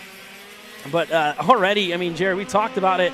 A lot of movers and shakers here in this one. Joe Ruck, if I'm not mistaken, out of this one early, as well as Ryan Frank, and a lot more other drivers that have gotten collected. Andrew Kovacs, as well as further back in the field. Nicholas DeAndre was able to get fired up. So those two Sodi Racing USA machines are way down the order here in this one, Jerry, and that's just not the way you want to end up or end your Friday afternoon and go into the pre-final with, I guess, a little bit of damage. Yeah, definitely not the way you want to end your Friday night under the lights here, Caleb. But it seems like Jake Fetter off to a much better start here. He's all over the back bumper of what I believe is the 509 of Skitchy Barnes. Not too far up the road in front of them is Matt Machiko. Matt Machiko. But last time by, Jake Fetter was in the third position, so we're going to hopefully have the ticker update there. Jake Fetter going to go down the inside of Skitchy, going to put himself up into the third position, and he's going to set his sights onto that lead too. Yeah, again, Skitchy Barnes had a big slide on the exit of turn number 3 to put him almost sideways, and that prompted Fetter to kind of go for the move in at turn number 4. So that's exactly what Fetter had to do there to get ahead, and he did just that. So now for Skitchy Barnes, going to be right behind the Timmy Tech Comcart machine in the 5th spot. Still a good showing for Barnes, to say the least, but one driver with issues that looked to be Andrew Kovacs diving into the pit lane here, and a couple of drivers falling one lap short. If I'm not mistaken, that looked like Kovacs that worked his way into the pits, or it could have been Nicholas DeAndre as well. Not sure for now on exactly who that driver was that dove into the pits 4 minutes early.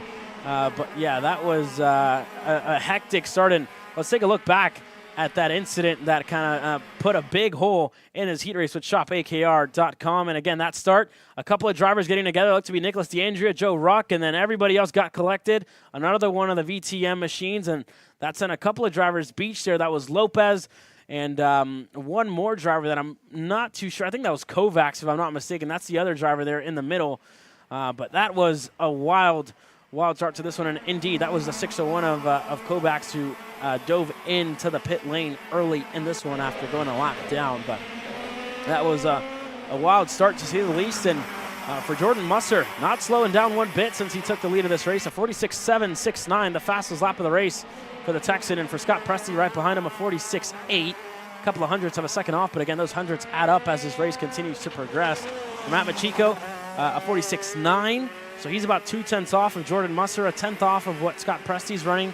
And you go back to Mike Rivera, who's running in 6th at the moment. A good showing for Mike Rivera.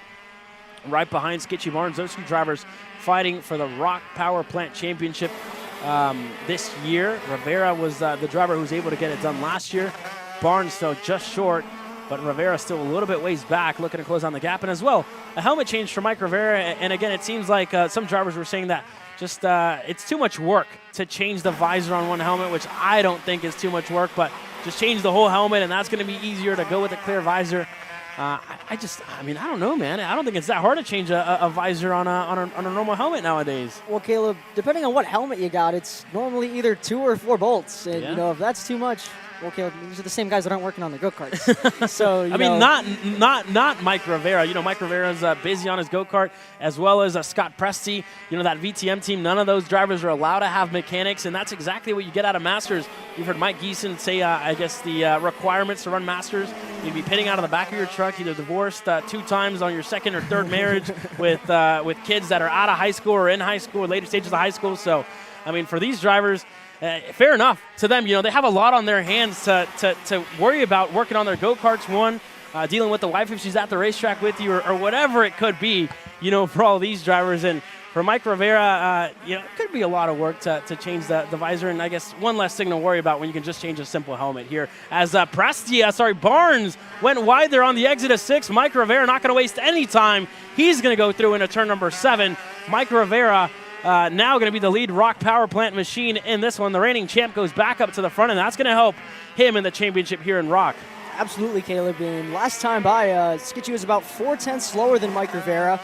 And Matt Machiko in that third position going purple with a 46.430. So about 2/10 better than Scott Presti last time by in front of him. He's about 8/10 back from Scott. And in front of Scott is Jordan Musser, our current race leader on that PSL Burrell. Matt Machiko is about a tenth better than him as well. So unfortunately, the clock might run out of time for Machiko to get to Musser, as it seems like he's starting to come into his own tonight. And yeah, that Magic Kart definitely flying. He might have enough time to get to Presti, however, with only a minute left, and then we'll see that 2 sticks in the air. So yeah, Rivera in that 5th position, Jake Federer in that 4th position with a 46.8 last time by. So behind Jake Federer is Mike Rivera. Obviously, different power plants, but a 4-second gap between those two, so it should be set in stone for Jake Federer in that 4th position. But we're going to lock in here on this battle for 2nd and 3rd, Caleb, with Scott Presti and Matt Machiko. Yeah, definitely going to start to ramp up here. You see the battle start to heat up just a little bit with Machiko, like you said, setting his personal best lap time of the race, and he was able to get it done that time around, and looks to close down his gap here, but that little bit of wide move not going to help Machiko's charge up to the rear bumper of Scott Presti. So with just 20 seconds to go, they may get 2 or 3 more laps left in this heat race. And again, it's all depending on when Jordan Musser crosses the stripe. 10 seconds to go. I think he is going to cross the line in time for 2 more laps. I should say 3 more laps left on the clock now. The third to last lap starting now. As Machiko, again, we saw his charge up the field kind of get slowed down just a little bit. And again, just a big gap back to Jake Federer, who's barely coming across turn number 3 to come down the hill. And the changing temperatures, the changing weather, the rain and whatnot has definitely thrown a wrench at everything here this weekend. Had the mechanics on their toes and had everybody working hard at it, to say the least here, Jerry. Right, Caleb. We've had a little bit of everything this weekend. We've seen overcast, we've had sun, we've had a little bit in the middle. And we had some slight rain here and there about 3 or 4 times today. And finally, lights are on. We are under the stars here, Caleb. Yeah. And I believe we're going to be seeing the white flag this time. We're going to be seeing 2 to go this time around. And currently still watching Mike Rivera and Skitchy Barnes there in your 5th and 6th overall positions. But 1st and 2nd, I believe, in your rock power plant class. And take a look at this gap here in our overall. We have Jordan Musser still about a second ahead of Scott Presti, and Matt Machiko still about 6/10 back from Scott. So, not too sure we're going to see anything up front, but we're going to stay on this group here for now in 5th and 6th. Yeah, definitely going to stay here with Mike Rivera, who's able to get the better of Skitchy Barnes the first time out in heat race number 1. A good points haul for Rivera, to say the least here, and for Barnes, just been the exact opposite. And to kind of lose a couple of heat racing points to Rivera in the battle for the rock power plants. And look at this for Jordan Musser to go quickest here on the second and last lap, or to start his last lap, has been insane. A 46.409 was about 2/10 quicker than Scott Presti the last time around. And this man has been absolutely flying all weekend long, and it seems like he hasn't missed a beat. His last national race was at the Super Nationals 26, and it seems like he hasn't, spent time out of the go-kart. Again, his home track being the Dallas Kart Complex, a very physical racetrack. So in contrast, whenever you come to a track like Trackhouse Motorplex, where you have a lot of time to rest, a lot of time to breathe, it's been good for Jordan Musser to flourish and to bang some gears and do it in fashion. 2 for 2 on the night for Jordan Musser. He wins heat race number 2. Scott Presti crosses the line 2nd. Matt Machiko rounds up your top 3. Yeah, and behind Matt Machiko, Jake Federer going to end up in that 4th position behind him.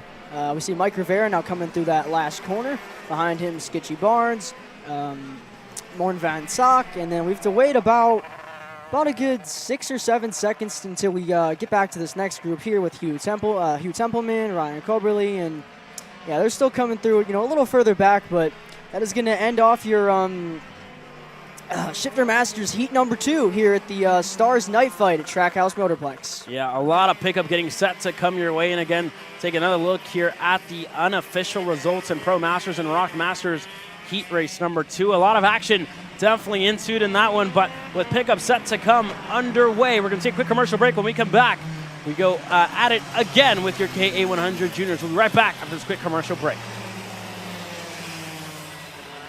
Are you ready to get behind the wheel? From Formula One to NASCAR and IndyCar, all the pros start here.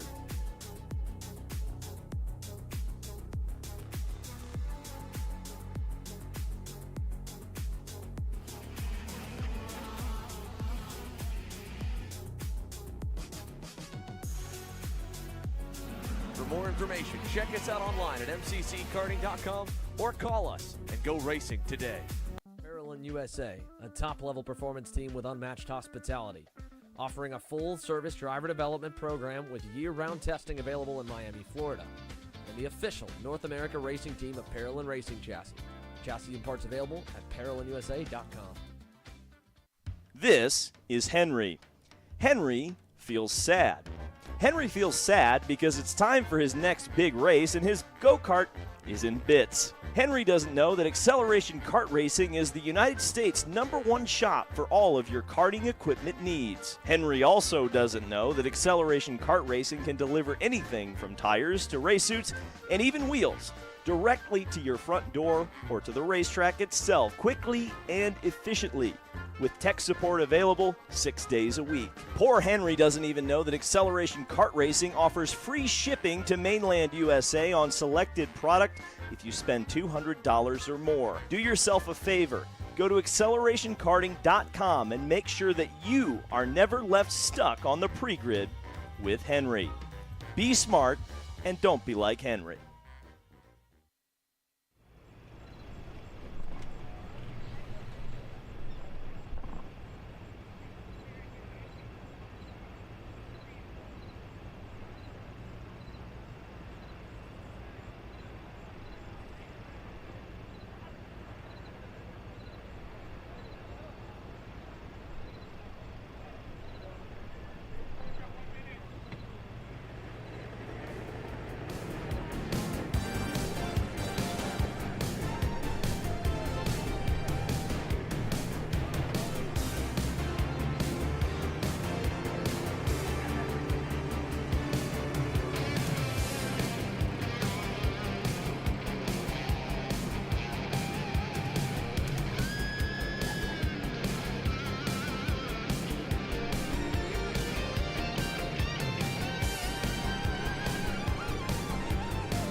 Your KA100 juniors getting out onto the racetrack now. Again, it's been a wild day of racing for these juniors. We saw both of those heat races be chaotic, to say the least. Mad Max Weiland starting on the pole position here in this one. Isaac Malquit starting alongside him. Go back to Davin Roberts, Alexander Young, Kai Mars, and Max Christia. Your first three rows, Brancati and Enzo Vitamontien. Look for that driver who was able to win the first of his heat races, starting from 8th. So he's going to be up there at some point or another. Indy Anderson starting 9th. Dupuis as well worked his way up the field. He's starting in 10th. Hamza Ambar 11th. Oliver Najbert in 12th. Emerson Lane 13th.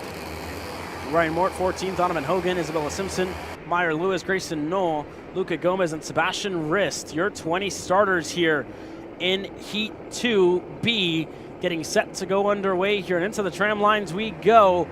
The final time for all these drivers tonight. Green flag up in the air, and a good start for Mad Max Weiland there to get it done on the inside. On the exit, everybody cycling their way through. Isaac Malquit's up to second. Everybody single file further back in the order. A couple of drivers fading low, and they're going to start to battle side by side. Roberts and Mad Max Weiland going to go at it here on the exit of turn number 4. Roberts able to get ahead and up to second. And you go back to the other Ryan Perry Motorsports Racine and Young that sits in the 4th spot, and already defending. Isaac Malquit got to the point of the field. Enzo Vidmontien looking to rip the high side. Can't get it done. He's going to go side by side here with Kai Mars. They're going to continue to battle here. Dupuis looking to set up a good over-under move as they continue to fight here in this one. Weiland slots back into the 3rd spot, and we'll see what the lap times look like. A couple of drivers going way wide there. Christia went wide, as well as what looked to be Indy Anderson in this group, and caught up in the battle as well. A lot of sparks flying already on the racetrack and on the go-karts, as well as they continue to clobber the curbs here, Xander. That's not a surprise at all, though, to be honest, Caleb. But the night fight always just brings it out, right? It's in the name. And even then, before we got racing at night, we saw all kinds of crazy racing in that first batch of the heats for KA Junior. I think we're in for the same here in Heat 2, but we're just doing it under the Stadium Musco lighting system. And, well, already a couple simultaneous moves there in Turn 8. How about Davin Roberts taking a point at the lead? And in similar fashion to heat number 1, Enzo Vidmontien is slowly cutting his way up the grid. P4 now for the Kart Republic driver. Another move from a fellow KR. That was Indy Anderson. He'll pick up a spot in the last turn. P9 for the 880 and P3 now for the 895. Another one down for Enzo. Yeah, and his teammate Max Christia right behind inside of the top 10 here, pushing along what looks to be Alexander Young there. So for Christia, who's setting in a good lap time, he's doing a good job, to say the least, to kind of continue to work his way up the order, and it's all going to continue to unfold here, Xander. So down into the hairpin we go with Max Weiland now taking a point at the lead on the Magic Kart. Roberts back to second, and that will bring us now to a massive total. Nathan Dupuis to the inside of Alexander Young there on the 811. He'll get by. That's for the 6th spot, and Young is going to go, and around he goes. Oh, and over the curbing into the pit lane entry for the 811 of Alexander Young. He was having a good run going, trying to hang on inside the top 5, top 6, and just kind of lost the back end, bouncing it through the dirt on the outside of that double right. We've seen, I don't know if I've seen a move like that, but we've definitely seen guys get shuffled off in a couple of runoff areas because, especially, Jerry, if we go back to the Miami Grands here a couple weeks ago, that groove, that rubber widened so much by the end of the weekend that they were able to run 2x2, and you kind of had to muscle someone out of the way by corner exit because there was so much grip in the second lane that they wouldn't go away. Right, Xander. You were able to, get down the inside and get the move. You think normally you'd have the move done, but with how much rubber there was last weekend or 2 weeks ago and how much rubber there still is, it's kind of like a give or take. You might be able to hold it, you might not be able to. It really just depends where you are on track. But Max Weiland currently leading, and as I say that, Enzo Vidmontien going to go down the inside. Davin Roberts going to follow him into that 2nd position and now going up the hill into 3 and leading us down into 4. In that first heat race earlier, we've seen Enzo and Max Christia there, who I believe just made that move into 3rd. We've seen them work together quite a bit. So definitely look to see Max work his way into that 2nd position. And the other Max behind him as well. In that first heat race, we've seen the 2 RPMs, and they were working together. He was all alone by himself, and it's going to be the same story here, but that's not going to stop Mad Max Weiland from working his way forward. No, he'll at least get the momentum going back in the right direction with that move to retake 3rd. Looking at the run up the hill here, Enzo Vidmontien in the similar way that he did in Heat 1, where he got to the lead right at the right point and could put a couple good corners, then lead that into a few good laps that would spread this pack back out. I think we're seeing a bit of the same right here. Last time by, a 50.40 for Vidmontien while leading the pack was pretty good, but unfortunately, whether it's a headwind or whether the rest of the pack's just gotten faster, he's going to prove me wrong, sadly, by falling back to 3rd through the bowl. So Davin Roberts is back at the point. Weiland 2nd. Enzo's got help in the form of teammate Max Christia now behind him, and as they go back at it again for the lead, Enzo's going to try and fall to 2nd. Now his teammate's going to have the inside, and they'll go through turn 9. Can Enzo hang tough on the outside? Here comes Mal Hewitt looking for P4.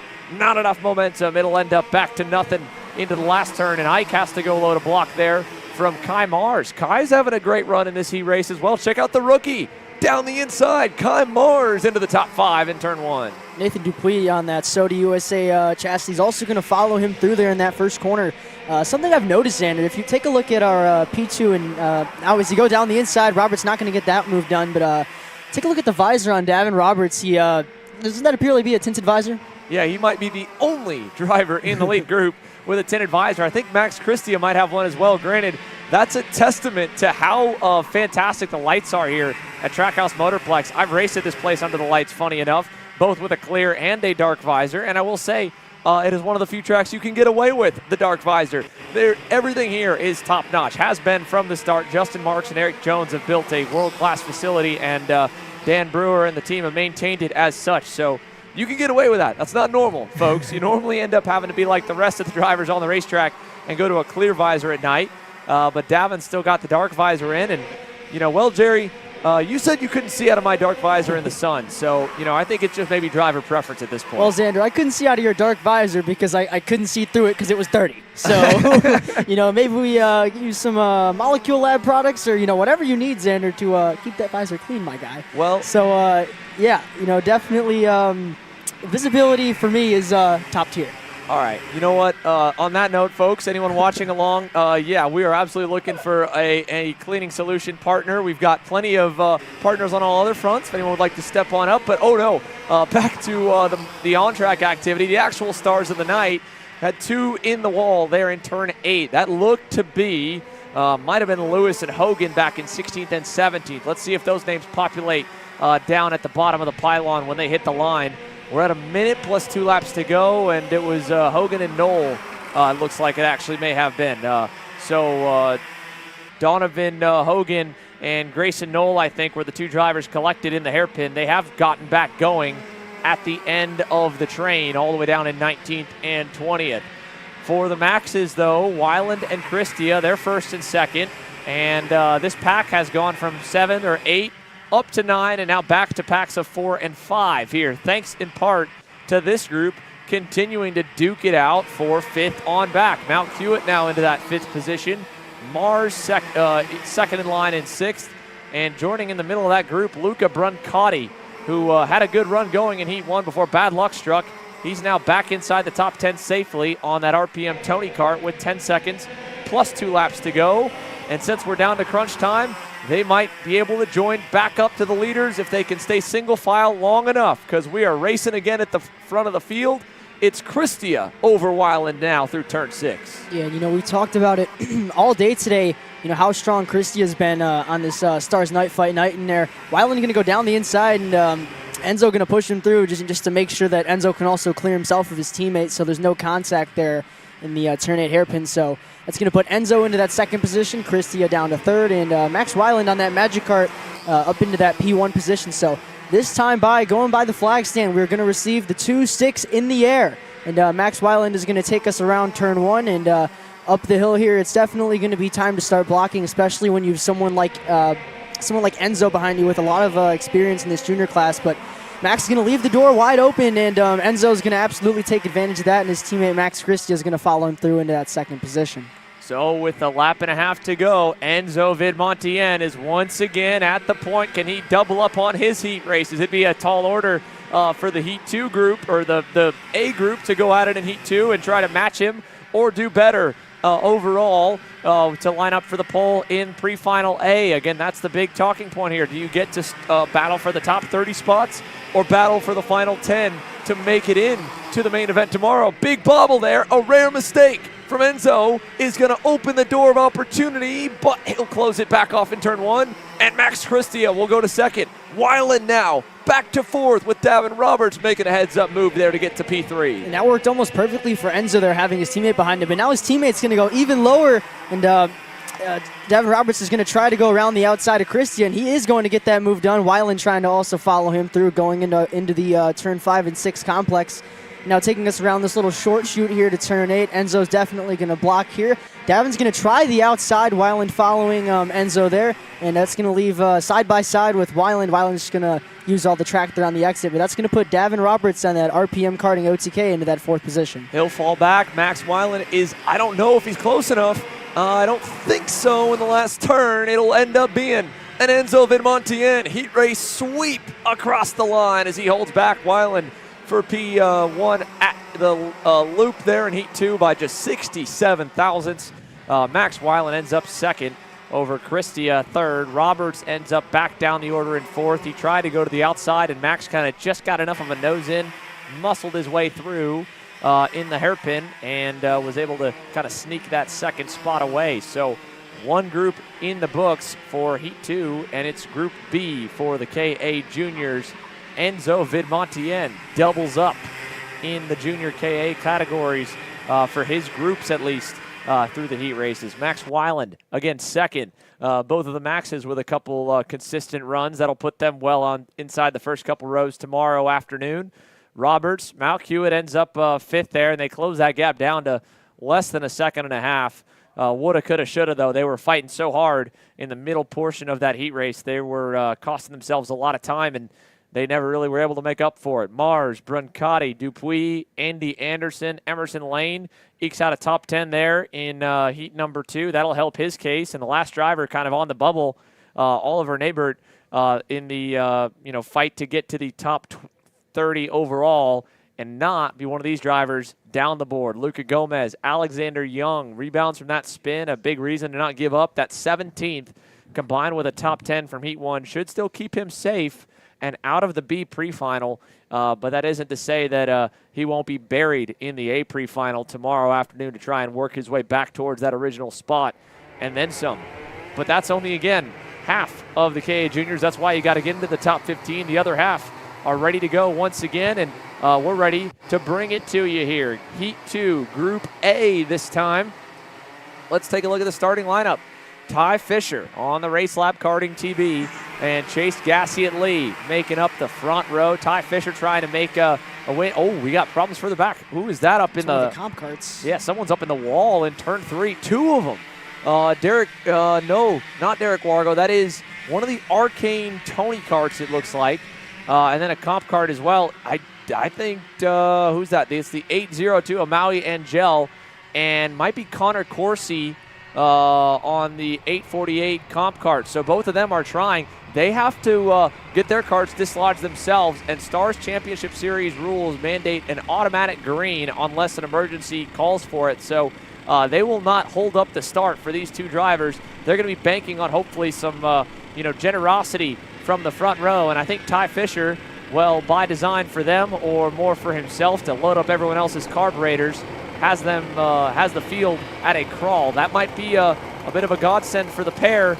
They've still got to hustle it, though, to get all the way around to right here, turn number 11, and into position as your leaders head down the front stretch. We'll pull that grid back up for you one more time so you can take a quick look and try to find where your favorite superstar lines up for heat number 2 in Group A. Again, Ty Fisher on the inside there in the lime green Race Lab Karting TB cart. And on the right-hand side, Chase Gassiet Lee in the blue and yellow Nash Motorsports machine. You can see as they go through the tram lines, the 24-driver field will hit the start box and go racing down to turn number 1 here. 8 minutes plus 2 laps, and what a jump for Ty. He'll get a huge lead through turn number 3 as the rest of the pack files in behind him. Once again, Ty Fisher was able to get an incredible jump there, and his teammate Travis Pettit able to slide into that 3rd position pretty early there. One of the carts way far up the track. I think that that might have been one of the comp carts there, It looked like Henry Taylor, and he's still side by side with, as well, one of the MPG machines. That might have been Antonino he was battling with as they all fight for the bottom. Antonino's actually well up the road. He's all the way by the off-pole man. John Antonino from 7th on the grid gets to 3rd now. Behind him, Gassiet Lee, then Travis Pettit. More contact as looks like Jackson Deal's going to get shuffled to the wayside in turn 9. He'll fall outside the top 10 as McCurdy gets through. So does Davis Henry, and I think Landon Boer also.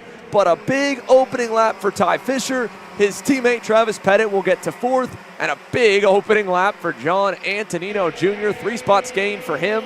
And I think the biggest mover, at least of the major contenders towards the front of the field, was Buddy John Antonino.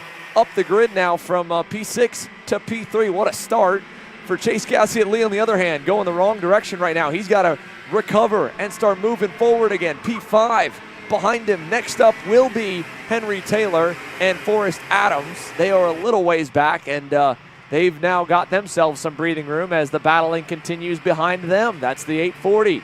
Alex Miller is going to get shuffled back a little bit. Jackson Deal going through, and looked like as well Landon Boer might have lost a spot to his teammate, Roman McCurdy. So a few more minor changes through the top 10, but nothing else all too crazy. 6 minutes plus 2 laps to go here, Jerry. And, well, it's a half-second lead for Ty Fisher, but it is shrinking just ever so slightly.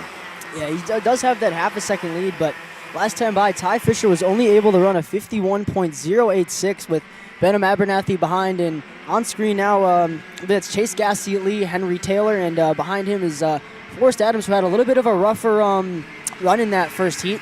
But talking about the lap times, Travis Pettit, the teammate to Ty Fisher, was able to set a 50.706 last time by on lap number 2. But, obviously still early days.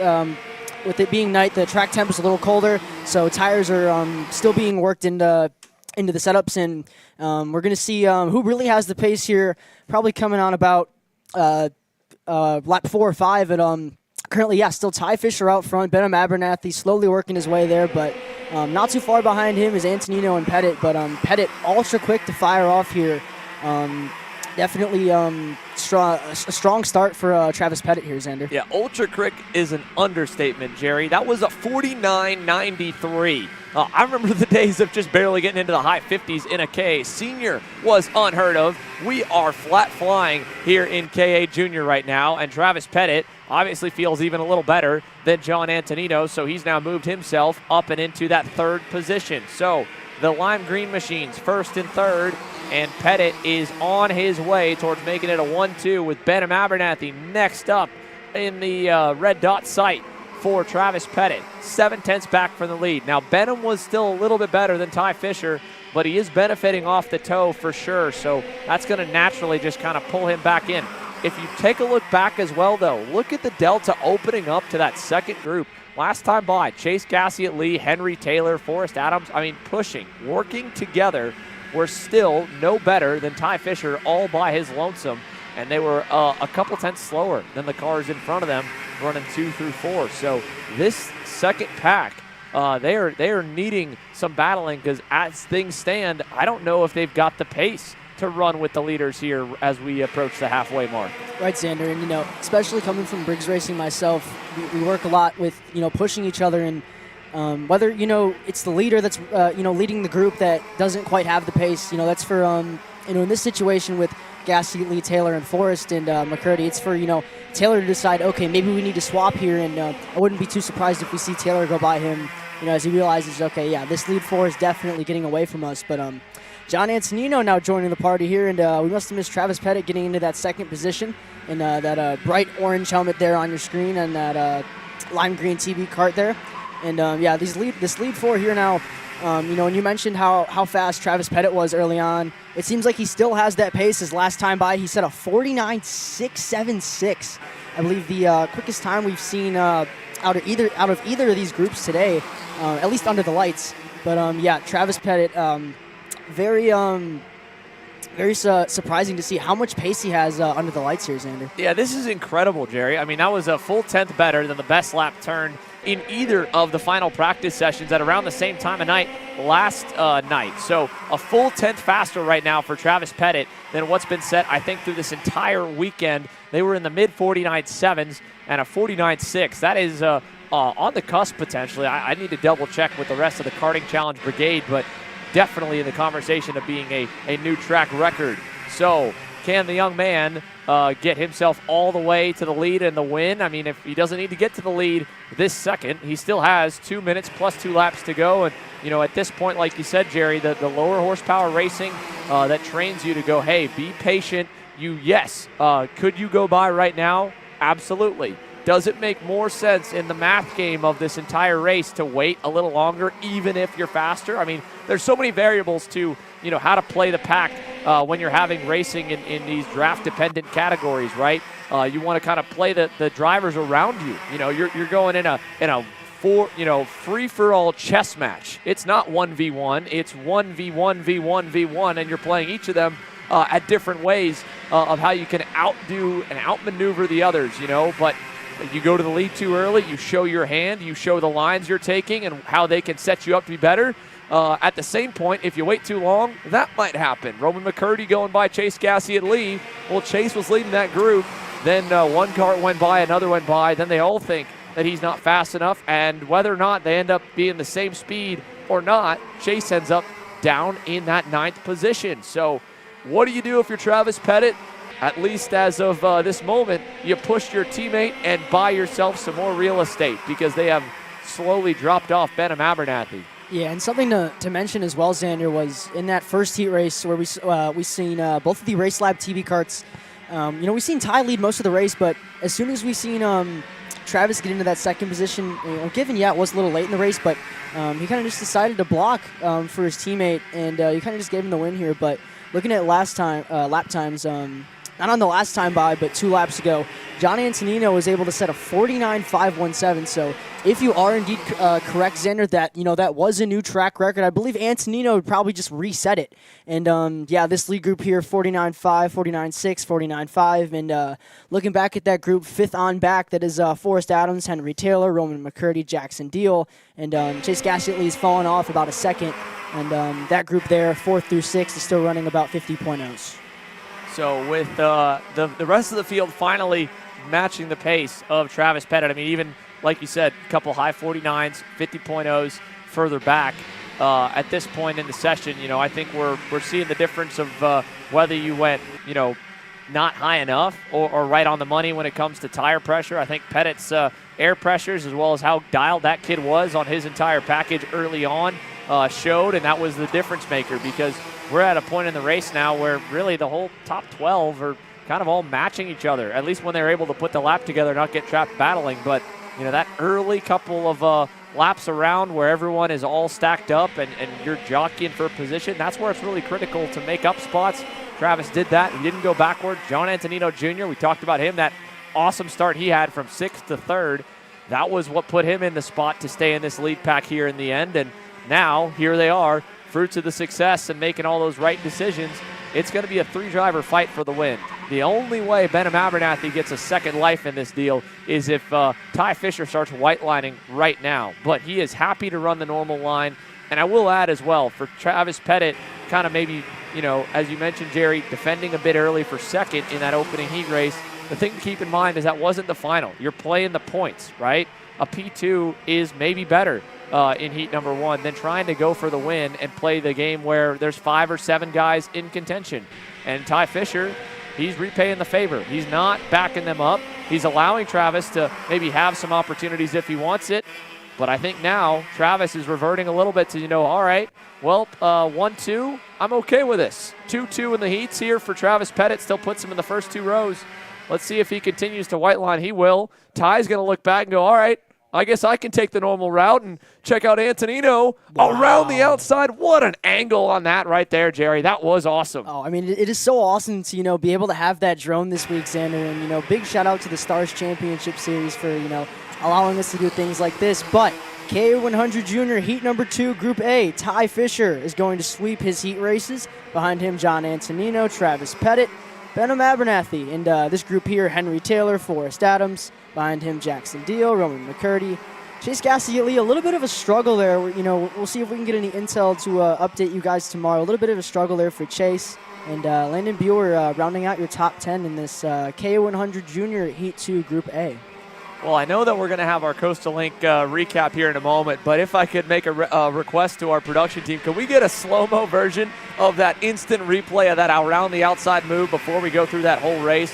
My goodness, was that awesome to watch here. John Antonino Jr., again, can't take away the spotlight. Well-deserved. Ty Fisher got his first national win here 2 weeks ago, and now he sweeps, goes undefeated in the racing action since. Ty Fisher has not lost a race session over the last 2 weeks that he has been behind the wheel. So one heck of a streak to be on for the 837, dating back to Sunday at the Miami Grand National Championship, at least when it comes to KA100 Junior competition. And he won the shootouts that weekend as well. So the Coastal Link recap coming up, but first, check this out. Sending it deep enough at the last second for Antonino to kind of catch Pettit off guard, because, Jerry, if he doesn't go and release the brake that late, well, Travis can do the same thing and match him and run him out wide. But it was such a surprise moment. It made it where there was nothing Travis could do in terms of reacting quick enough to release the brake, pick up the throttle, and try to hold that spot. So a great around the outside move. And, well, again, that was at the end of the race. To get there, there were a lot of things that had to happen. First and foremost, those 2 drivers, Antonino and Pettit, had to get up and into the top 3 spots. And they were charging early, closing the gap to Benham Abernathy, then making the move on him there in the last turn. You saw Pettit going by in turn 11. And at the same point, Chase Gasketley, just kind of a backward slide, unfortunately, for the Nash driver, as he just could not seem to, get things moving forward. And then again, this move, man, what an angle, what a pass. perfect timing on all fronts. Yeah, absolutely, Xander. And, that move there was, definitely shows the racecraft there from John Antonino and, all the help he's been getting from that MPG team there. But, yeah, that's going to wrap up your Coastal Inc. custom printing recap there, and we are now going to move on to our mini Swift drivers. So for Swift Stars and a good grid of all of these ones ready to go for a combined just overall Heat 2. They are under the cap. They're all going to automatically go into tomorrow's action, and it's Nicholas Mose on the front row. Now, just like in the Microswift category, a round again for Ben Gleberman. This young man has had no luck, if not for bad luck tonight. Already had a spin on the opening lap of Heat number 1, and then, now a spin on the pace lap. He's going to have to hustle to get back to his spot. He was set to start decently up the boards, but Ben Gleberman now from 13th on the grid will need to try and get back there before the commitment line. Now, for Nicholas Mose, we have him as a CRG. He's actually, I believe, on a Kart Republic this weekend, which is new tubes for the 137. Callan Berghofer's energy got to the lead, had a lot of energy himself, and then just got a bit too anxious, a bit overzealous maybe, and confident in turn 4 on that opening lap of the Heat with the mixed conditions. Ended up in the wall, ended up tagging that wall again later in the race, drove back up okay. So this is a bit of a redemption opportunity for both drivers on the front row. Meanwhile, Marco Samet, he's sitting pretty with a Heat win already under his belt for the inside of row 2. And Benja Fernandez, a good result for him also in Heat 1, takes that pressure off of this second Heat race. So row 2 is looking better than row 1 in the points so far. Then Bergman, Katowski, Parker Ives, Bowen Green, Holden Myers, and Royce Vega, your top 10 starters as they begin to form and make their way down the front straightaway. Let's take a look at them here as they head down to turn 1 from the Skycam. On the inside's Nick Mose. On the outside in the blue and red, Callan Berghofer. And we're green down at turn number 1. And Callan's got a good start on the outside, but he won't be able to hold it. Oh, round in front of the field. Big contact. That is one of the Timmy Tech comp carts, and I don't want to say for certain it might have been Bowen Green. Yeah, it was either Bowen Green. Yeah, the 104. That is indeed Bowen Green, and I believe that's the 106 of Royce Vega. Yeah. So wow, 2 big name drivers out in turn number 2 off the bat. Royce Vega and Bowen Green gone as we get this second heat underway for the Swift Stars. And look who's trying the outside move there. Marco Samet trying to match Antonino, but he was a little bit too predictable maybe, or at least not catching the leader off guard enough. On the other end, Katowski, big run on the outside on the Sodi. He's still got momentum. He's going to need to send it right here. Deep, 3 wide for the lead in Mini. Oh man, Callan Berghofer with an over-under now. Is there still 3 wide? Down the front stretch, Nicholas Mose is going to block low in turn 1. Yeah, Nicholas Mose able to hold off everyone behind there. 3 wide going up the hill still, Xander. That's going to have Marco Samet, our Heat 1 winner, on the outside. Benja Fernandez trying to get by him, not going to be able to get that done. But yeah, now Benja defending all those carts behind him, 5th on back. But Nicholas Mose able to defend everyone off behind on that KR early, as looked like Berghofer had a little bit of luck going through the ball, but nothing Nicholas Mose can't stop there. So Nicholas Mose, 6 minutes and 30 seconds, and he's going to leave the door open there into 8. It's going to leave Berghofer and I believe Josh Bergman on that TKG KR into that second position. And behind him, that's the number 1, it's the KR. Is that Holden Myers from 8th in the last lap, Xander? Yeah, this has been such a crazy shakeup. That's also, by the way, I think either Valentino Santillan or Parker Ives into the 5th spot. Looks like Valentino. So what a move forward for the 111. I mean, talk about some major changes here in this field. This is incredible racing right now in the Swift class. But Callan Berghofer leads. Well, he was leading. New leader, Josh Bergman, takes over the point there in the bowl. Yeah, Josh Bergman has had an ultra-strong year, and he's definitely been one of the lead contenders here in this mini Swift class. But on that Trinity card, on that TKG KR, he's going to go to the top there. And I believe Valentino Santillan is in your 4th position here, and he is on that Parolin. And I believe this is the highest we've seen him all weekend so far. But with Marco Samet behind, he's definitely going to be looking to make a move soon here. And Santillan feeling the pressure there in that 4th position, going to throw a little bit of a block into that last corner. But yeah, Josh Bergman up 3 positions into that P1. And Xander, look at all the changes we've had here. Nico Katowski down 8. Nicholas Mose down 6, but at the same time, Santian up 6 into that 4th position. Yeah, I mean, up and down for everyone. There is not a single driver on the racetrack that is net neutral right now. Royce Vega, by the way, involved in that opening lap crash. He is still going 23rd right now after getting back underway, and Bowen Green also at the back of the pack rolling as well. Now, one crazy race to another as Valentino Santian sends it to the inside of Holden Myers there for 3rd, and Marco Samet is going to follow it up to take 4th. Let's go and hear how Ty Fisher got the job done in both of his KA Junior heat races today. Caleb? Thank you very much there, Xander. And indeed, Ty, you've had a great start to your weekend so far, qualified on the pole earlier on today, 2 heat race victories so far on the day. Walk me through how your weekend's been thus far and how you got it done. Yeah, my weekend's been really good so far. First in all the official sessions. So the car's been on rails. The A to Z engine has been flying, lots of power. So I couldn't have done it without them, and it's helping me throughout the weekend. Hopefully it'll continue forward until tomorrow. And yeah. And you were finally able to get your first national race victory at this very own racetrack about 2 weeks ago. How much would it mean to, I guess, close out the Stars Championship Series championship with another national race victory to your name? Yeah, it would mean a lot. It just such relief over the past few years. We've been trying so hard, and now for it to all finally come together in these past few weeks, it would mean a lot to me and the team. And you guys have a lot of speed at night so far. You got it done, obviously, by commanding fashion in the first heat race, and that second one looked pretty good with you with Travis as well, pulling away from the field. Do you think you got the same piece under you for tomorrow and looking good for that final? Yeah, I think so. The chassis is good in any condition so far here, and if me and Travis can hook up in the pre-final and final, I say me and him can probably pull away again. Me and Travis were flying this weekend. We've been flying the past few weeks, so yeah, I think it's really good for the team, and it'll be really good for me. Sounds good. Well, there you guys have it from Ty Fisher, who's feeling confident going into tomorrow's night fight. Back to you guys in the booth.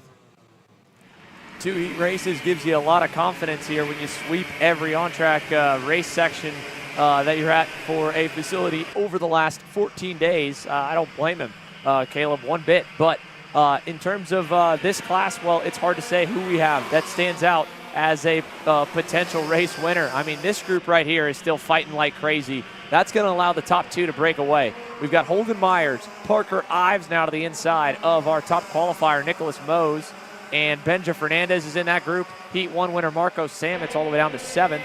If they don't sort things out, though, they're going to allow the top 2 to just continue to walk away here. While we were side by side, the first 2 drivers in this mini Swift class were not side by side. Callan Berghofer, Josh Bergman, they have been putting them down, picking them up, putting them down again, lap time-wise. A 52.4 for them last time, added 6/10 on the lap alone to the gap back to P3. Yeah, no, we've seen it split off there with a lot of fighting third on back, but, you know, a little bit of showmanship there from Berghofer, you know, being able to know that he has to sit in behind Josh, and it's too early to make that move. Otherwise, you know, you're going to fall back here like what we see going on here. But a lot of a resurgence here from Ben Gleberman that we've seen spin out on that warm-up lap. He is currently in that 7th position. We seen him go by Marco Samet there on that BJR MDR LN kart. And Marco Samet's sitting real pretty right now with a P1 and currently P8 with about 1 minute and 30 left here. I believe it's Benja Fernandez there, 4th kart in that group there, taking a look on might be Nicholas Mose in front of him, but Parker Ives slowly working his way back through this group, currently on the rear bumper of Holden Myers. And last time by, they were about 4/10 slower than the lead 2, but you know the lead 2 have been in that rhythm, and yeah, it seems like no one's really going to catch them as the timer's going to run out in a couple of moments' time. But yeah, Josh Bergman and Callan Berghofer way off into the distance, Xander. I think rhythm is a great way to describe it, Jerry. I mean, you know, you asked earlier about whether or not we could confirm that Davin Roberts had a tinted visor. Holden Meyer still has his on as well, but, you know, regardless of whether it's a tinted visor or clear, it is a little bit tougher to see all those marks that you're able to see on the racetrack during the day at night. It's hard to say how many of these kids have even raced under the lights before. Maybe once, maybe twice. If they've raced the GoPro Motorplex or Trackhouse Motorplex karting challenge, you know, they might have had a couple of sessions at night, but it's a little bit different. The track feels like it kind of, you know, hits you faster. You feel like you're going faster, and more than anything, some of the cracks and marks that you saw during the day you aren't as visible. So getting into that rhythm, finding new marks if you have to as the track changes and the lap times start to drop, well, that right there is what Josh Bergman and Callan Berghofer have been able to do, and what I imagine Jake Drew is looking to do on the GFC. 2 to go here, and we'll go side by side down the pit lane to hear from the driver in the black and white machine. Thank you very much, sir, Xander. And Jake, real quick with you before you go out for your second heat race. It was a hectic first heat race for you. You found yourself in the dirt. Just walk me through what it was like out there. Yeah, I mean, I think the top three kind of had a good gap and kind of just wanted it to play out a little bit better, but I'm hoping it's kind of the same situation here and kind of make some better decisions. This GFC Formula Works package is rolling all weekend. I'm here all alone, so it's been a lot of fun working on everything and driving myself. So definitely been busy, but hoping to keep the thing straight, moving forward, and on the track this time, and have a good showing tomorrow. Well, there you guys have it from Jake Drew. Real quick with him being a little bit lonely this weekend without his team. Back to you guys in the booth. Hey, actually, Caleb, can I send it back down to you for one thing here in a moment once this race is done?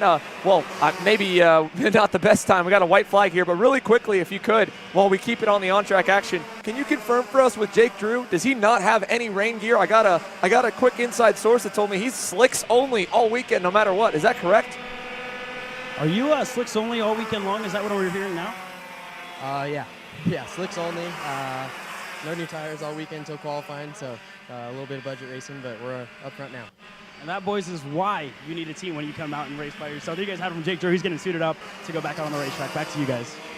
Thanks, Caleb. Yeah, we'll elaborate on that there in a moment. But nonetheless, what a battle. What an over-under from Callan Berghofer there in turn number 8. Josh Bergman now is way down on momentum. And the energy driver who has never won a national race session before, Callan Berghofer, is going to steal the Heat 2 win. And he is pumped up about it as he crosses the line ahead of this massive Swift Stars field here, Jerry. And I'm sure that whole AKT Energy Racing team is absolutely fired up as well, Xander.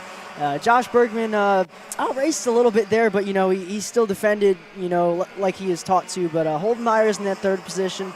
Parker Ives in fourth, Valentino Santillan in fifth, Nicholas Mose, Marco Samet, Benja Fernandez, Nico Katowski, and Isaac Payne in that 10th position. Ben Gleberman, we've seen him work his way into the top 5, but a little bit of a late race incident was able to put him back into that 11th position. And seen Cade Wolf a little further down the order, Simon Jack Klein, Cameron Johnson, P14 and P6 in the first heat. So he'll be looking at about I believe a P8 or P9 average. So, so that's going to round out your your Swift Stars Heat number 2 here at Trackhouse Motorplex. You can see that the KA Stars are getting ready to go green. James Overbeck on the other side will lead us back underway. So the 1 minute signal being given when we return. KA Stars Group B Heat 2 coming your way.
And welcome back to Trackhouse Motorplex for the 2024 edition of the Stars Championship Series Night Fight.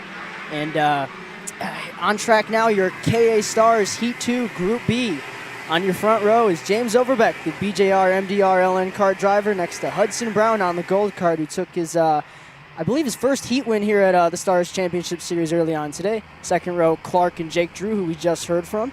And third row, Drew James, Raheem Alibi, Bailiff, Lemke, Alan Isambard, Noah Jackson, and that is your third, fourth, and fifth rows. And I'm just going to work my way through here as fast as I can as we come around the last corner. Fisher, Menezes, Frank, Gaunt, Trachtenberg, Adams, Stowe, Valverde, Santinello, Aiden Shimbashi, Bowersock, Mast, Klein, and Surgener is going to be rounding out your 12 rows here. And rolling into the tram lines, we have 24 KA Stars in your first group here. And rolling now into the tram lines, and everyone on the gas here. See if we're going to get the green this time around. And yes, we are. James Overbeck going to get a great jump, and he's going to be able to hop out into that lead and pull about 2 kart lengths up the hill. And I think that might have been Jared Clark in the 3rd position, pulling in right behind him. Indeed, but he's going to lose that right off the bat. Hudson Brown not waiting at all. We got problems here. 2 of them, actually, to talk about. First, the Sodi. It looked like Alan Isambard got sent to the wayside in the bowl, but take a look at this, Jerry. The right rear bumper bolt has already broken on Jared Clark's LN kart, and the driver's seeing that behind him. I don't know if they're going to try and get around him quicker, but knowing that's going to be either an instant DQ at the scales or an immediate meatball flag. Oh, what a heartbreak for Jared Clark here after having a good run in that opening heat race, and the rookie already took a look back over the shoulder. I think he knows what's coming. He's going to get sent into the pit lane with an early exit. So there he is, looking back, hand in the air, and already first lap, the Stars crew, they were on it. Meatball flag at the end of lap 1. Talk about taking the wind out of your sails. I've had that happen to me too this year, Jerry, along with the dirty visor, broken rear bumper on the running inside the top 5. That's not fun either. Yeah, definitely not. But it's so tough to see, kids like Jared, have been really putting in the work and, finally getting, their time under the stars, I guess. And it's tough to see that he's going to be out early in this one. But his teammate James Overbeck still out front, and there I believe that one of the JMF karts there going down the inside of Ben Gaunt is going to get that move done, and more fighting on behind. Yeah, Christian Mees able to make up a spot there. He'll clock into the top 10, it looked like. And further back, Zach Frank on the Eyes Up Body Symmetry MD, one of his teammates as well, trying to hang on. Trachtenberg, I think, there, hanging in there inside the top 15. Check out Noah Jackson under pressure. That's Seth Stowe right behind him. And Jackson got a little bit wide. And, oh, man, you've got a line of about 8 karts going by Noah. Oh, wow, Hudson Brown dirt tracking it through turn 3. Yeah, not really too sure what happened there, but he seemed like he was going relatively slow when he rejoined. So we'll get some intel and see if we have any replay there. And I think we will. I think we'll have a kind of a halfway angle, but we could probably slow it down and check in what in the world happened to Hudson Brown. Regardless, let's stay in here. We'll focus back on what we've got on the racetrack coming up the hill to turn number 11. 5.5 minutes plus 2 laps to go. James Overbeck's lead now. Well, it's up to about a second. Drew James, Jake Drew, Finn Bailiff, and Raheem Alibi, your new top 10 here as they climb the hill. Yeah, and we're still waiting on that replay, but as of now, it seems like Finn Bailiff under the lights here has a lot of pace tonight. Last time by, he went a 49.686, so about a 10th clear of the field in terms of lap times, but only still lap 3. Teammate in front of him, Drew James, he's probably going to be looking to get to his bumper and push forward. But as I say that, the lone driver this weekend on the GFC, Jake Drew, is going to go down the inside, and I believe it's Drew James behind him going to follow him through. So Finn Bailiff was trying to follow Jake through there. Drew was able to hang on to that 3rd spot, just kind of closing the door on his teammate. But the side note story for Jake Drew that I wanted to confirm there with Caleb, got a text from his co-team owner in Formula Works, is the Formula Works part of the GFC Formula Works combo entry for Jake Drew. Tony Saragusa said, quick little tidbit, I told Jake if he wanted to go play this weekend, he could, but he couldn't play in the rain. We're not running the gear in the rain. We're not sending him with rain tires. And as well, Jake even added on there in that interview, he was not allowed to put new tires on throughout any of practice. Had to run on scuffs until qualifying. Didn't matter. He's run at the front. He's won major races, major championships. He's made starts in the NASCAR Craftsman Truck Series and the Trans Am Series this year. He is one heck of a wheelman. And with the GFC crew, they've got him geared up once again to make a few more starts into the fall. And when we head to Vegas, I hope, as well. Down the front stretch for Jake, let's see if he's made up any ground on James Overbeck. He has, albeit only 1/10 of a second. And nobody right now faster than the one that we just honed in on there in 6th. Brandon Lemke joining the fray at the back, 49.4. They are flying here under the lights in KA Stars. Yeah, and as you say that, Finn Bailiff going down the inside of his teammate Drew James, and that's going to put Finn into that third position. And yeah, Brandon Lemke slowly working his way up to this group. 2 laps ago, he ran a 49.6, which was purple, and this last time by, he ran a 49.450, which, again, purple. So Brandon Lemke definitely got something figured out on that LN kart. It might be a Cosmic, but it's still an OTK. Got that, but he's definitely got it figured out right now. Raheem Alibi now down the inside of Drew James. Going to run him out a little bit, but definitely left enough room to say that was a fair pass there for Raheem Alibi, and that's going to open up a little bit there to Jake Drew and Finn Bailiff up the hill. And just a little bit update on your gap here to James Overbeck, your leader. Last time by, James ran a 49.824, and Jake Drew, Finn Bailiff, Raheem Alibi ran a 5, a 4, and a 6. So as of now, they are catching, and if they are able to sit in line and continue to push up to James, they will probably get there. Let's go ahead and, while things have gotten tamed for a minute, let's take a moment to look at that replay that sent Hudson Brown all the way down the order here in heat number 2. He was side by side just for, kind of, sort of. It looked like Drew James was almost shoving him through turn 3 to try and continue to close up, and the way he kind of got onto him just had an awkward point, sent Hudson all the way off the racetrack. I mean, that's a full throttle corner. Granted, they're going faster than they ever normally do, so maybe they were more on the limit, but just the way of the angle, obviously, Drew James, I don't think he meant to hurt him at all. I think he was trying to do what this pack's trying to do right now, hunt down James Overbeck, and instead it cost them all time, and, it cost Hudson Brown a lot of track position as well. But for the moment, James Overbeck is still doing everything he needs to do to manage this race and manage this lead here, Jerry. They've made up another half-tenth on him, but as consistent as he's being, actually, he pulled away a half-tenth. I'm sorry, last time by, 49.59. I don't know if they're going to get there at that rate. 1:20 to go, and I think Brandon Lemke is seeing that as well. He's realizing the best shot he's got at moving up the boards is going to be moving to maybe second or third. Finn Bailiff, the same. He goes by. Yeah, Finn Bailiff now up into that second position, and he sat behind and he's pushed Jake for a couple of laps, and he must think that he feels that he could get there maybe if they change up the order. And as I say that, Raheem Alibi and Lemke are also going to go by Jake Drew here. So different order for the second group here to try to get up to James Overbeck, but we're going to take a look at lap times this time by given there was some passes in the second group, but that gap seems to be about stagnant where it was, probably about 0.8 to a second. But with 40 seconds on the clock, they are going to still be green this time by. But next time by, they will be seeing the 2 sticks in the air as Raheem Alibi tries to get by Finn Bailiff. Down all the way to the middle of the racetrack here. 25 seconds and counting to go, plus 2 laps. Raheem Alibi maybe resorted to just try and hang on for position number 3. Brandon Lemke wants it, though, and he's going to take it. Turn 4 inside with Jake Drew trying to go as well.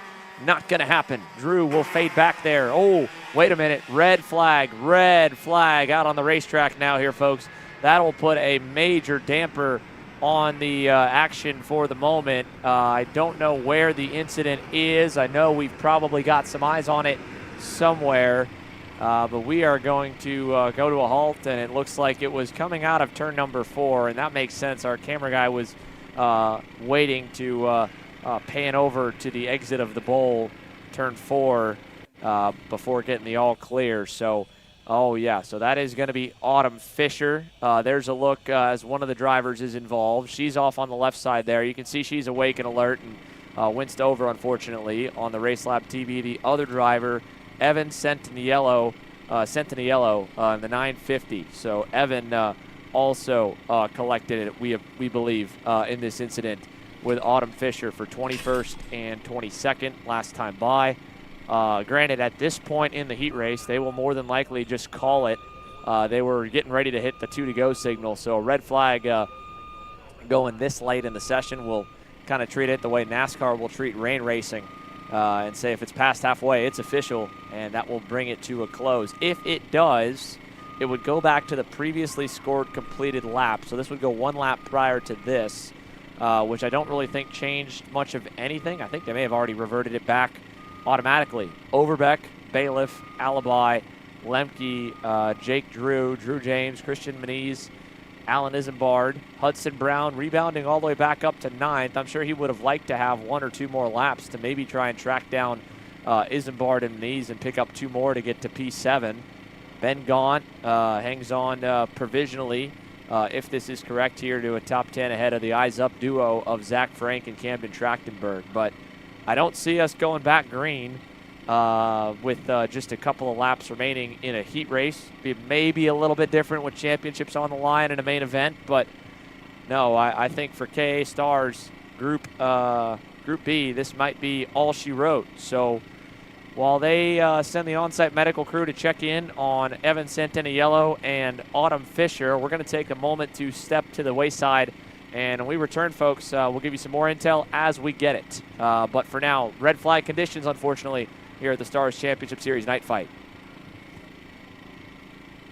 A racing enthusiast, Drive Your Line is the Mid-South's only full-service kart shop. We make dreams a reality for those 5 years old and up. All racers start in karting, and we're the purveyors of fun for the whole family. Karting the Coast is presented by Drive Your Line Kart Shop and is the premier race series on the Gulf Coast and brings racing to Biloxi at Finish Line Performance Karting and at the world-renowned NOLA Motorsports Park. Call us at 601-667-0770 or find us at driveyourline.com. Also on Facebook or Instagram.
Lap where all drivers before the incident crossed the timing loop for the whole field, where that would be the last official lap that everyone completed. The drivers involved in the red incident would be put to the rear, so that's where Evan Santaniello and Autumn Fisher, obviously involved in the incident and continue regardless. They would be exactly where they're listed right now, 21st and 22nd, moving Christian Valverde up to 20th, and the rest of the group kind of in the overall top 20. So we had at least a few other good racing moments and major moments from that heat race we'd like to show you. So let's take a moment and we'll run our Coastal Link custom printing recap from Group B here for heat number 2 in KA Stars. Beginning with the start here under the lights, James Overbeck and Hudson Brown leading the field to green, and a quick jump out of line for the 941 of Spencer Mass. That DCT karting Sodi was ready to go there. You saw him pop out of line, but overall it was a pretty clean start for the 23 drivers,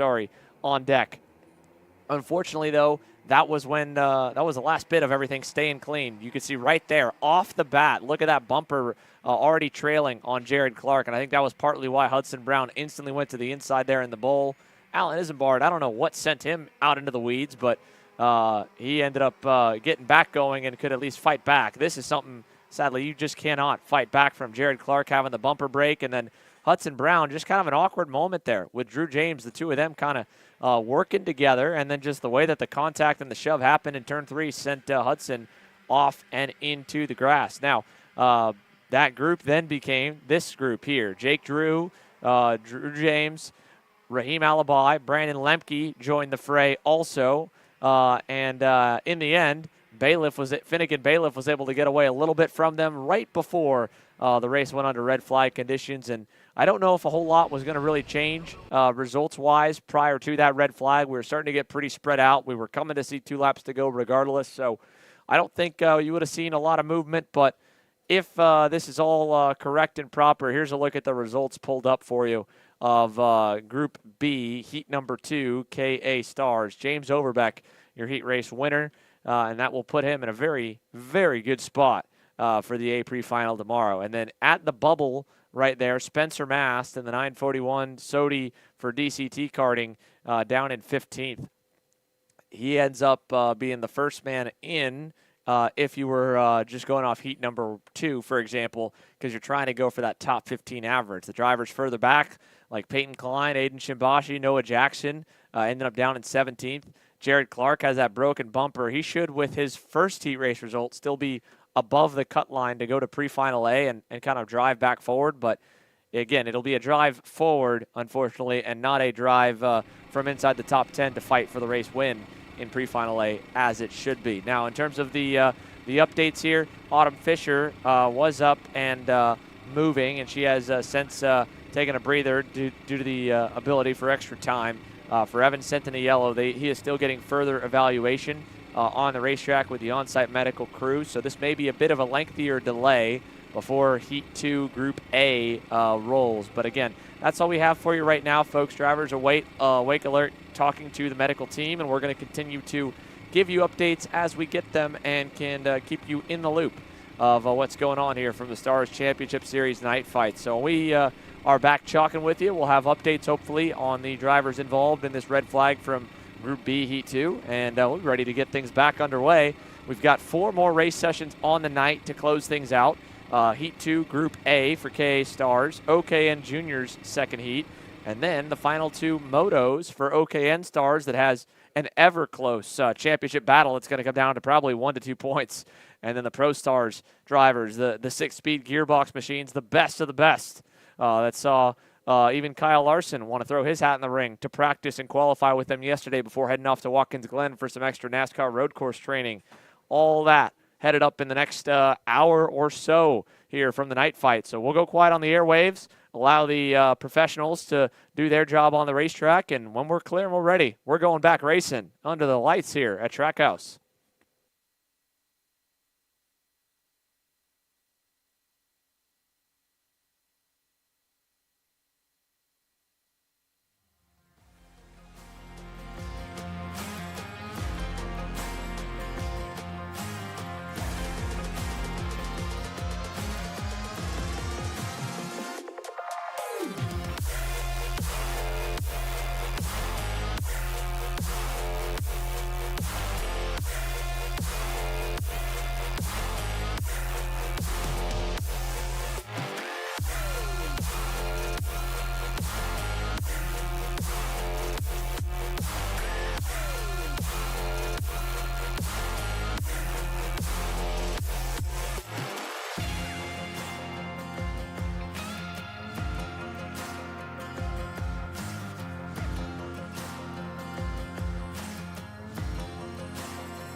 All right, folks, as we continue to hang tight before we get ready to get back to racing, hopefully tonight with the KA Stars Group A, Heat number 2. The Heat 2 Group B race, again, was made official.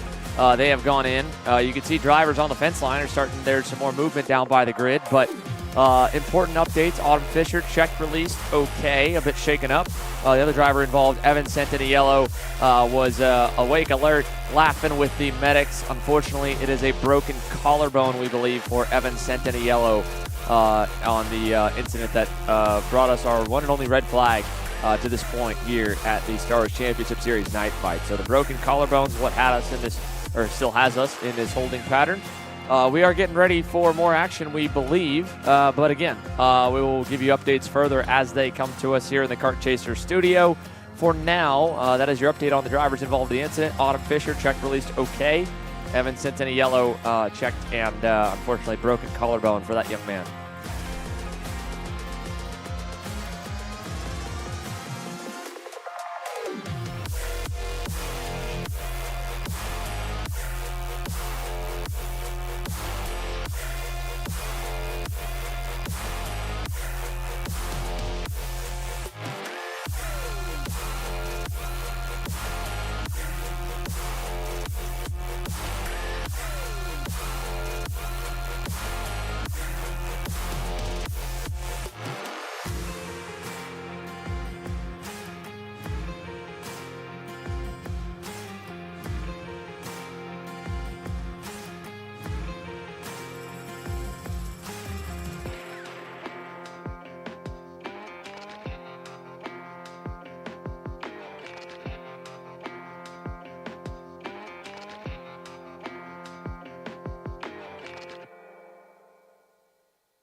There you have it, folks. On-track activity has picked back up. We're ready to go racing once again here for the Stars Championship Series night fight. Official word from Race Control on the Stars Championship Series Discord server was that they are still planning to run the full show here tonight. We are more than ready to run the final 4 sessions as planned for the full distance. So here's a look at the first of those 4. Heat 2, Group A. Hayden Jones and Carter McMurray, first and second from Heat 1. Trying to go back-to-back, maybe for McMurray's case, flip the order for Heat number 2, Aiden Hasher and Quick Mick Gabriel on row number 2 here, Jerry. Row number 3, Oliver Piatek next to Andrew Hamill, who has had a pretty solid day today here at Trackhouse Motorplex. Daniel Perez and Seamus McKendry on that 4th row. Jackson Wolney and Mateo Pappas, couple of rookies completing the top 10 starters.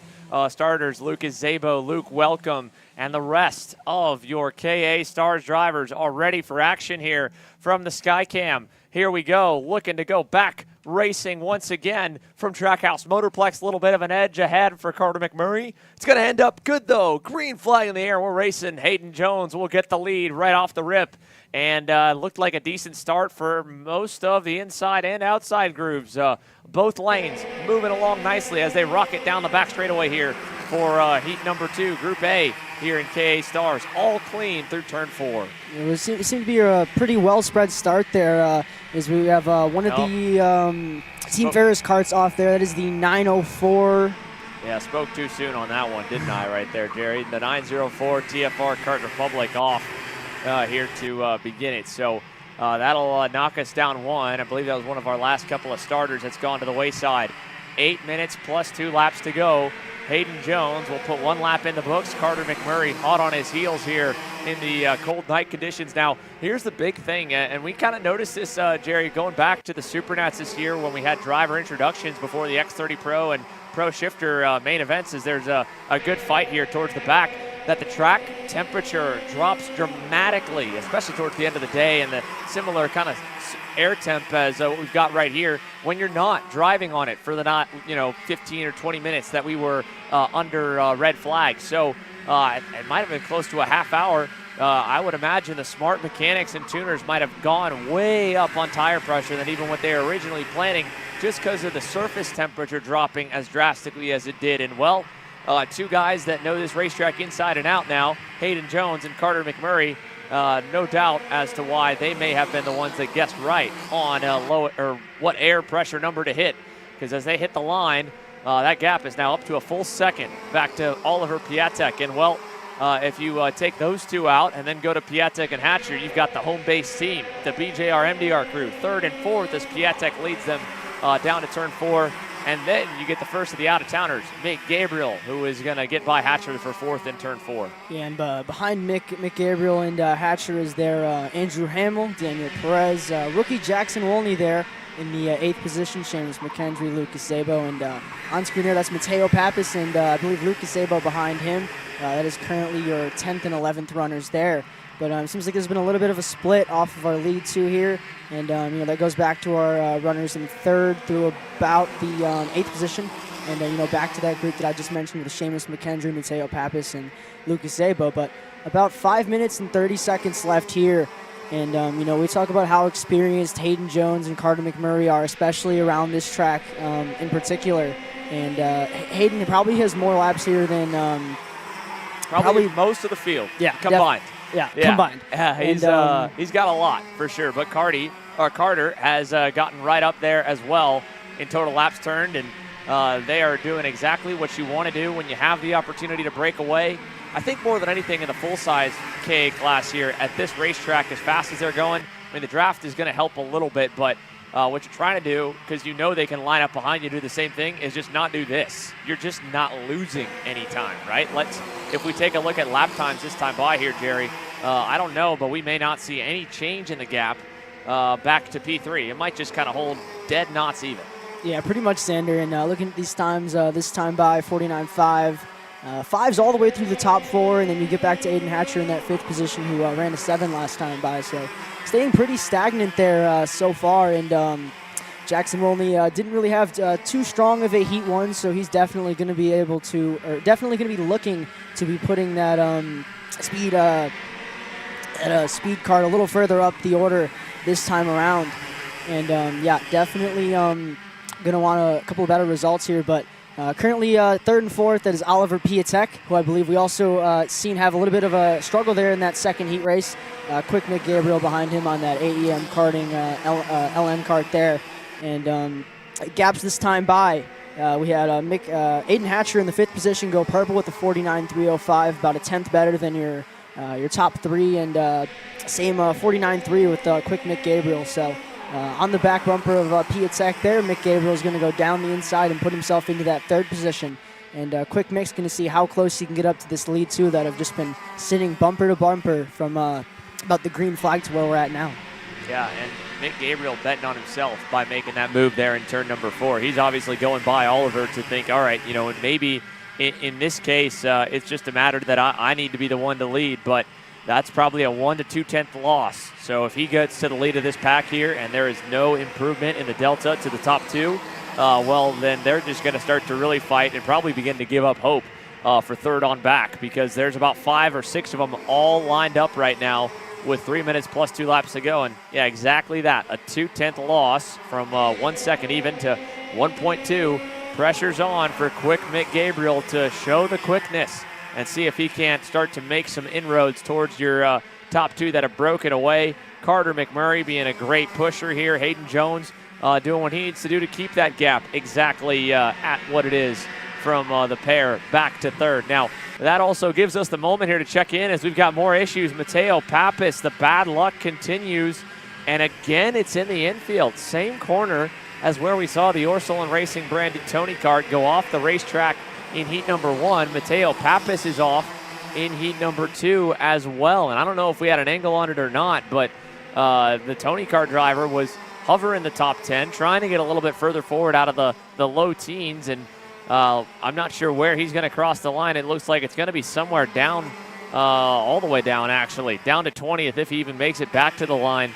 Mateo Pappas and Kellen Spears, the drivers involved in that incident there in the infield. And yeah, Mateo did not cross. So Kellen Spears, Brooke Knoxman also had a rough go of it in the opening couple of laps. She's been dropped all the way to the back of the field, continuing to roll, but all by her lonesome. A good ways back from a group like this here that is 5 deep, from Mick Gabriel back to Danny Perez, and actually 6 deep to Jackson Wolney on the SCR Kart Republic, all trying to chase or just kind of hang on to the coattails of the top 2, Hayden Jones and Carter McMurray, who whether it was a matter of the whole field kind of calming down during that break in the action, or just these 2 up front decide, you know what, let's get away from this craziness. I don't want to flip, and I don't want to break my collarbone. I don't want to get into any issues. Let's drive away. And they have done exactly that. Yeah, Xander. And last time by, Carter McMurray and Hayden Jones were able to extend that gap another 2/10 to that group behind. So that gap now going from 1.2 to 1.4, and it seems like the drivers behind see that. Andrew Hamill now down the inside. And Jackson Wolney, currently purple with a 49.261, able to follow Andrew Hamill through there into the 4th and 5th and 6th position. And yeah, Jackson currently has the pace, and he's definitely going to be looking to see if he can get on the rear of Andrew Hamill, who was also purple in his heat race earlier. So a good pair here, running 5th and 6th here. And Mick Gabriel and Oliver Piatek able to stretch that gap a little bit with that pass behind. And yeah, Jackson Wolney now down the inside here into the bowl, and he's going to take that 5th position from Andrew Hamill. So with that change right there, Andrew Hamill slotting into line. Aiden Hatcher as well, kind of between them all, and Danny Perez right at the back of it. Jackson Wolney, I think, is going to be up at least a couple of spots from his original starting position. So we've started to see a bit of movement, 2 up net on the session for the 996 of Jackson Wolney. He's one of the only drivers that seems to be really going forward. The other one a little further back that's made some serious headway, Chris Harrower on the Timmy Tech Comp Kart, up 8 positions from 20th on the grid. So he has made some serious upwards momentum through this session. P12 right now for the 962. Now, we just saw the 2 to go signal come out from Justin on the flag stand.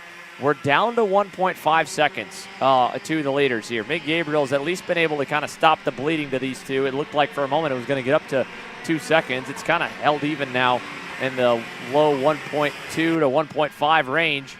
And at least for Mick and for Oliver, they're not going to have to deal with this because this group is going to start to quickly lose touch with him. Hatcher, Perez, Andrew Hamill battling 7th, 6th, and 8th. That's going to give Wolney some breathing room in 5th as well as the white flag waves and the dance finally begins here. Hayden Jones and Carter McMurray have yet to even show us or show each other any moves yet. How about Carter with a late move there up the inside in turn 3? Yeah, that was a really smart move there, to be able to catch someone like Hayden Jones off guard. It's really one of your best options there because, Hayden knows his place inside and out as well does Carter. And, smart move there to be able to catch him off guard to put himself into that P1 position here. But now coming into this turn 8 hairpins, Carter's going to go down to the bottom, same as Mick Gabriel behind for that second position. But Hayden Jones going to over-under him. And now going into the double right-hander here. Carter's still on the inside. Hayden's going to try to get the over-under. He's going to back out of that and try to get a good run going into this last corner, Xander. I think Carter learned his lesson from Heat 1. He parked it nicely. Now he's got to hang on for the last turn. Jones tried it. Big run. Not enough. Carter McMurray flips the script, and he wins Heat 2 in KA Stars. Hayden Jones ends up in second. Gabriel, Piatek, Jackson Wolney, the top 5. And through to the rest of the final few finishers across the line. Probably the first heat race, I feel like, tonight that we haven't had to take a moment to kind of catch our breath and remember everything that happened. A very calm and collected heat from the KA senior class. Can't say that every weekend. Can't say that most weekends, Jerry. But that was smooth and clean here, start to finish. Yeah, I mean, with that first KA group going out, I'm sure all the drivers were on grid watching it. And, definitely a lot calmer this time around. Not many accidents, outside of Mateo Pappas, and I believe that Sodi was Kellen Spears along with him. But, Carter McMurray going to pull one off on the veteran Hayden Jones. So it's going to round out our KA Stars Heat 2. Mick Gabriel in P3, Oliver Piatek, Wolney, Hamill, Hatcher, Perez, McKendry, and Luke Welcome rounding out your top 10. A good showing down to the Lukes there in 10th and 11th. You can see Welcome tracked it down with Seamus McKendry to less than 5 seconds from the lead. But that main pack back to Danny Perez there in the 902 JDC Motorsport machine, 8th up to the lead, less than 2 seconds apart. And the scale line already quickly moving forward as their night comes to a close and we get set for the OKN junior category. We have to get off to the side as the direct drive karts will be a push running start off the grid versus the onboard starter machines of the Mini Swifts and the KA100s. It'll be actually direct drive all the way to the end of the night now. OKNJ, OKN Stars, and Pro Stars. And there's a look to Chase Gassiet Lee, who is looking to kind of reverse the momentum of how his night has progressed with a bit of a bummer ending in heat number 1 for KA Junior. And then on the flip side, Max Weiland. Couple good heats so far across the board. The Magic Car driver would love a heat race victory here in OKN Junior Heat number 2, and I think that would put him 4 for 4 on either top 3, if not top 5 finishes in his 4 junior heats. As man, is that a heavily wounded Team Ferris Racing Kart Republic. The 904 that went out early didn't make a single lap completed. Eric Oslin. Out in turn 4 on lap number 1, and that's why he did not get a single lap right there. That was one heck of a bent axle, Jerry. Yeah, definitely, Xander. It's not a pretty sight seeing someone rolling into the scale line with an axle bent like that, and it's definitely not going to be too fun of a night there for that driver there having to change that axle out for tomorrow. But and here's the thing: it's not only not fun of a night. That looked funny. That is not funny, and you know that is some of the most brutal pain you could have driving a go-kart is with a heavily bent axle that's bouncing you like that. Like, that looks like it's just a funny car with suspension. No, there's no suspension. No. You feel every bit of that axle turning over and slamming the ground over and over again. I mean, that's brutal. That's absolutely brutal stuff for him. So I don't blame him at all for waiting and taking his time to get into the pit lane. I'm actually impressed that he wanted to drive it into the pits after that because he was all the way over in turn 4. Yeah, at that point, Xander, I'll take the sad ride on the carry-in car there at that point. I would rather not drive into the pits with a bent axle, but props to him for doing it, and he's going to be getting in and for sure getting that changed tonight for tomorrow. We are almost ready, it looks like, for the command. There's a look for Isaac Malcuit and the PSO Karting Bureau Art crew ready to fire off, get him onto the racetrack. And there was a great look as the kart recovery vehicle had just finally made it into the back of the pit lane. And we've got almost all of them fired, trying to get the last one. Sebastian Rist, the 122, did not fire going down the pit lane there. We're down 1. And they got to be careful. They got to lift that rear axle up so that way they don't flood the motor as they back him up here before they go too far. That was Caleb Gaffara's issue back at Charlotte Motor Speedway. But a little better rolling start and a second try has got him away. So Sebastian Rist is able to fire it back up, or get it fired up, and get onto the racetrack. These direct drive karts, single speed, but no onboard starter. A little bit lighter in weight because of it for both the OKN Juniors and the OKN Stars. The downside, though, they are not allowed, even though it would be physically possible, to restart themselves if they spin. That's why Beckett Friesen getting spun at the beginning of Heat 1, or Moto 1 for OKN Stars, was the end of his session in a regular K100 or any electric onboard starter package. You would have just refired, joined at the back of the field.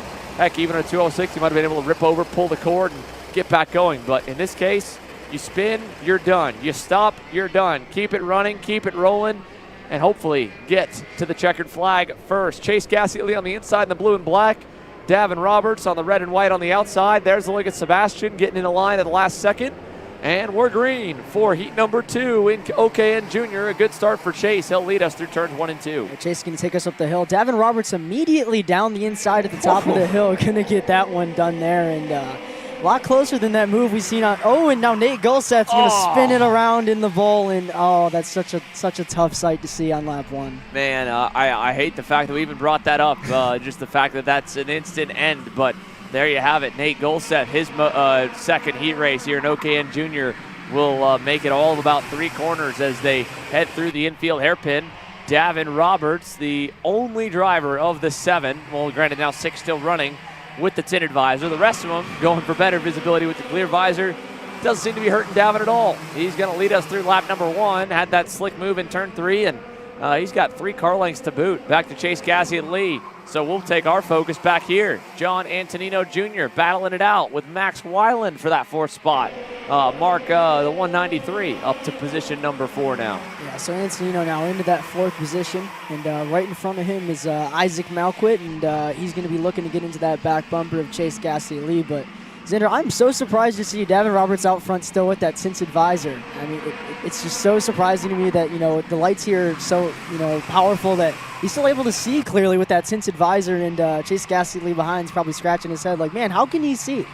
I think if you keep asking, Jerry, we're going to have to send you to go get your eyes checked again and see. You might need some glasses. I promise you I've done it. It's not that bad, but one kid that's probably tried every single way is Caleb Gaffara. He's standing by here getting ready for OKN Stars and had himself one heck of a moment through Moto 1 from before the race even started to the way that it ended. He's standing by with Caleb Bieska. So Caleb and Caleb, we'll send it down to you. Thank you. My Caleb, actually the one spelled correctly with a K, his is with a C, but regardless, it was a crazy race for you from the start. Couldn't even get off the grid, and it was easy mode ever since. Walk me through that race and I guess how your mind was rolling throughout the whole thing. Yeah, I mean, we started off as like, we pushed off the grid and it went and then stalled. I was like, uh-oh. So we had to push it back and then get going again. And I was like, oh, this is going to be a fun race. So I figured they were going to go around 2 laps. So I was like, okay, I'll be able to catch up. And I look over, like, oh, we're green. And I didn't really know. I was still warming up my tires. And then we got going. And I just put my head down, just pushed as hard as I could. Got to the front. And when I saw them start battling, because it started sprinkling a little bit, I was like, oh, this is my time because I love this track when it's like half dry, half wet. And I just pushed as hard as I could and got going.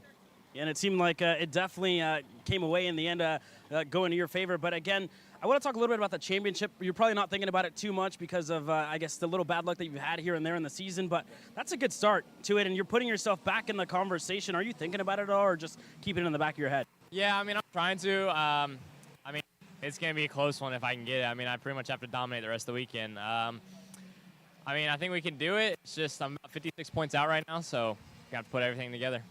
Well, there you guys have it. Caleb Gaffera just needing to put everything together to get himself back in the conversation here. Back to you guys in the booth. Thank you, Caleb. And, yeah, to give you an update, while the battling is continuing here in OKN Junior, a good little fight between Max Weiland and Sebastian Rist there in turn one. And up ahead, everything else is kind of just evened out gaps-wise from Antonino to Mal Hewitt to Gassiet Lee and Davin Roberts. The points as they head into Moto 2 for OKN Stars. Diego Ramos leads the way by 4 over Nicholas Terlecki. Then it is another 21 points back in total, 25 back out of the lead for Paulie Massimino to Diego Ramos. So he ate up a decent amount of the gap that he entered the weekend with. And Henry Wheeler has leapfrogged himself into a decent spot. He's 4th. Caleb Gaffera off that heat.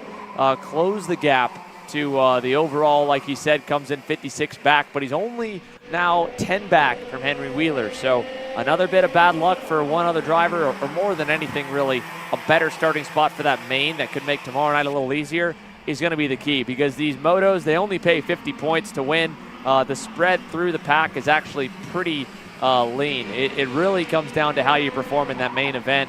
And that's where, again, we're going to be in similar conditions to what we're at right now. Under the lights around 9 to 10 p.m., hopefully maybe a little bit earlier tomorrow night than tonight. But this is going to be the best dry run these OKN and Pro Stars drivers will have at what will be the session that ultimately decides their championship. And the same really for the rest of the divisions. The fact, though, that the OKN juniors, they do get one more session along with the rest of the semi-pro classes to earn points in. And that's the pre-final that they'll have tomorrow afternoon. So for Davin Roberts, Chase Gassiet, Lee Isaac, Mal Hewitt, the plus versus minus is they've got one more session. The minus is the fact there's only 7 of them. So it's hard to make up a lot of points in a small grid, just because when you have a bad heat, like what happened to Nick Terlecki there in Moto number 1, well, you still get position 7. In the case of Nate Golseth here, prime example in OKN Junior. Now, talking to another championship contender, again, 10 points up the road from Caleb Gaffera, and within shouting distance of the points lead is Henry Wheeler. The number 2 plate would like to become a number 1 plate for next year. Caleb? Thank you very much there, Xander. And again, Henry, you had a really good speed at the start of that OKN first moto, but just walk me through your weekend's been at this point and how that race unfolded for you. Yeah, we've just been working on it through the practice, and I think qualifying we got it pretty solid and we started figuring it out. This morning it wasn't bad, and we went out for the heat, and we got off to a good start because Diego and Caleb stalled it on the grid, but one of the sensors went bad, and I started messing with the needles, and it just went downhill. But I think the speed is there when it's all together, so I think this heat should be good. Yeah, and I guess moving forward, I asked Caleb G about this a little bit, but again, you got yourself back in the championship conversation at the Clash at the Club. Just walk me through your, I guess, this year for you. I know you've been wanting to get that number 1 plate so bad after how close you fell last year. Just walk me through, I guess, your view of the weekend so far and your mindset going into this final. Yeah, I mean, the beginning of the year, the first race wasn't the best. I started last in the final. I still got up to 4th, but that really hurt the points, especially with the DQ in one of the heats. And, I mean, since then I've just been working, trying to be consistent, got the win last race. And this weekend, as long as I can stay up there and be close and hopefully help Diego a little bit, I think it should be a good weekend. Well, there you guys have from Henry Wheeler, just looking for a little bit more consistency here this weekend. Back to you guys in the booth. Thanks, Caleb. For Henry Wheeler, last year was the ultimate heartbreak. He thought he saw the checkered flag when it was the white and didn't close the door off, and went from winning the race to win the championship to ending up second in the championship. But he has since then solidified himself as a contender across all of the major series and all the major divisions, and he's got a shot at redemption here this weekend, and it definitely looked like something was off for him. He as he mentioned, was working on the needles in the race lead and trying to figure out, and solve the issue. We were a little bit unsure of what was going on exactly for Henry in that opening moto. So The good part about those motos not counting too much points-wise means that didn't really burn him all too well or all too hard. And ultimately, if he can turn things around, maybe get a Moto 2 win, well, he could enter the main event with really the ability to win the race and hope for the points leader to finish maybe 3rd or 4th or worse and do what he wanted to do and what he came so close to doing a year ago at the Clash of the Club when it was the season finale for the Stars Championship Series. This year we're finishing under the lights, and for OKNJ, Davin Roberts, Chase Gassiet Lee under the lights right now. There might be a bit of a battle looming here, Jerry. We're down to a 10th closer for Chase, and last time by, a full half-tenth better than Davin Roberts. So never say never. Chase Gassiet Lee trying to close that last couple car lengths of the gap and make it possible. While on the flip side, the OKN Stars are ready to go, and points leader Diego Ramos lines up side by side with Nick Terlecki, 4 points apart. This is going to be so fun to watch for them. While the juniors get the white flag, they are just moments away from going green, and Davin Roberts does what he needs to do right there. Keeps the damage to a minimum, only a 400th loss when they hit the start-finish line. Yeah, and Davin Roberts has really just been able to do just enough to keep that gap big enough to Gassiet Lee behind him, to, where he doesn't really have to, push the cart too much and, burn up the tires. But, yeah, Davin Roberts doing just enough on that RPM Cosmic there. Able to do just enough to keep Gassiet Lee behind him, and now coming through the turn 9 complex, the double right, and he is going to take us down this short chute here into this final corner.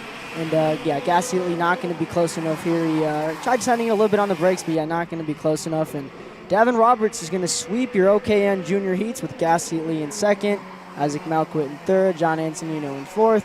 Sebastian Risch, got to wait about 5 seconds to see him come across the line here. He's going to take that 5th position, and not too sure what happened to Max Violin, but I believe we saw him pull into the pits and end his night early here at Trackhouse Motorplex. Yeah, there was definitely something wrong with the Magic card. It didn't look like he had it right from the moment the green flag dropped, so unfortunate for Mad Max for sure. He'll be back tomorrow, though, with a little bit fresher rubber when we get to that pre-final. But as for the Brazilian, this racetrack has taken and given, and probably taken more, I feel like, than given it. And I think Diego Ramos might agree over his experience in Mooresville, North Carolina. He came in last year with a shot at a championship at this racetrack. Ultimately, didn't come together.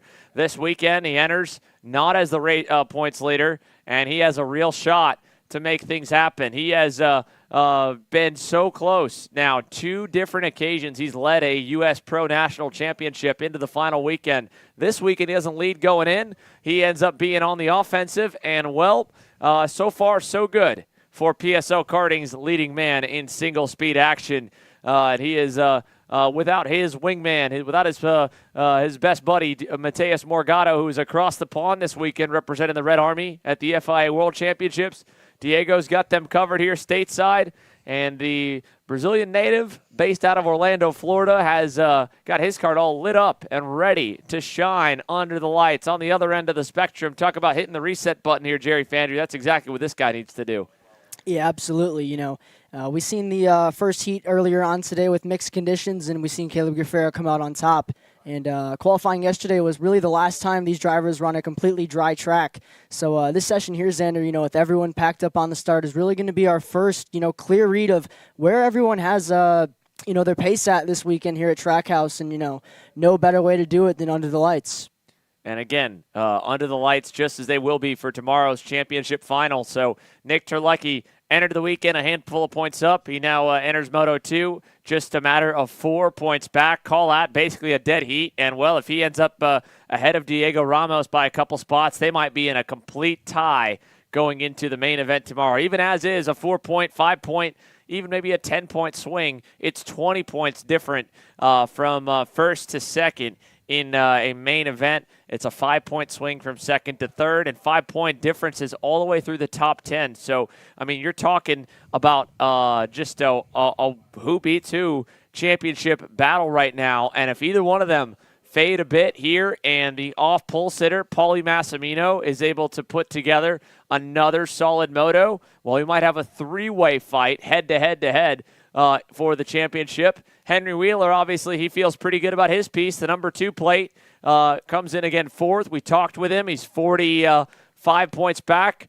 but another good moto and a little bit of luck in tomorrow's feature event. He could steal the points and the championship away. And the same for Caleb Gaffera, as our Caleb mentioned down on the grid. They're still, though, just in that holding pattern. They've got to get Nate Golset's cart cleared, and now the command has been given. It's time to fire up and fire off. OK and Stars onto the racetrack here for the first of our final 2 sessions on the night, the first of the 2 motos for the second round, and a little bit of an issue for the Sodi.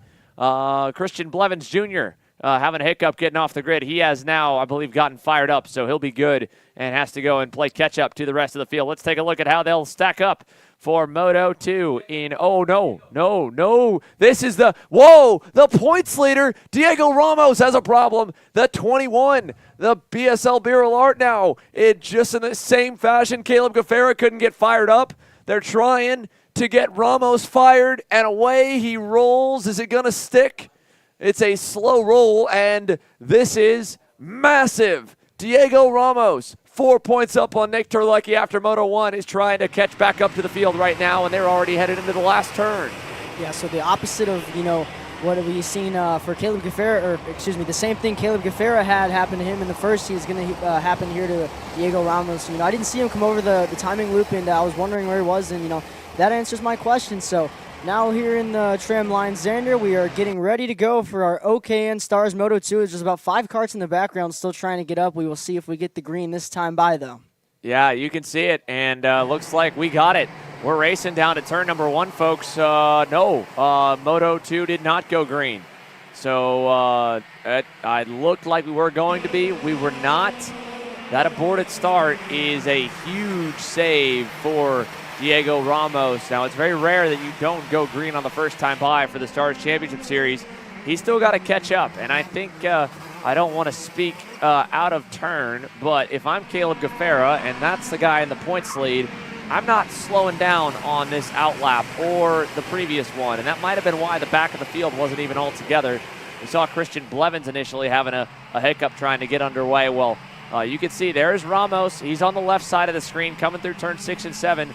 The leaders are still headed up the hill trying to form and get going before he can get there. So he's driving as fast as he can. Caleb Gaffera and Paulie Massimino, it's all about taking every point you can get, and if they can knock Diego Ramos down a peg or 2, well, this championship looks a whole lot different. This second time is going to get the green. There's Ramos, top of the screen. He's going to get a big jump on the field, and we're underway with Diego Ramos, the points leader, having to start from the back in Moto 2. Caleb Gaffera was able to have a pretty good jump there with Paulie Massimino in behind him, Nick Terlecki behind there, and I believe that's Henry Wheeler in the 4th position there. There's a little bit of contact there between the Fox and Sun karting teammates there. And I think that was the green helmet of Wesley Gunler and maybe Aiden Fox next to him. But yeah, good jump for Caleb G to get out front on this first lap with Paulie Massimino behind. Better start for Beckett Friesen, but now he's got the points leader bearing down on him. Ramos looking low, looking high. Friesen with a big send to the inside in turn 8. He'll take Wesley Gunler wide. Ramos will pick off Gunler almost side by side to the high side. For the Beryl Art, it will stick. So Diego now up and into the top 10 as he continues to charge forward. A frantic run up the grid here for Diego Ramos. And there is nothing that kind of knocks you out of a good headspace like not being able to get off the grid in time and having to scramble. I mean, you spend those last couple moments kind of locking in mentally, right, Jerry? And then all of a sudden things don't go to plan before the race starts and you're thrown out of whack. Yeah, absolutely, Xander. And, it's hard to really get back on and, lock back in like you said, when something like that happens on grid that, you weren't obviously expecting, but it seems like, Diego is handling it pretty well. He's now on to the back of the number 33 of Rafe Shaw and that Fox & Sons karting there as Wesley Gunler makes a move on Beckett Friesen and runs him out a little bit there on the exit of turn 8. But change for the lead. Paulie Massimino is, or not change for the lead, Paulie Massimino has just extended that gap quite a bit out to Caleb G. He's not too sure how that gap has gotten so big, but Nick Terlecki, Henry Wheeler, and I think it's Aiden Fox there in the 5th position, all down the, together there in that group. Yeah, Aiden Fox back in P5 right now, trailing them on the orange and blue Henry Wheeler and Nick Terlecki and Caleb Gaffera, they were battling last lap, and it was a change in the lead that happened while we were kind of focusing on Henry's teammate in Diego's charge through the field. But it's Paulie leading the way now, trying to get the maximum points all. So this would be another 5 points gained on Caleb Gaffera for Paulie Massimino. And in total, it would be something of the realm of about maybe a 9 or 8 point difference that he'd make up on Diego Ramos, and around the same on Nick Terlecki. Even though Terlecki's back in third, he'd lose about 6 points to Paulie. So Massimino could enter tomorrow as they run as close as maybe 15 points back out of the lead, which again, that's the important part. It's getting within that 20-point threshold if you're as fast as Paulie Massimino and or Caleb Gaffera right now, because 20 points is the difference from first to second in the main event. So that means you're in control of your own destiny. If you can win the race no matter what happens behind you, like here, if Nick Terlecki, say, were to lead the points tomorrow and end up second, but he did not have more than 20 points on Paulie Massimino, Paulie could still win the race and win the championship. But if you enter tomorrow more than 20 back, like Henry Wheeler does right now, and like Gaffera is looking at potentially also, then you have to bank on some attrition, bank on a bit of other drivers controlling whether or not you end up getting to walk away with the championship based on how they perform and if they can bring the fight to the other championship contenders. So for Paulie Massimino, pulling away to 1.6 seconds, I mean, this is a huge boost of confidence, but it's more than anything a 5-point plus in the right direction that would put him officially within 14 points of Nick Terlecki as they run. And like I said, I think it put him around the same back from Diego Ramos if it all holds. Right now, Ramos is in 8th as of last time by. I think he might have been able to get by Austin Olds, and indeed he has. So as Paulie tries to run away, 1.6 seconds last time by. Looks like it's held about even. Back to Henry Wheeler, Caleb Gaffera, Aiden Fox, and then there is the points leader coming into Moto 2 by just 4. Diego Ramos back in 8th with Nick Terlecki now up to 2nd. Terlecki, I think, would re-inherit the points lead. Yeah, and speaking of the points lead, Paulie Massimino still out front with a 46.835 last time, and the only man on track able to even get into the 46s was Nick Terlecki, the man currently in 2nd, as Henry and Caleb G continue to fight for that 3rd position. Henry last time by 47.1, Caleb G 47.4, and same for Aiden Fox behind with also a 47.4. But it really seems like Paulie was able to get out of the gate strong in this one, and just continue to extend that gap this time by another 10th on Nick, and about 2 or 3 tenths on Henry Wheeler and Caleb Gaffera, who are still fighting for that 3rd position. But it seems like something amiss for Caleb Gaffera here this time. Obviously we had those mixed conditions earlier, and we got to chat with Caleb, and he told us how he loves those mixed conditions here at Trackhouse, and that really was really good for him. And he had a really fast pace. We've seen him go from back of the grid all the way up to the front, and it might have caught him off guard a little bit. The same time we're getting later into the night. It's getting colder outside. The track temps dropping, and might have caught him out a little bit. So something amiss, and definitely something that Caleb's going to have to look at after this one. But much better for Henry Wheeler in this one. About 8-9 tenths behind Nick Terlecki. Last time by, Nick Terlecki went purple. Is currently the only man that can match Paulie Massimino out front. Henry Wheeler 46.9, 46.9 for Caleb G, and about Diego Ramos is about 2 seconds back from Aiden Lorenko, so not sure how much more progress Diego can get here, but all the way up from 16th to 8th so far for Diego. 6 minutes plus 2 laps to go here. Ramos's gap up to position number 7 is not really changing whatsoever right now. It is closing a little bit, but marginally not too much. For 7th of Diego Ramos up to Aiden Lorenko in 6th. It's a small glitch there on the timing monitor that will update and probably right itself here in a moment. If not, we'll make sure it's refreshed for you. But let's check in down on the grid as well. We talk about trying to have some must-win or must-perform opportunities in the championship. Well, Caleb Gaffera is looking for that down the backstretch here on Henry Wheeler. Talon Yockel is looking for the same, and more than anything else to try and defend his night fight crown. This guy has won more than he's lost at the Stars Championship Series at Trackhouse. Caleb? Thank you very much there, Xander. And again, I think if you probably just add a little bit more pressure onto the shoulders there of Talon Yockel. But again, your good friend AJ starting alongside you here on the front row. It seemed like you were with them in the first couple of laps, but just couldn't get that move done in the end, and he had a little bit more pace than you. Just walk me through that race and what you were missing in that one.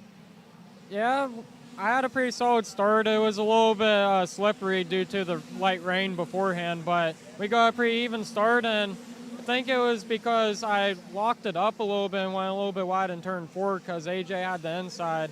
I gave him the room, but just went a little bit too deep, and he got a good gap, and he just proceeded to go a little bit faster than me. I made a small setup change, so hopefully it'll be the right change, and I can just be right up there with them or get the whole shot and just hold the lead. And that was kind of my next question. What's your approach here? You already tried it once. You have beat AJ off the line before at the Clash of the Club in one of the motos. So I guess what's your approach here going to the second one? You can get your elbows out, or just walk me through that. Obviously, me and AJ, we know each other really well, so we can race each other pretty respectably while going hard. So elbows will be out, but we'll keep it clean, obviously. But my strategy is just try to get the whole shot, have good enough pace to stay in front of them, and yeah, basically just keep it up front if I can get up front from the start. Yeah, and lastly here with you, I know the championship is probably not too much in your mind, but you do want to hold on to that number 1 plate. You're going to need a big weekend for you to kind of get something done, or even get a single-digit number on your go-kart for next year. But I guess what's your approach championship-wise here for this weekend? Just try to finish first and get as many points as possible. That's my only option at this point. Well, there you guys have it from Talon Yockel. Just wanting to be up there and take the fight to AJ Myers here in a couple of moments' time. Back to you guys. Yeah, it's a pretty hefty deficit for Talon Yockel, over 100 points out. But as Caleb mentioned, he enters this weekend only 24 points out of second in the title fight. So it's still definitely to play for, to maybe at least get a 2-plate, if not a 3-plate. And speaking of that as well, here with the fences line for the OKN Stars division, we've seen a change for third. Caleb Gaffera has gone around Henry Wheeler. Oh, wow! Big contact, and Gaffera's into the wall. Caleb Gaffera, right as we panned back over to check in on the progress the 54 has made, Caleb Gaffera has pounded the blue and white barriers out of turn number 6. So big-time championship implications now. Diego Ramos moves up to 6th. Henry Wheeler into 3rd. Terlecki into 2nd. And as Caleb Gaffera mentioned, this was a go-for-broke weekend. He needed to make the most of it. He needed to go perfect from this moto onwards, and sadly, that is not going to be the case. It'll be a 15th place result for Caleb G. And with him going off the way that he did, it's allowed Aiden Fox to kind of get some new life. He's back on the heels of Henry Wheeler right now for position number 3. Yeah, and Paulie and Nick Terlecki have really just been trading lap times here. While we were away at that interview with Talon Yockel, Nick Terlecki's going purple lap after lap, only last time by 46.668. So not able to really top that 46.546, but Paulie Massimino 46.716. Only a 10 slower than Nick, but with the gap Paulie has created here, he really doesn't need to push the kart too much. He can afford to save his equipment a little bit, and not push as hard as say like Diego Ramos, who last time by won a 46.7, and as he's trying to reel in Aiden Lorenko, he's brought that gap from 2 seconds to about 8/10 last time by. He might have enough time here to get up to Aiden Lorenko, but it's definitely going to be tough, as he's only about 2 or 3 tenths better. So this group on screen here, that is Henry Wheeler and Aiden Fox, currently fighting it out for that 3rd spot with about a minute left on the clock. Yeah, a minute plus 2 laps at least. Nick Terlecki trying to close into Massimino, as you mentioned. Paulie's probably expending a bit of that gap here for Aiden Fox, closing in on Henry Wheeler back for 3rd. That's a good showing as well. I know that we have some angle at least of the Caleb Gaffera moment. Here's a look on the side-by-side. Slow motion, got in a bit hot, bit wide, and man, talk about a massive impact.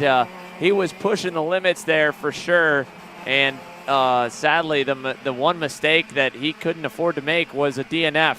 We'll definitely have another look at that at the end of the race as well, but Caleb Gaffera out, just going a bit too deep there. It looked like maybe through turns 5 and 6. Hard to say. I don't think off that angle anything broke for the LEM Tony kart, but something definitely could have, as he was kind of out of shape up and over the curbing, and In either case, we've got a battle on screen live right now. Aiden Fox through on Henry Wheeler. That's for third, and more importantly, that'll back them all up to the 21 of Diego Ramos and allow the points leader to try and make up for lost ground.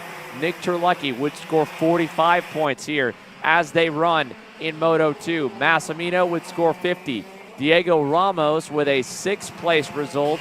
It would score decent, but better would be a top 5. And how about that? He'll do it right on cue. The Brazilian is now up to 5th as he gets by Aiden Lorenko. Yeah, Diego able to recover pretty well here after that, not being able to get off the grid. Currently into that 5th position, behind his teammate Henry Wheeler. And it seems like Aiden Fox is, able to light the wick a little bit and, find a little more pace that he's been looking for. But, looking at these lap times, Paulie a 46.7 last time, Nick Terlecki 46.7, and everyone 3rd through 6th between a 47.3 and a 47.7 with a little bit of fighting that's going on back there. So I believe we've seen the 2 sticks in the air last time by, and Diego Ramos trying to get up to his teammate Henry Wheeler. And I feel like he's going to get there. He's slowly closing into that rear bumper of his teammate, and we'll see what move he's going to make. Now, as they now sit 5th for Ramos, 2nd for Terlecki, they would actually be tied. 4 points difference from 2nd to 5th in a moto as they are headed up the hill to turn number 11. Now, granted, if he gets around Henry Wheeler, he'd lead by all of 1 point going into tomorrow. So how hard do you fight for that spot against your teammate nonetheless, but even still against the driver that you are also fighting for the championship? I think just as important is how the heat points or the moto points will average out to set the grid for tomorrow's feature event, because the starting position and really how you get through that opening lap sets the tone for some of these main event races.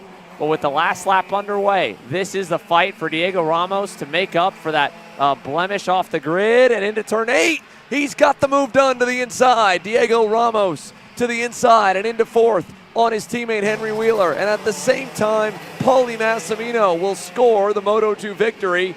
Nick Terlecki 2nd. Aiden Fox will end 3rd. And Ramos is going to hold it. Diego Ramos on the last lap gets the move done on Henry Wheeler. And he will lead provisionally the title fight into Saturday night by 1 point in the championship over Nick Terlecki. And Paulie Massimino with a heat race win should pull himself to within 20 points of Diego Ramos, and that is going to make it where it is a 3-man free-for-all. If any one of those 3 drivers wins the race tomorrow, they will walk out of Trackhouse Motorplex as the Stars Championship Series champion. And Caleb Gaffaro was hoping that's how he would end his Saturday night, but he's going to end his Friday night with some damage repairs to that Leading Edge Motorsports Tony Kart. Before we do the Coastal Link recap, let's see if we can break down what happened to the North Carolina native one more time. It was a scary moment. Great to see that he's up and okay. We already had one hairy incident earlier tonight that brought out the red flag in the middle of the KA Stars heats. But taking a look here at the shopakr.com replay in slow motion, you see he hits the curb on the right.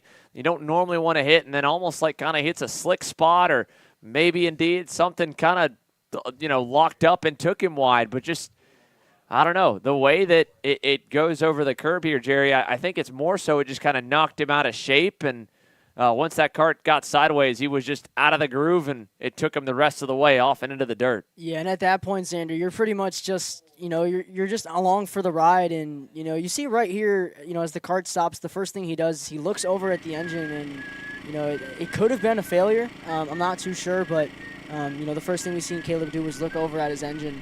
And, yeah, not too sure what did go wrong there. But, hopefully we'll get some intel tonight, and we'll have some updates for you guys tomorrow. We've got Pro Stars on deck, folks. One more race to go on the evening before our main event and or pre-final grids are set. There's a look down. Billy Musgrave in good spirits. He was bad, fast, and on brand for the All-American Badass. He's up next here, but let's take one last look back through Moto 2 for the OKN Stars division with this Coastal Link Custom Printing recap. Beginning with the craziness on the grid for the new points leader, Diego Ramos. He had a 4-point margin after Moto 1 when Nick Terlecki had a bumper bolt break that took him out of that opening heat.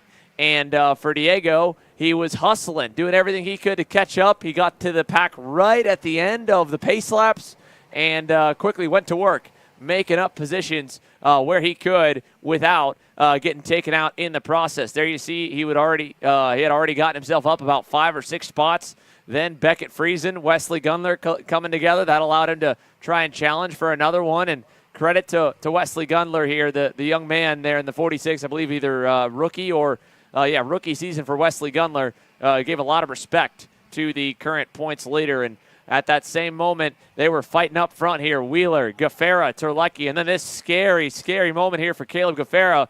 Big impact there, blowing the blue and white Scribner barriers across the racetrack. And then the final few laps, it was a slow build, but ultimately Aiden Fox tracked down, pulled the trigger, and got through on Henry Wheeler, and then ending things off there with that mangled LEM Tony Kart for Caleb Gaffera off the damage impact in turn number 6. But on the final lap, this right here could make the difference tomorrow. A 1-point difference there was all that was in turn number 8 as Paulie Massimino cruised to victory over Terlecki and Aiden Fox. Well, that one position change takes it from Nick Terlecki and Diego Ramos tied.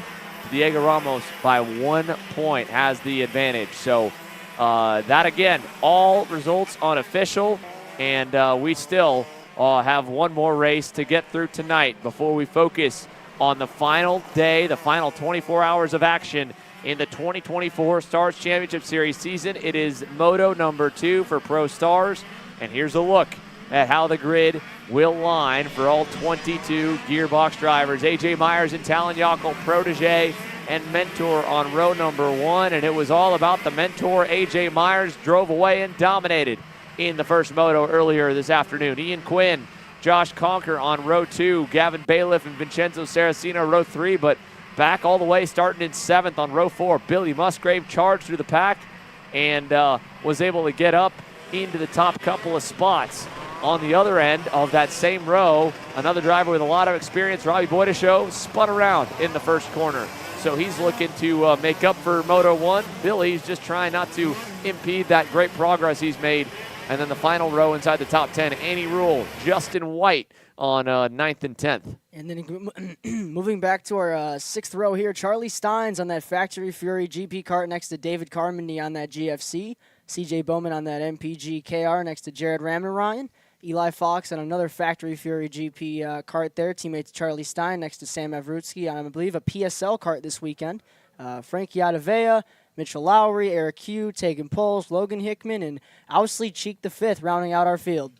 Well, we're ready, and Christian Marsh is ready as well. He's given the command to the field to go to the lights on the left-hand side of your screen. Moto 2, Pro Stars, ready to go green. AJ Myers, Talon Yockel, and the whole shot under the lights will go to the way of the Magic Man as he leads us down to turn 1, and there's contact. Billy Musgrave looked like he got kind of trapped there with Ian Quinn. I think the bumper's locked, and both drivers have lost a couple of positions already. Yeah, Talon Yockel did get a pretty good launch there. He was able to, slot into that second position behind AJ, and everyone's still coming through the bowl. But, yeah, it seems like AJ definitely got the better of him there. And Josh Conker all over the rear bumper of Talon Yockel pretty early here, coming around this 6-7 complex. And Conker's going to take a look there. Not going to get close enough as of yet, but it seems like Josh Conker has definitely been able to fire off here. It might be a little higher tire pressure for Josh Conker on that JMF factory kart, but definitely looking a lot stronger than that first heat race. And Ian Quinn in that 5th position behind Gavin Bailiff, who had a pretty good start as well. And Annie Rule on the end of that group behind Ian Quinn. 1 lap complete here, and just about 1 minute in, plus 2 laps as the field goes through turn number 1. Take a look at the Canadian Josh Conker. Putting a lot of pressure on Talon Yockel. And how about Annie Rule as well? She is all over Ian Quinn right now, right as they go into the infield. So the young lady on the Magic Kart looking good early here in Moto 2. And, in fact, they're all over each other there through the hairpin. How about Conker, Bailiff, Saraceno? And now Bailiff has gotten tripped up a bit. That allowed Rule to get to the inside of Quinn. But I don't know if she's going to be able to hold it. Still side by side as they drag race up the hill, and Quinn's going to close that door off in turn 11. Yeah, so Annie not able to get around Ian yet, but she was able to fire off pretty well. But right behind them, we have Robbie Bugidoso, Justin White on that factory kart, and Billy Musgrave, teammate to Justin White, right next to him. So, those two are definitely going to be looking to put a couple of magic karts and PSLs behind them. And speaking of putting karts behind them, Gavin Bailiff's going to go down the inside of Justin White and going to get that move done. That's going to put, Vincenzo Saraceno, and that's going to put Gavin into that 4th position. Check this out here. Robbie Boydishow also looming in.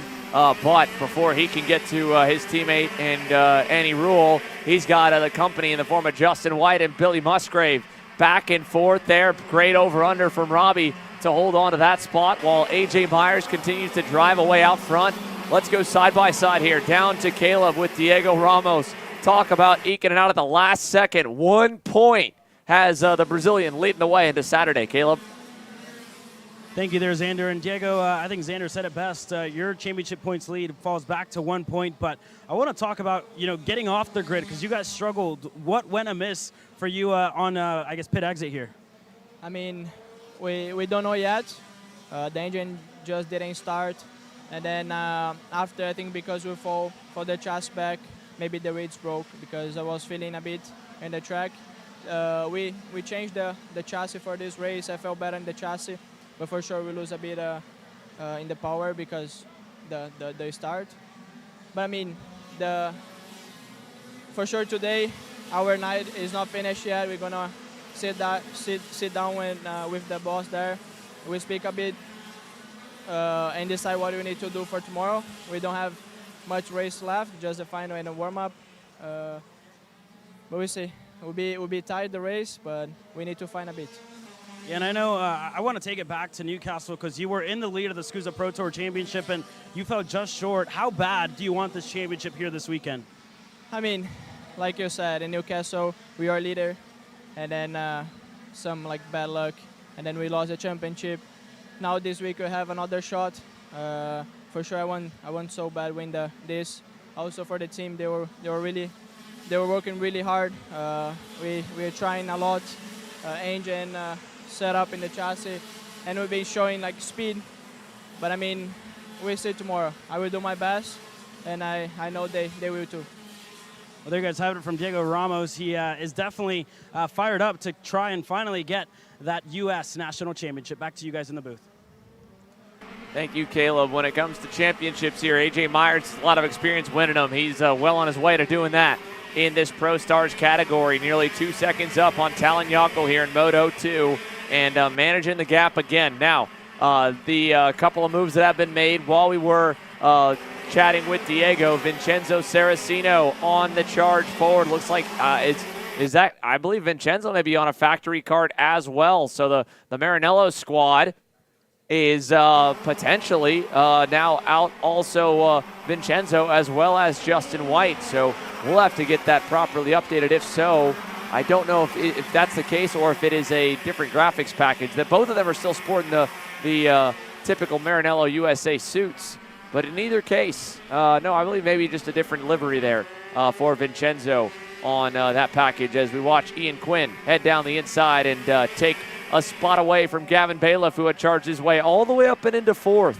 But the 264 now fades back to P5. Yeah, Xander, it seems like he was able to fire off really well. And, Ian was a little bit of the opposite as, he had Annie Rule all over his rear bumper early on. But, that might have been a thing of, Annie was a little higher on tire pressure and, Ian might have went a little too low. But, if you did go a little too low, this is the time to definitely bring it in. And it looks like Ian is rolling right up onto that back bumper of the Canadian Josh Conker there for that 3rd position. So, yeah, definitely Ian has that kart into the track. Last time by, Ian ran a 46.2. I believe he was the 3rd quickest on track last time by, outside of A.J. Myers out front. And here going into turn number 8, Conker going to go a little tighter line on the entry, and that's going to give Ian Quinn the run on the exit. He's going to try to hold it around the outside of turn number 9 there in the double rights, and he's going to get it. So that's going to put Ian Quinn into that 3rd position, but Gavin Bailiff is right there. He's going to go down the inside into that last corner. And Josh Conker struggling a little bit here with about 5 minutes left. Vincenzo Saraceno will be the next one to get into it with Josh Conker, but 2 for 2 on the Skycam, capturing around the outside moves. This time Ian Quinn with that awesome power move in turn number 9 to complete the pass that started back at the exit, really the entry of turn number 8, that infield hairpin.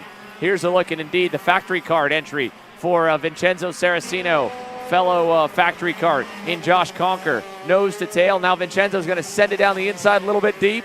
Josh will over under him, and the lack of grip under the lights hurting, I believe, the drivers that are going offline in the brake zones more than maybe usual. So now Vincenzo's got to worry about Annie Rule back on his bumper once again and applying pressure. And we still have time left, a good amount, to be fair. 5 minutes plus 2 laps in this moto, and that also makes you want to kind of go back a little bit further. From this is 7th and 8th. Billy Musgrave has been trapped in 9th and 10th here, or 8th and 9th right now. This is 6th and 7th with Vincenzo Saraceno and Annie Rule. But for the man that was probably the fastest on track besides A.J. Myers, Billy Musgrave, back in the 9th position, is still further back as Vincenzo sends it again on Conker. Back and forth, the two of them go. Chassis teammates, and Josh going to the high side in 9, opens the door for Andy to pull alongside. He'll end up losing another spot. Saraceno's through. Rule going to try and go in 11. Not going to happen. Josh will hang on. Yes, not able to get it so far, but, it seems like Conker is really, falling down the order a little bit here as we get a really sick shot from our drone here. But let's talk about that group you were trying to mention, Xander. Going back P8, P9, P10 at the end of our frame here is Robbie Bugidoso, Billy Musgrave, and Justin White. We'll see if we can get a couple of cameras on them. But, Billy has had a little bit of a struggle so far this weekend. Last time by, to compare the times of the leaders, Billy Musgrave 46.8 last time by, and Robbie and Justin right around him with a 46.5. Well, that's what's so puzzling to me, Jerry. Again, this is not characteristic of what we saw out of Billy Musgrave in Moto 1. I mean, talk about a stark contrast from day to night. And again, I don't think it's so much the go-kart. Vincenzo Saraceno on the factory kart's running fine. Conker might be a little bit off as he's kind of faded down. So in any case, I mean, Billy Musgrave was flying in Moto 1, and while he and Ian Quinn got tagged together at the start of Moto 2, Ian's driven his way back up and into 3rd. Billy is still, as you mentioned, just trapped behind Robbie Boydeshow in the 9th position. He's pulled away a little from Justin White, but I mean, they're all pretty evenly matched, and maybe that's just more of a testament to the fact of how close the field is. Last time by, he did match A.J. Myers, a 46.2 for the pair, but also so did Ian Quinn. Within a tenth of the leader was Talon Yockel at a 46.3, a couple of 4s through the rest of the top 5. The only one that was a bit off was Annie Rule back in 7th. And another thing to note as well is the track seems to be maybe more slippery than grippy at this point in the night. The Pro Stars drivers are way off where they were at in new rubber. 44.9, if you remember, for most drivers there are pushing into the 44s and low 45s in qualifying yesterday. A.J. Myers, a 46 flat is the best he's done. More than a second and a quarter off the pace of what they were hitting in hot laps last night. And, well, you can see the lack of grip right there. Musgrave drops the right rear off the racetrack in turn 7. Yeah, and, it's the latest point of the night. Although we did go a little further into the night than we wanted to, the track temp is definitely the coldest it's been. And, like you said, Xander, the lap times show it. And, looking at the Delta back here. Oh, wow. Annie Rule just absolutely sent Josh Conker in turn 1, Jerry. She loaded him up and shipped him right out the door. 2 spots back for the Canadian. Yeah, well, we've seen Annie try that move in that last corner a couple of times, and, no one really giving her an inch. And it seems like Josh just kind of hopped in behind Billy there, and he's trying to regain regroup everything that he just lost. Yeah, I think in that case that he was meaning to let by team owner and chassis brand owner Billy Musgrave, as Josh drives for the JMF Racing crew, saying, you know what, all right, my piece isn't good right now, but maybe my teammate can make up some more ground if I make it easy on him to get by. But yeah, like you said, Annie had tried to play nice for a couple of different pass attempts. Josh continued to fight the pass, hang on the outside, shut the door, and she said, you know what, all right, that's enough, and took a page out of the old school karting book and said, well, you're going to the marbles now. So kudos to her. She knows that they see her stature. She's not intimidating when she's behind the wheel just by the size comparison of her to maybe someone like the big guy, Danny Formal, or even some of the rest of the field like her teammate Robbie Boydeshow. But she's not afraid to use the chrome horn. We're all the same with the go-kart bodywork around each other. Yeah, I was going to say the same thing, Xander. Whether you look tough or not, And he still has the same front bumper that, anyone else on the track does. And, yeah, definitely putting it to use there after, not many drivers around her were really giving her an inch. So, sometimes it's just something you got to do. And, it seemed to work for her there, having a teammate behind as well. But clock is running out here. And it seems like we're going to be getting the 2 to go next time by. A.J. Myers about 3 seconds clear of the field. And something we haven't been paying attention to here, Xander, is Ian Quinn has reeled in Talon Yako, and that gap's only about half a second. Yeah, he is. He's close. Ian Quinn now down as well. Close is Musgrave and Boydeshow. So that battle heating up here. Coming to the line this time by. We're going to watch as the field is going to hit the timer at 0. And with the last couple of moments in Moto 2, 2 to go given. Fight for position number 2 here between Talon Yockel and Ian Quinn. Couple of drivers that are really the next generation of superstars trying to bring the fight to the current generation like AJ Myers and Billy Musgrave. They're 3 seconds back from AJ. They are up on Billy, though, who's back in 7th as he was able to get the job done, I think maybe in the last turn on Robbie in the Magic Kart. So this fight for second not over. The fight back for position number 7 might be for the moment here as the white flag will wave this time. Yeah, I just took a look at the times about the last 6 to 7 laps, Xander, and Ian Quinn has been your most consistent and fastest driver. Ian Quinn, last 6 laps, 46.1, all the way from lap 12 to currently where we're at on lap 17. And AJ Myers out front has been running 46.1, anywhere from like a 46.1 to 46.4. So Ian finally finding that pace a little later here. Yeah, definitely a little too late. Might have been a little lower on tire pressure, but he's only about 4/10 off of Talon Yockel, and I'm not sure if he's going to be close enough in turn 8. Yeah, I don't think so either, Jerry. I think it's going to be a little bit too far away. Granted, Talon ran it to the edge of the racetrack and dropped the right rear off, so that got him a little bit sideways, but it's still going to be a bit of a Hail Mary. I don't know if you want to send it like that in Moto 2. You've only got about a 2-point difference from second to third. The points are pretty much locked up for the Magic Man up the road, so as Myers sweeps the motos on Friday night here at Trackhouse, it'll end up the same for second as well. Yockel P2 over Quinn, to Bailiff, to Saraceno, Annie Rule, Billy Musgrave, Robbie Boydeshow, Josh Conker, and Justin White. Put another couple factory carts in the top 10. 4 of the top 10 finishers there aboard the American-made chassis. So we've put now all of the potential grid finishes completed. And while we are waiting for the last few Pro Stars drivers to hit the line, let's go down to pit lane. We stayed away from interviews during the race, but we definitely got to give some love down to Paulie Massimino. What a performance in both motos today, and it puts him now into a 3-way head-to-head winner-take-all main event tomorrow. Caleb? Thank you there, Xander. Paulie, I think Xander said it best. You had a good points haul for you, and you go into a 3-way head-to-head battle for the championship here at the Stars Championship Series. Just walk me through how your weekend's been thus far. Yeah, I mean, I think the weekend's been pretty good. I think in practice we were still trying to figure things out. Just trying to figure out gearing and just the way the track is. It took me a little bit to change my driving style to this OKM package. I feel like having a few too many laps kind of hurts me a little bit. Now I feel like I'm a little bit more comfortable. I felt like before I was just kind of trying to drive it like the X30, and it just wasn't working. So kind of had to readapt, and then, for qualifying, I felt like that was the best I kind of drove. Still made a few mistakes, which I think cost us pole, but, yeah. Heat one was good. Just kind of felt like I had too much of an air wash anytime I tried to get close to Caleb. So anytime I tried to get close to him, I just felt like I air washed, and then I lost all the ground I made up. And then when I made it back up, felt like the same thing again. And then, I kind of got a little mind-boggled with the flag situation.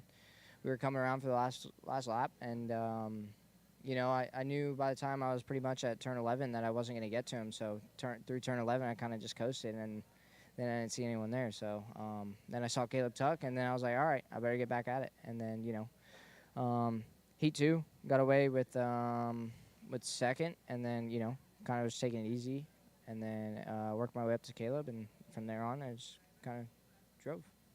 Yeah, and I guess moving forward here, you are still yet to win your maiden 125cc national championship, I should say. But how much would it mean, I guess, to get it done in your home track after all the work that's kind of been put in this year here at Stars? Yeah, I mean, I think it'd be great, but honestly, I just kind of want to win the race, and whatever happens from there happens. You know, so hard to make up ground in Stars, just the way the point structure is. So having these guys finish right behind me or right in front of me, it's such a tight spread. You know, we got hurt earlier this year with a few problems we had trying to learn the package, so that ultimately hurt us, I think. We would just kind of finish somewhere in the top half. I think we'd be a lot closer and have a lot better of a shot. Not doubting myself, not doubting the team. But, yeah, we'll just try and go win the race and see what happens. Well, there you guys have it from Paulie Massimino. Focus on winning the race before the championship. Back up to you guys. Thanks, Caleb. As we take one last look back at the official results here from Pro Stars, it was a solid performance for sure for the Magic Man. A.J. Myers ends up as the winner in the Pro Stars division. The Moto 2 win going the way of the number 200 over Talon Yockel, Ian Quinn, Gavin Bailiff, and then Vincenzo Saracino, your top 5. Annie Rule, Billy Musgrave again, Boy to Show, Conquer, and Justin White, the top 10. A solid run in Pro Moto 2 and Pro Moto 1 for A.J. Myers. He's been perfect so far, and the magical run to the championship will hopefully conclude with another clean sweep, and he's got a perfect weekend on the cards if he can put it all together tomorrow by leading every single lap and winning every single session. Very rare to see a driver pitch a perfect game like that, but AJ has a serious shot at doing so. We'll take a look here back at our Coastal Link custom printing recap to see how we got here for Pro Shifter and the final moto of the night. This one, again, ultimately another good hole shot for AJ. This time, no over-under from Talon, and the focal point became Ian Quinn and Billy Musgrave trying to charge back forward after they got kind of hooked up and went wide in turn 1. Quinn was great about it, made a couple good moves, and this one, man, what a badass run around the outside for Ian Quinn, Jerry. Yeah, absolutely, Xander. He was able to hold it, you know, Josh being respectable, giving him just enough room to hold it, and right there we seen Bailiff making a move back, you know, getting him behind Ian there, and then I believe that's Saracino going down the inside of Conquer, and, you know, at this point it was really just try to, you know, stop the bleeding for Josh, and, you know, definitely didn't stop there. As we've seen Annie all throughout the race try to make charges forward, and right there I feel like that was probably just the last straw for Annie. And, you know, right here we seen Billy drop a tire, and we were talking about how cold the track temps were. And then right here, Xander, I might have missed it, but you were able to fill me in. Annie gave the bumper to Josh Conquer there, check. And you know, that was really it for Josh there. We seen Billy try to make a move there on Robbie, and I believe he was able to get that done.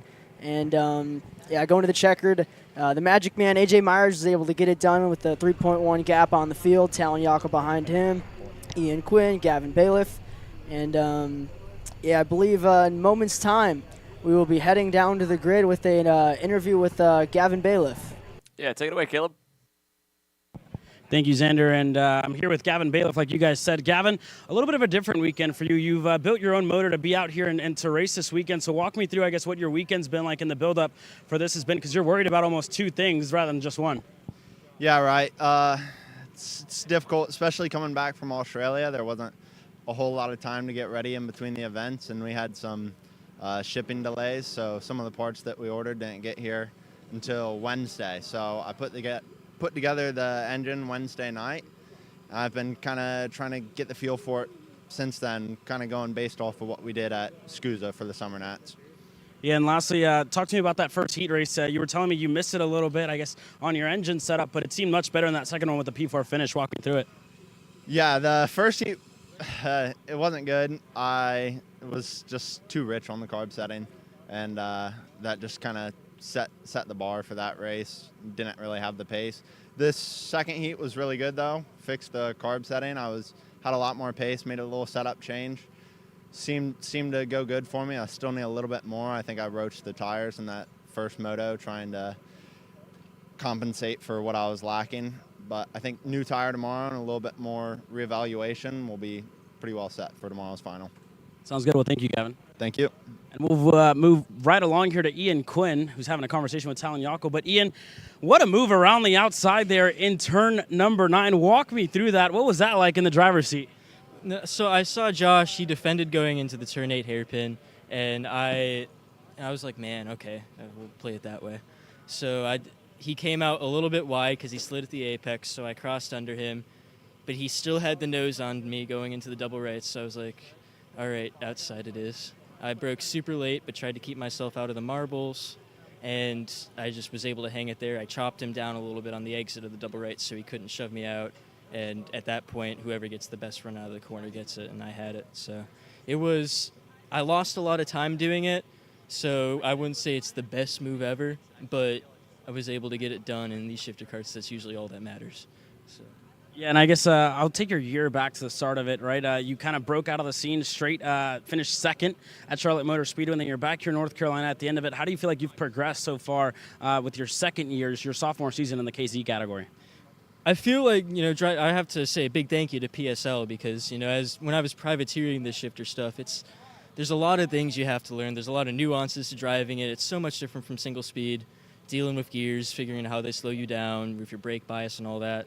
And PSL just had all the right stuff to tell me. They told me what to do with my bias. They told me how to drive my line. They tweaked all the tiny little things that I was doing wrong, and they formed me into a much better shifter driver than I was before. And this year I've just been learning and learning and learning. So I'm really thankful for them for that. Well, there you guys have it for me and Quinn, who's progressed, I would say, most improved on the year here in 2024. Back to you guys in the booth.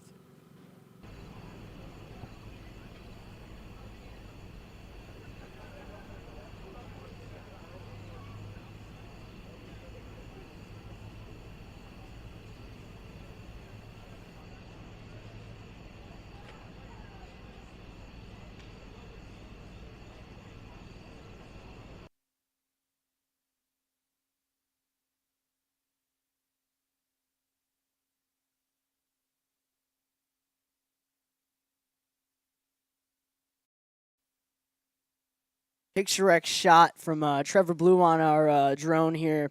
And, like Caleb was telling us yesterday, from fence to fence, wall to wall, this Trackhouse Motorplex is absolutely packed. There isn't anywhere to fit a trailer. There's really nowhere to fit a car, outside of a couple of spots there behind the garages. But, absolutely packed. We were in for a treat today, Xander, as we started this morning around noon. And we seemed to race all the way to about 10:30 tonight. So, tons of action today, tons of things to decompress from.